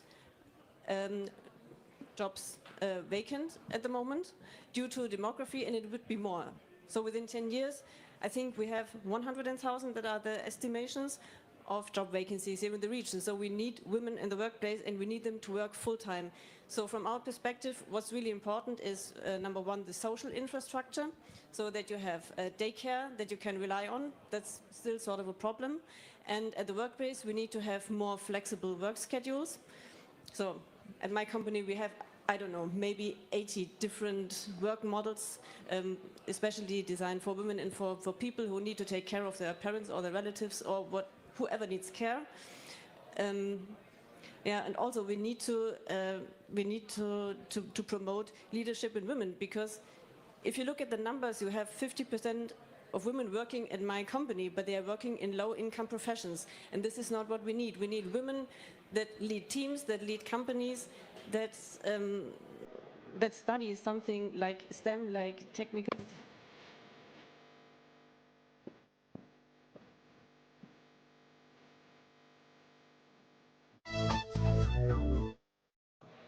Absolutely. Captain Zoya, let me take my next question to you. But before I do that, I just have to highlight that I was speaking to Vanessa and Evelyn earlier before we began the session. They were really excited to see you in your uniform. Sadly, that could not happen. But I think a par suit would do too. So, Captain Zoya, let me take my next question to you. It's not only about gender battle anymore, because we have race, sexuality also running in the same race. With all those aspects being in the very similar race, finding their own position in the boardroom, how do we tackle all of those challenges for us, for women? Okay, thank you so much for having me here. To all the organizers. It's a wonderful themed event where you're highlighting a lot of things, but I'm sorry for disappointing all of you because I didn't show up in my uniform, but I promise I'll show you a picture of it before I leave. To start with, I want to ask a question from the audience. How many people over here either own companies, OWN, own the companies, or work for an organization, or invest in stock market? Can you just raise your hands? Okay, so quite a few, right? And would you want 25% more profit for your company, for your organization that you're working for, or the one that you own, or maybe 47% higher return on equity? Yes? No? Yes? Yes? Okay. So there you go. You need to hire more women and give them a higher leadership position. As per the study of McKinsey, as well as a Harvard case study, they reported that if you have women in key leadership roles, not the middle management, but key leadership roles, you can boost your financial projections by 25%. That's the McKinsey. And as per the Harvard study, if you have women in similar roles, your return on equity is 47% higher. Can you beat that?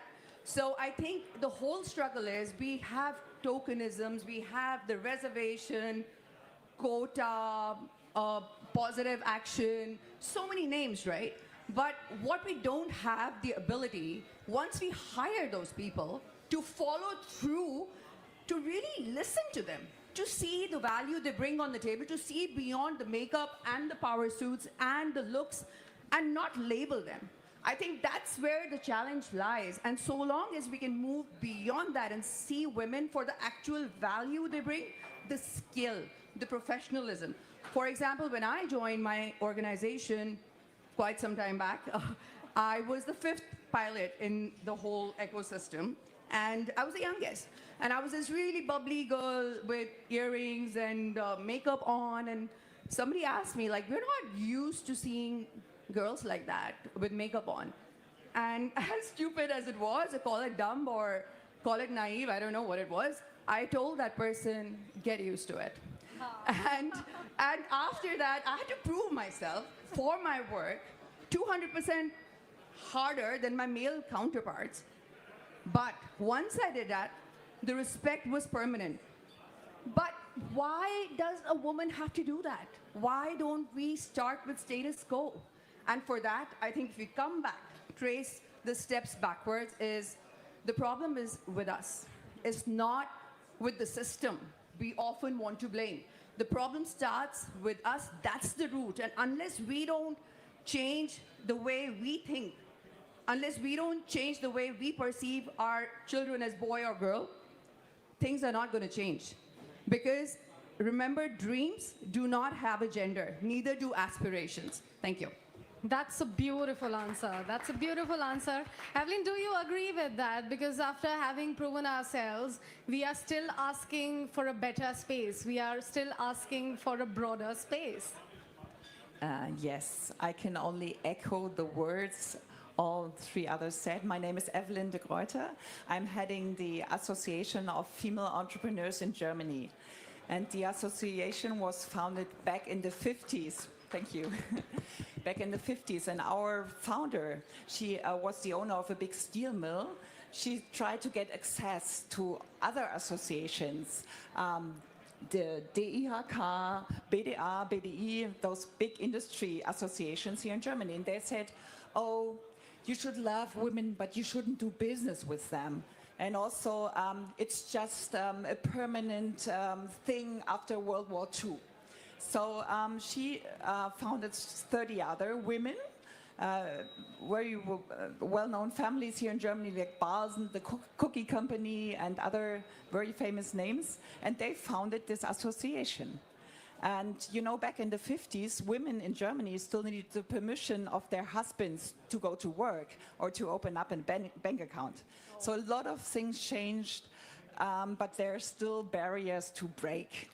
So I can echo what you said. I mean, we have to work on it, and it doesn't only help if we have women on the boards, but they also, the culture in the companies have to change so that they can really get through. And we need the female perspective in, especially in startups, because I mean, how can you leave out 50% of the population?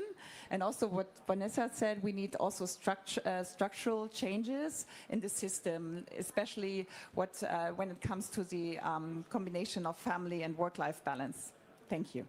That's really interesting. And I take immense pleasure while I highlight that, you know, this is not just based on the gender that we are asking for better opportunities or more opportunities in the boardroom, but I will speak on the behalf of every female present in this newsroom. In fact, that we are asking on the basis of merit, right, Dr. Elawat? We are not asking you for the opportunities just because we are female. We can prove it to you.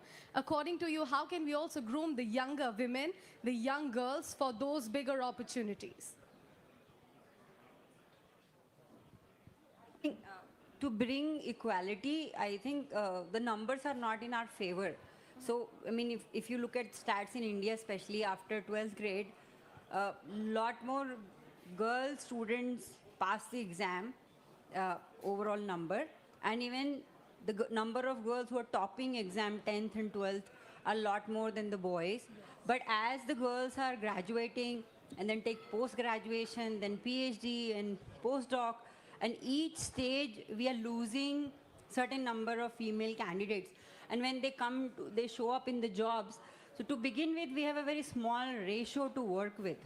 And then expecting that you have this 3% workforce or 5%, and I'm only talking about STEM.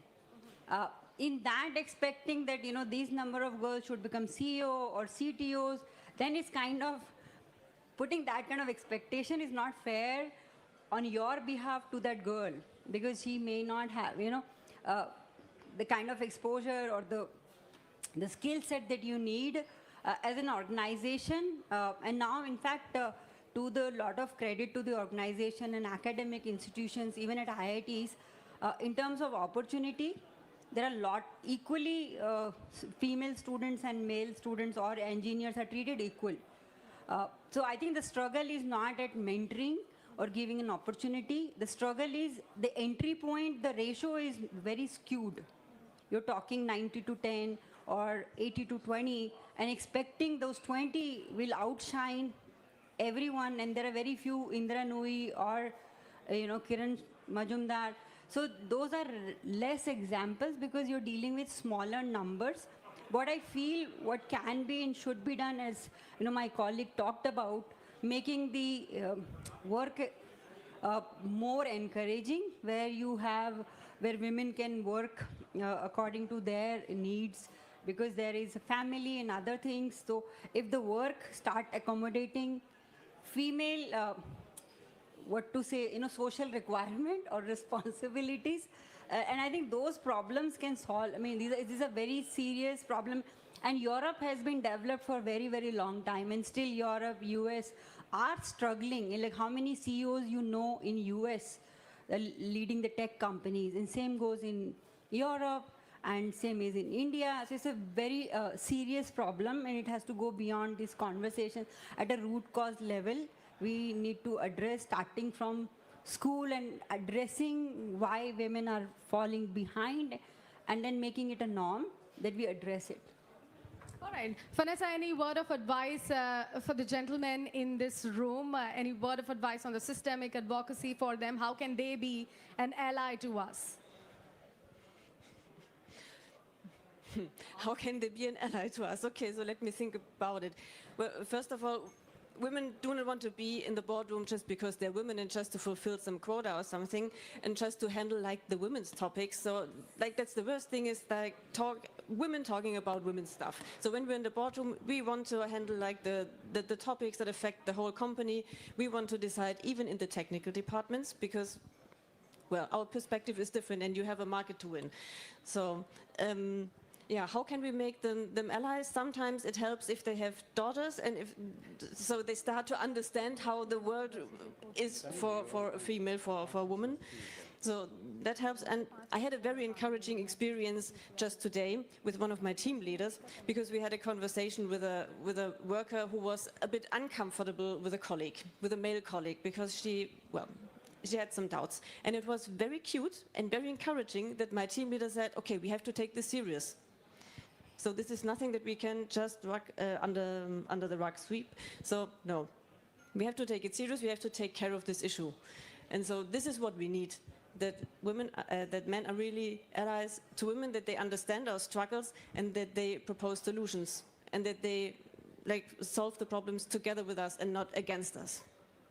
Captain Zoya, how do you think women leaders today, as you being one as well, are actually shaping the future for women leadership? So representation is super important. Like, I regret not wearing my uniform today. Not that I can possibly inspire any one of you to become a pilot anymore, but maybe I can actually. You never really know. But representation is important, because I think if you don't see me, you can't be me. So it's important, very powerful for role models, women who are already the CEOs or the CTOs or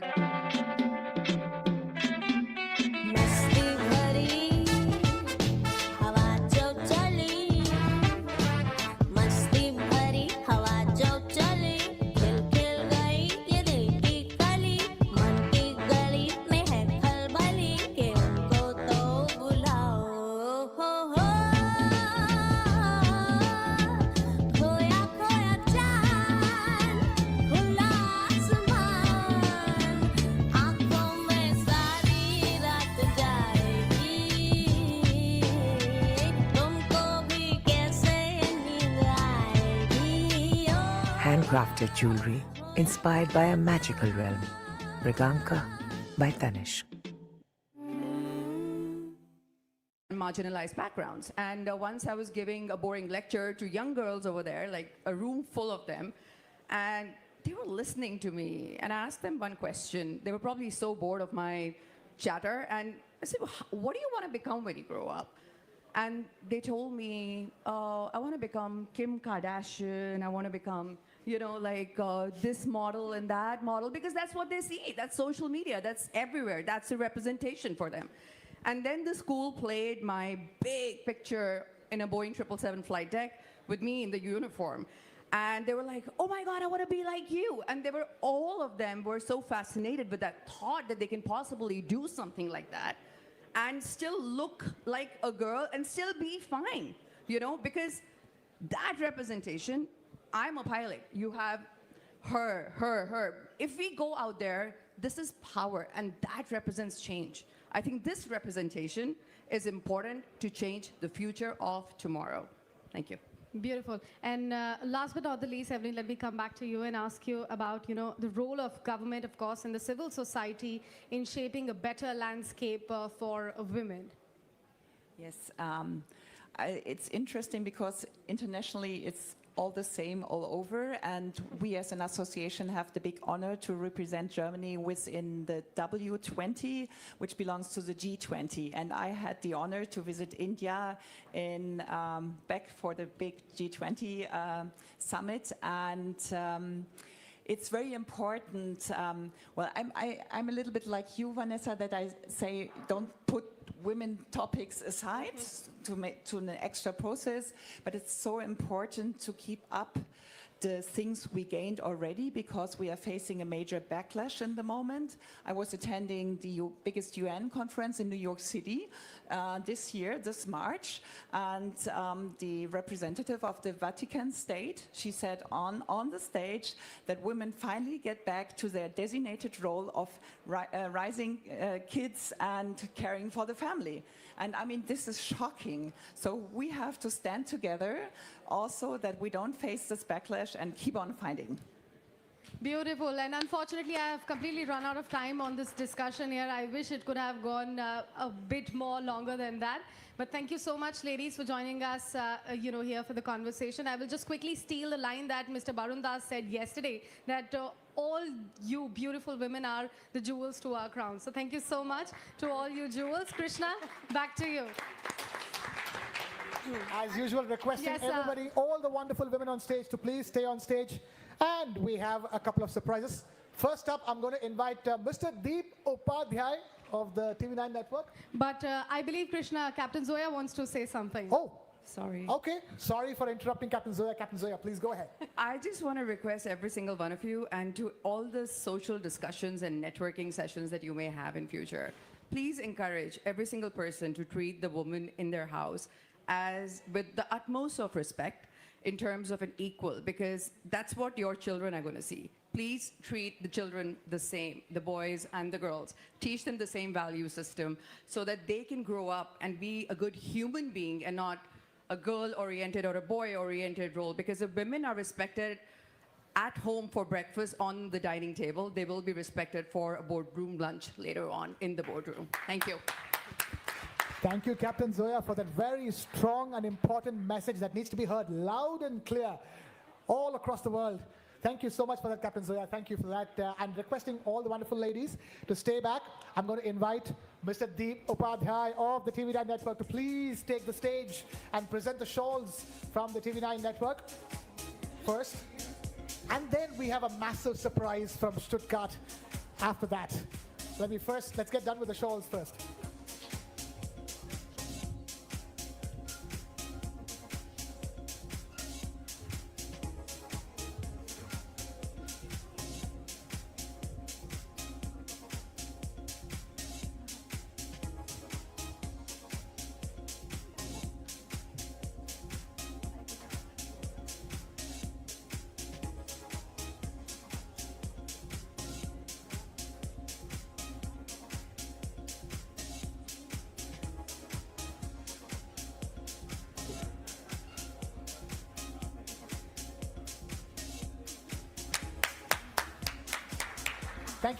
Thank you, Deepji. Also stay back with us, Deepji, on the stage. Okay, right time now for a massive surprise from 4FB Stuttgart. The man who's going to present the scarves from Stuttgart side has been a legend of 4FB Stuttgart for 50 years. He was also the Europameister back in the year 1980. Ladies and gentlemen, please put your hands together for Hansi Müller.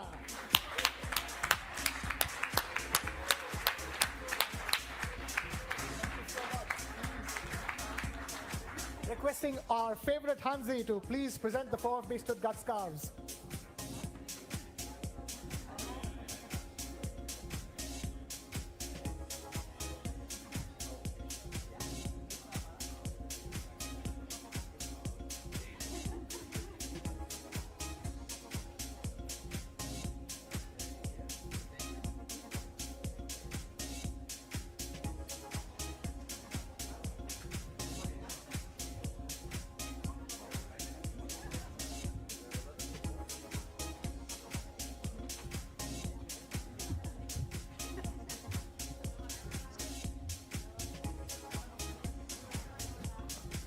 Right? Quick photo op.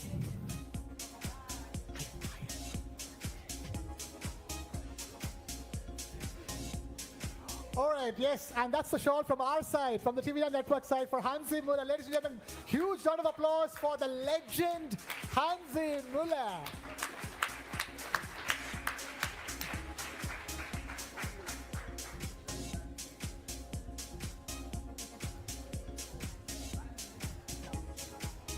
All right.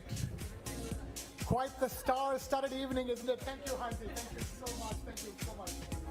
Wow. And with that, I'm going to hand it back to my colleague, Sakshi Litoria. Sakshi, all yours. It was good to be a referee for a short while, indeed. But let's move on, ladies and gentlemen. Germany's industrial prowess has long been admired across the globe. Now is the time for our last Code Speak keynote of the evening that offers a seasoned perspective on how legacy industries are evolving through innovation, digital transformation, and of course, cross-border collaboration. Let's quickly take a look at the video. Germany has long been the engine of Europe.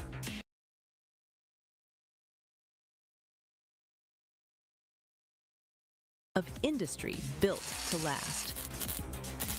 But today, industry is more than production. It is sustainability. It is resilience. It is collaboration across continents. At the forefront of this transformation stands a leader, Chairman of the Board of Lapp Group, a voice of German industry, shaping partnerships, powering progress. Please welcome Chairman of the Board of Lapp Group. And for a Germany industry keynote address, I would like to invite Mr. Andreas Lapp, former Chairman of Board Lapp Group. Mr. Lapp.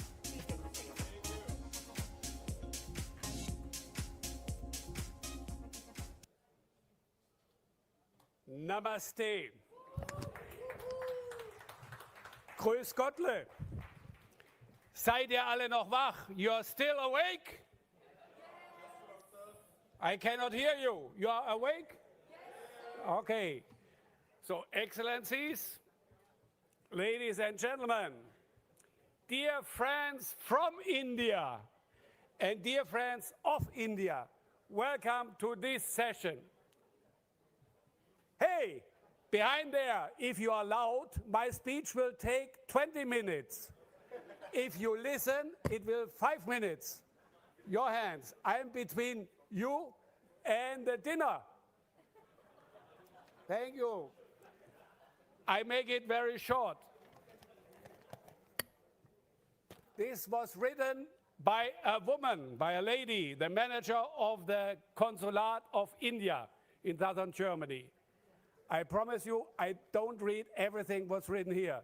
I skip 80%, but a little bit I have to do because she is still present.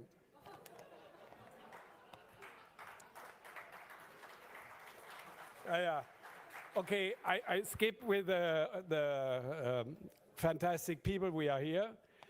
But what I have to announce is the TV channel News9 for the Global Summit. Second time here in Stuttgart. Now I will take the last page of my speech. Thank you very much, the family of the television News9. Stuttgart for you is not anymore the most beautiful city in Germany. It's now your home.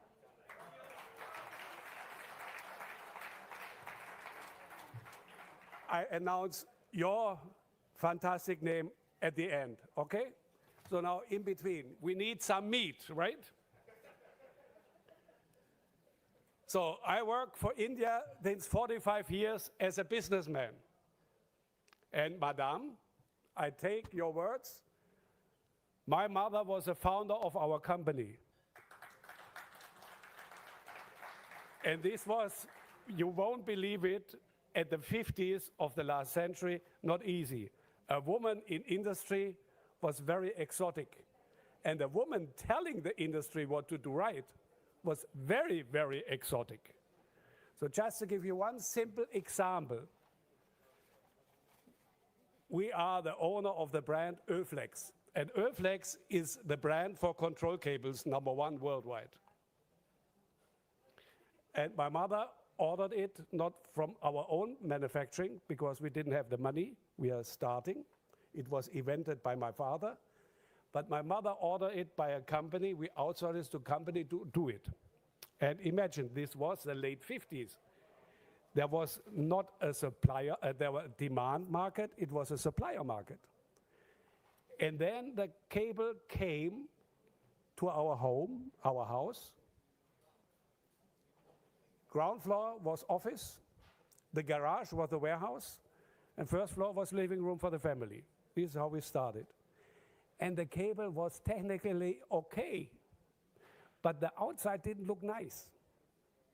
So my mother sent it back to the manufacturer, which was at those times unbelievable. But with this decision, she designed worldwide, and believe me, we have a lot of competition, the outer sheet of a control cable. Our brand is Öflex. Still today, there's no bubbles. It has to be wonderful, clean, and clear. This is a standard by Ursula Lapp, was that. So I skipped the wine festival because I expect you there, end of January. No excuse. Lord Mayor will come. He sends a lot of regards. I skipped this too. So just some remarks. We talk about culture. When we talk about culture, I'm in China, they say we have 5,000 years of culture. Then I go to India, not United States, this would be unfair, but India, 6,000 years of culture. I hear it, I make my compliments, but then I lay back and say, you know, here in Stuttgart we have 30,000 years of culture. I can prove it. The first music instrument, a flute, was found close by to Stuttgart in a cave. 30,000 years we play music here. So please, in India, we respect your culture, but when it comes to age of culture, we have also to give something on the table of the world.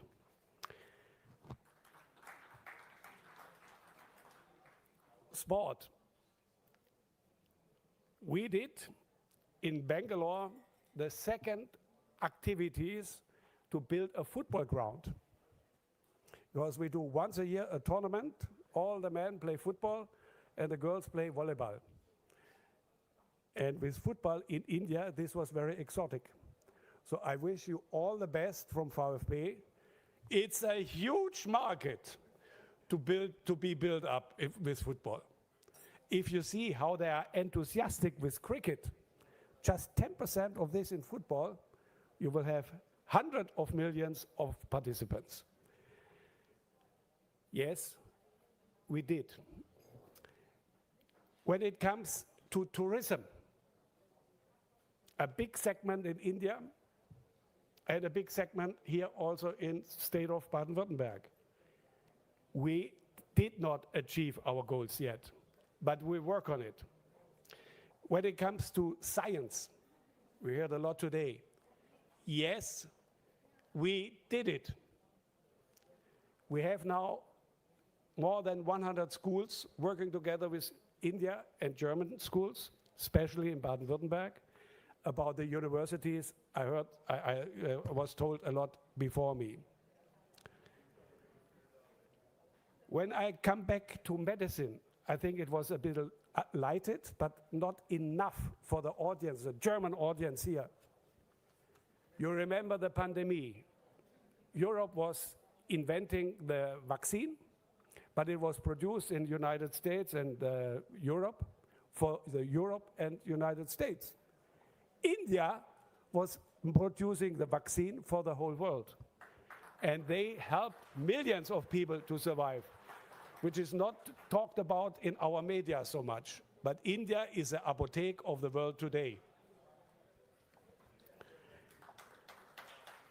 Then to come almost to the end, the morning session, we heard that India at the moment is number 5 in the world economy, becoming number 4 end of the year, maybe. 2 years down the road, 3 years down the road, maybe economy number 3, bypassing Germany. But in the lab group, India already achieved position number 2. So when I look back, when my brother and me make the decision to go to India, it was very exotic.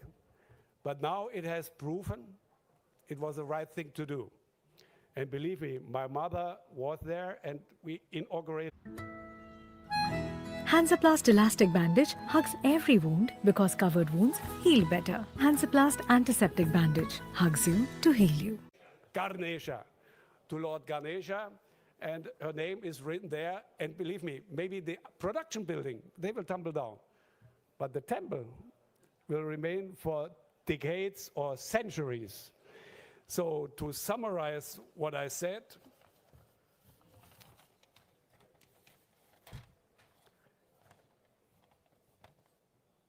let us remember diplomacy is not only done by governments. It's done by entrepreneurs, by artists, students, and citizens. Each of them can build a bridge. And I'm very happy that we seem today to having a lot of bridge builders here. And one of the best person is Mr. Varum Bas. Thank you very much. Your bridge is wide and very strong. Namaste, thank you, and Dhanyavad.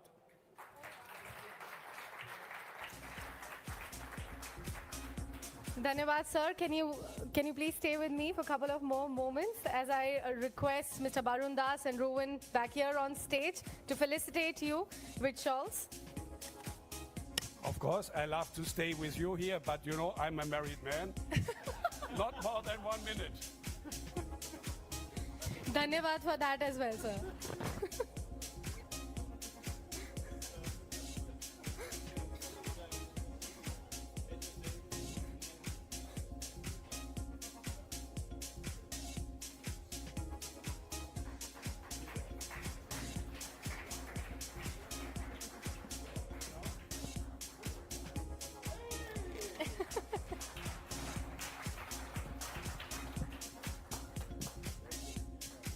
Thank you so much, sir. Thank you. Ladies and gentlemen, diplomacy is the cornerstone of international collaboration, right? It is important to understand how regional partnerships and cultural diplomacy are redefining the Indo-German alliance for the future. A special video on that as well. Beyond national capitals, diplomacy is finding new pathways. City to city, state to state, industry to industry. This is the rise of para-diplomacy. From Baden-Württemberg to Maharashtra, from Karlsruhe to Bengaluru, regional alliances are driving innovation, investment, and trust faster than ever before.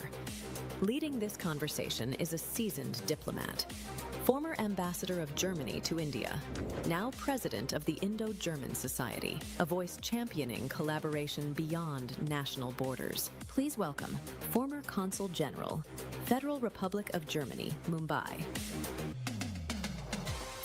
All right, so let's explore how this bilateral relationship will offer us a fresh diplomatic perspective through the lens of an expert. For that, we have our next diplomacy keynote address. It's my honor to introduce retired Ambassador Dr. Jürgen Morhardt, President, Indo-German Society. Sir, please.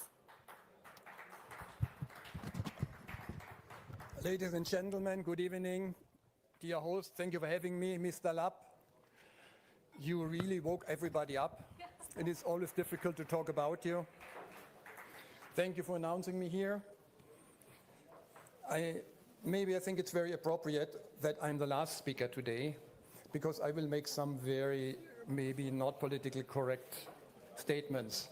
Paradiplomacy, what does it mean? It's obscure, right? Like parapsychology and things like that. You think it might be something esoteric. And we heard this morning many statements. We saw in the movie about diplomacy, strategic partnership between Germany and India.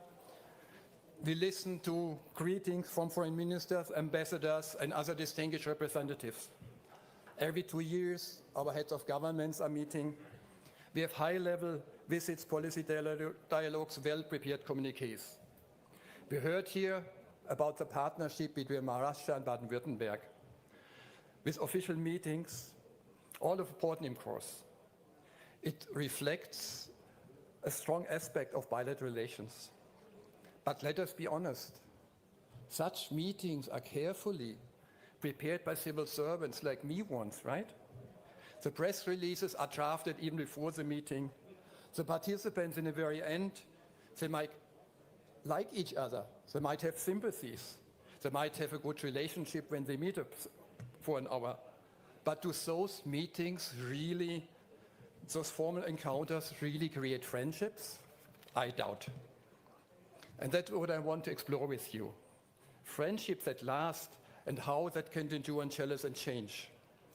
In international relations, there is a fascinating term which we call paradiplomacy, which is what we call Nebenaußenpolitik. That is what we do, like Mr. Lapp is doing, having a festival in India, right? This paradiplomacy means cross-border relations that take place below level of national or subnational actors. These are the relations between cities, between universities, schools, associations, and just normal citizens, also tourists. This is not conducted when ministers meet. This is not conducted when we have official workshops on multilateral meetings. What I mean is the diplomacy when humans are meeting, when people connect where they live, work, and learn. Those bridges through those experiences are more stable than those created by official political meetings. And that is what I like to stress.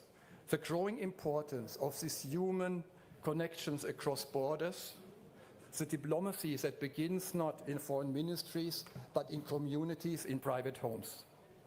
And after more than 30 years in the German Foreign Service, postings in Africa, Europe, and Asia, I have learned that real understanding never starts with government, it starts with people. Diplomats can open doors and create frameworks. But what happens inside the doors depends on societies, in the cities, on school chambers of commerce and ordinary encounters. Just thinking of the example, I just mentioned the wine festival. Stuttgart and Mumbai partner since 96, Bremen and Pune since 1976, Karlsruhe and Pune dynamic link today. These are not ceremonial relationships. They are living bridges built by schools, sport clubs, and citizens who meet, share, and cooperate. Allow me a personal reflection. I come from a region in Germany which is on the border of France. Everybody knows what happened in not only in 2 world wars, but more. But I saw, as a young man, how city partnerships between France and Germany helped to rebuild trust. School exchanges between choirs, football matches, exchanges and visits by volunteer fire brigades. They brought people together in ways that governments never could. And this experience shaped my life, that most lasting diplomacy is lived, not negotiated. You can sign peace treaties, but you must live friendships. In all my postings, I saw and I met young people from countries, exchange students, teachers, volunteers, and their eyes always lit up when they talked about how it was staying in families, learning new languages, for example, celebrating Diwali or Christmas together. And all of them said the same thing: living with people changes you. That is what today I stand for as chairman of the Inter-German Society. I try to promote school and youth exchanges as one of our most important tasks. Because friendship begins early, in classrooms, in families, then it becomes natural, effortless, and lasting.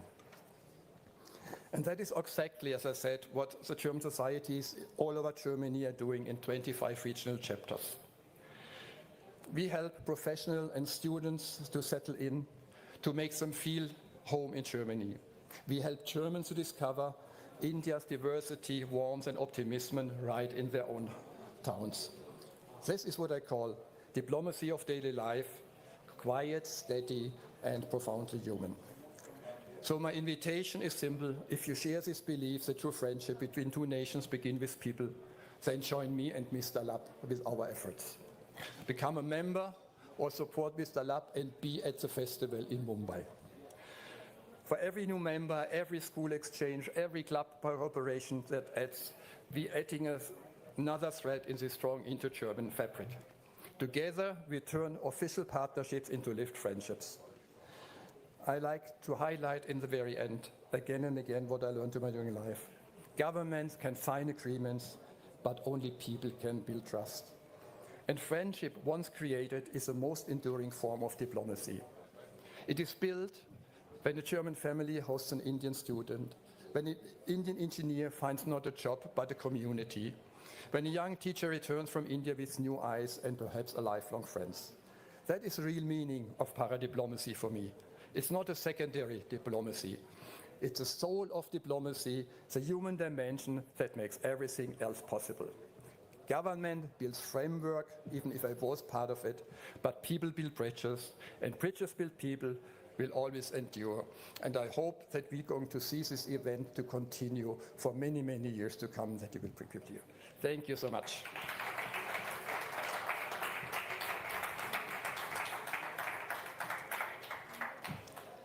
Thank you so much, sir. Please stay with me here on stage. Mr. Barun Das and Ruben, can I please have you back here on stage for shawl felicitation?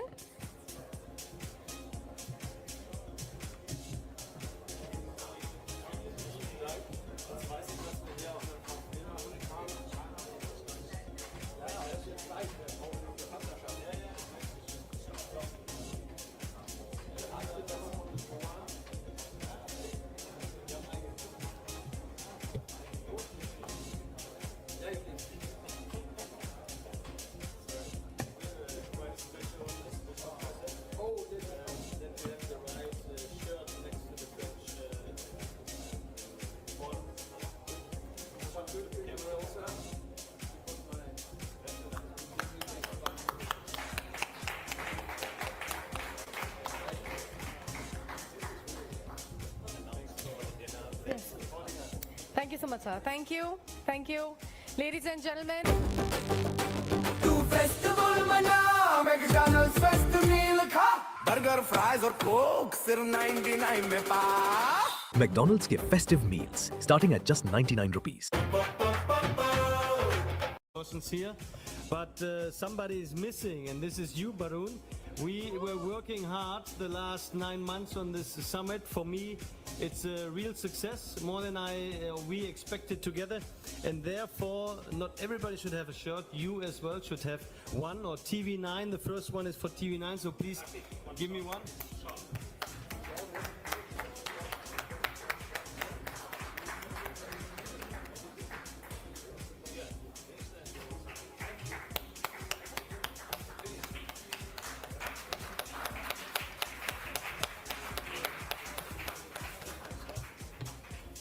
And that everybody knows that you're the MD and this is not your personal, this is for your company. We have a second one because we know how much you love running in the streets of Delhi, and therefore you have now the right shirt and that everybody knows who you are. Barun, thank you for your support and coming and bringing everything to Stuttgart.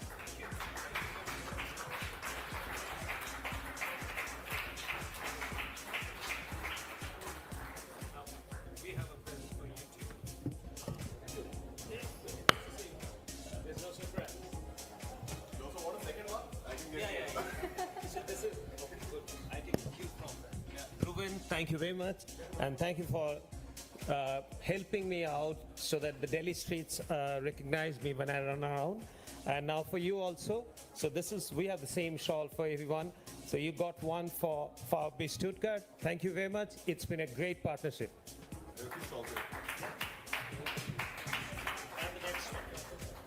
And the next one, Ruben, is for you.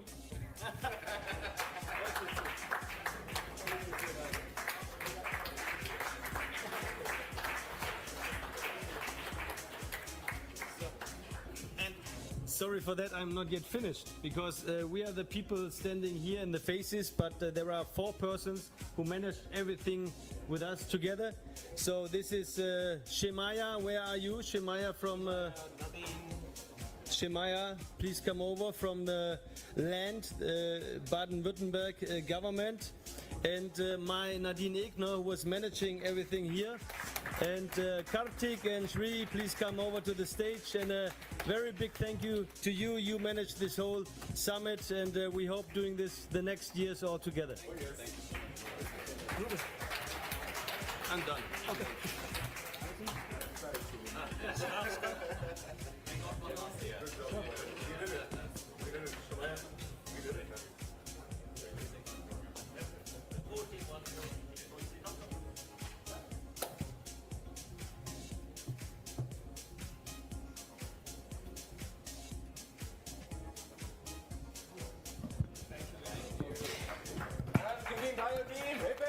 Hooray! Hooray! Hooray! Yes. So, ladies and gentlemen, with that we have reached the conclusion. But not just like that. We will now depart for New Schloss, which is the new castle, where you can, of course, continue networking and enjoying a delightful dinner. This concludes our formal program here at this location, and we invite you to savor the evening ahead. Let's wrap up this remarkable journey, another successful year. We'll see you hopefully next year with more knowledge, collaboration, and cultural exchange. Thank you so much, everyone, for your participation. We look forward to seeing you at Newcastle. Good night. Au Wiedersehen. Namaste. All right, so those who have come by their own vehicles, they can start departing for Newcastle yourself. Otherwise, we have buses parked outside, and the exit is right behind you. From there, you can, where you have hung up your coats, you can exit from there and depart through the buses. Ladies and gentlemen, just reiterating, we have arranged a few buses which are parked downstairs. From exit number 5, anybody who wishes to take a bus to New Schloss is most welcome to board the bus downstairs. Thank you. Good night, everybody.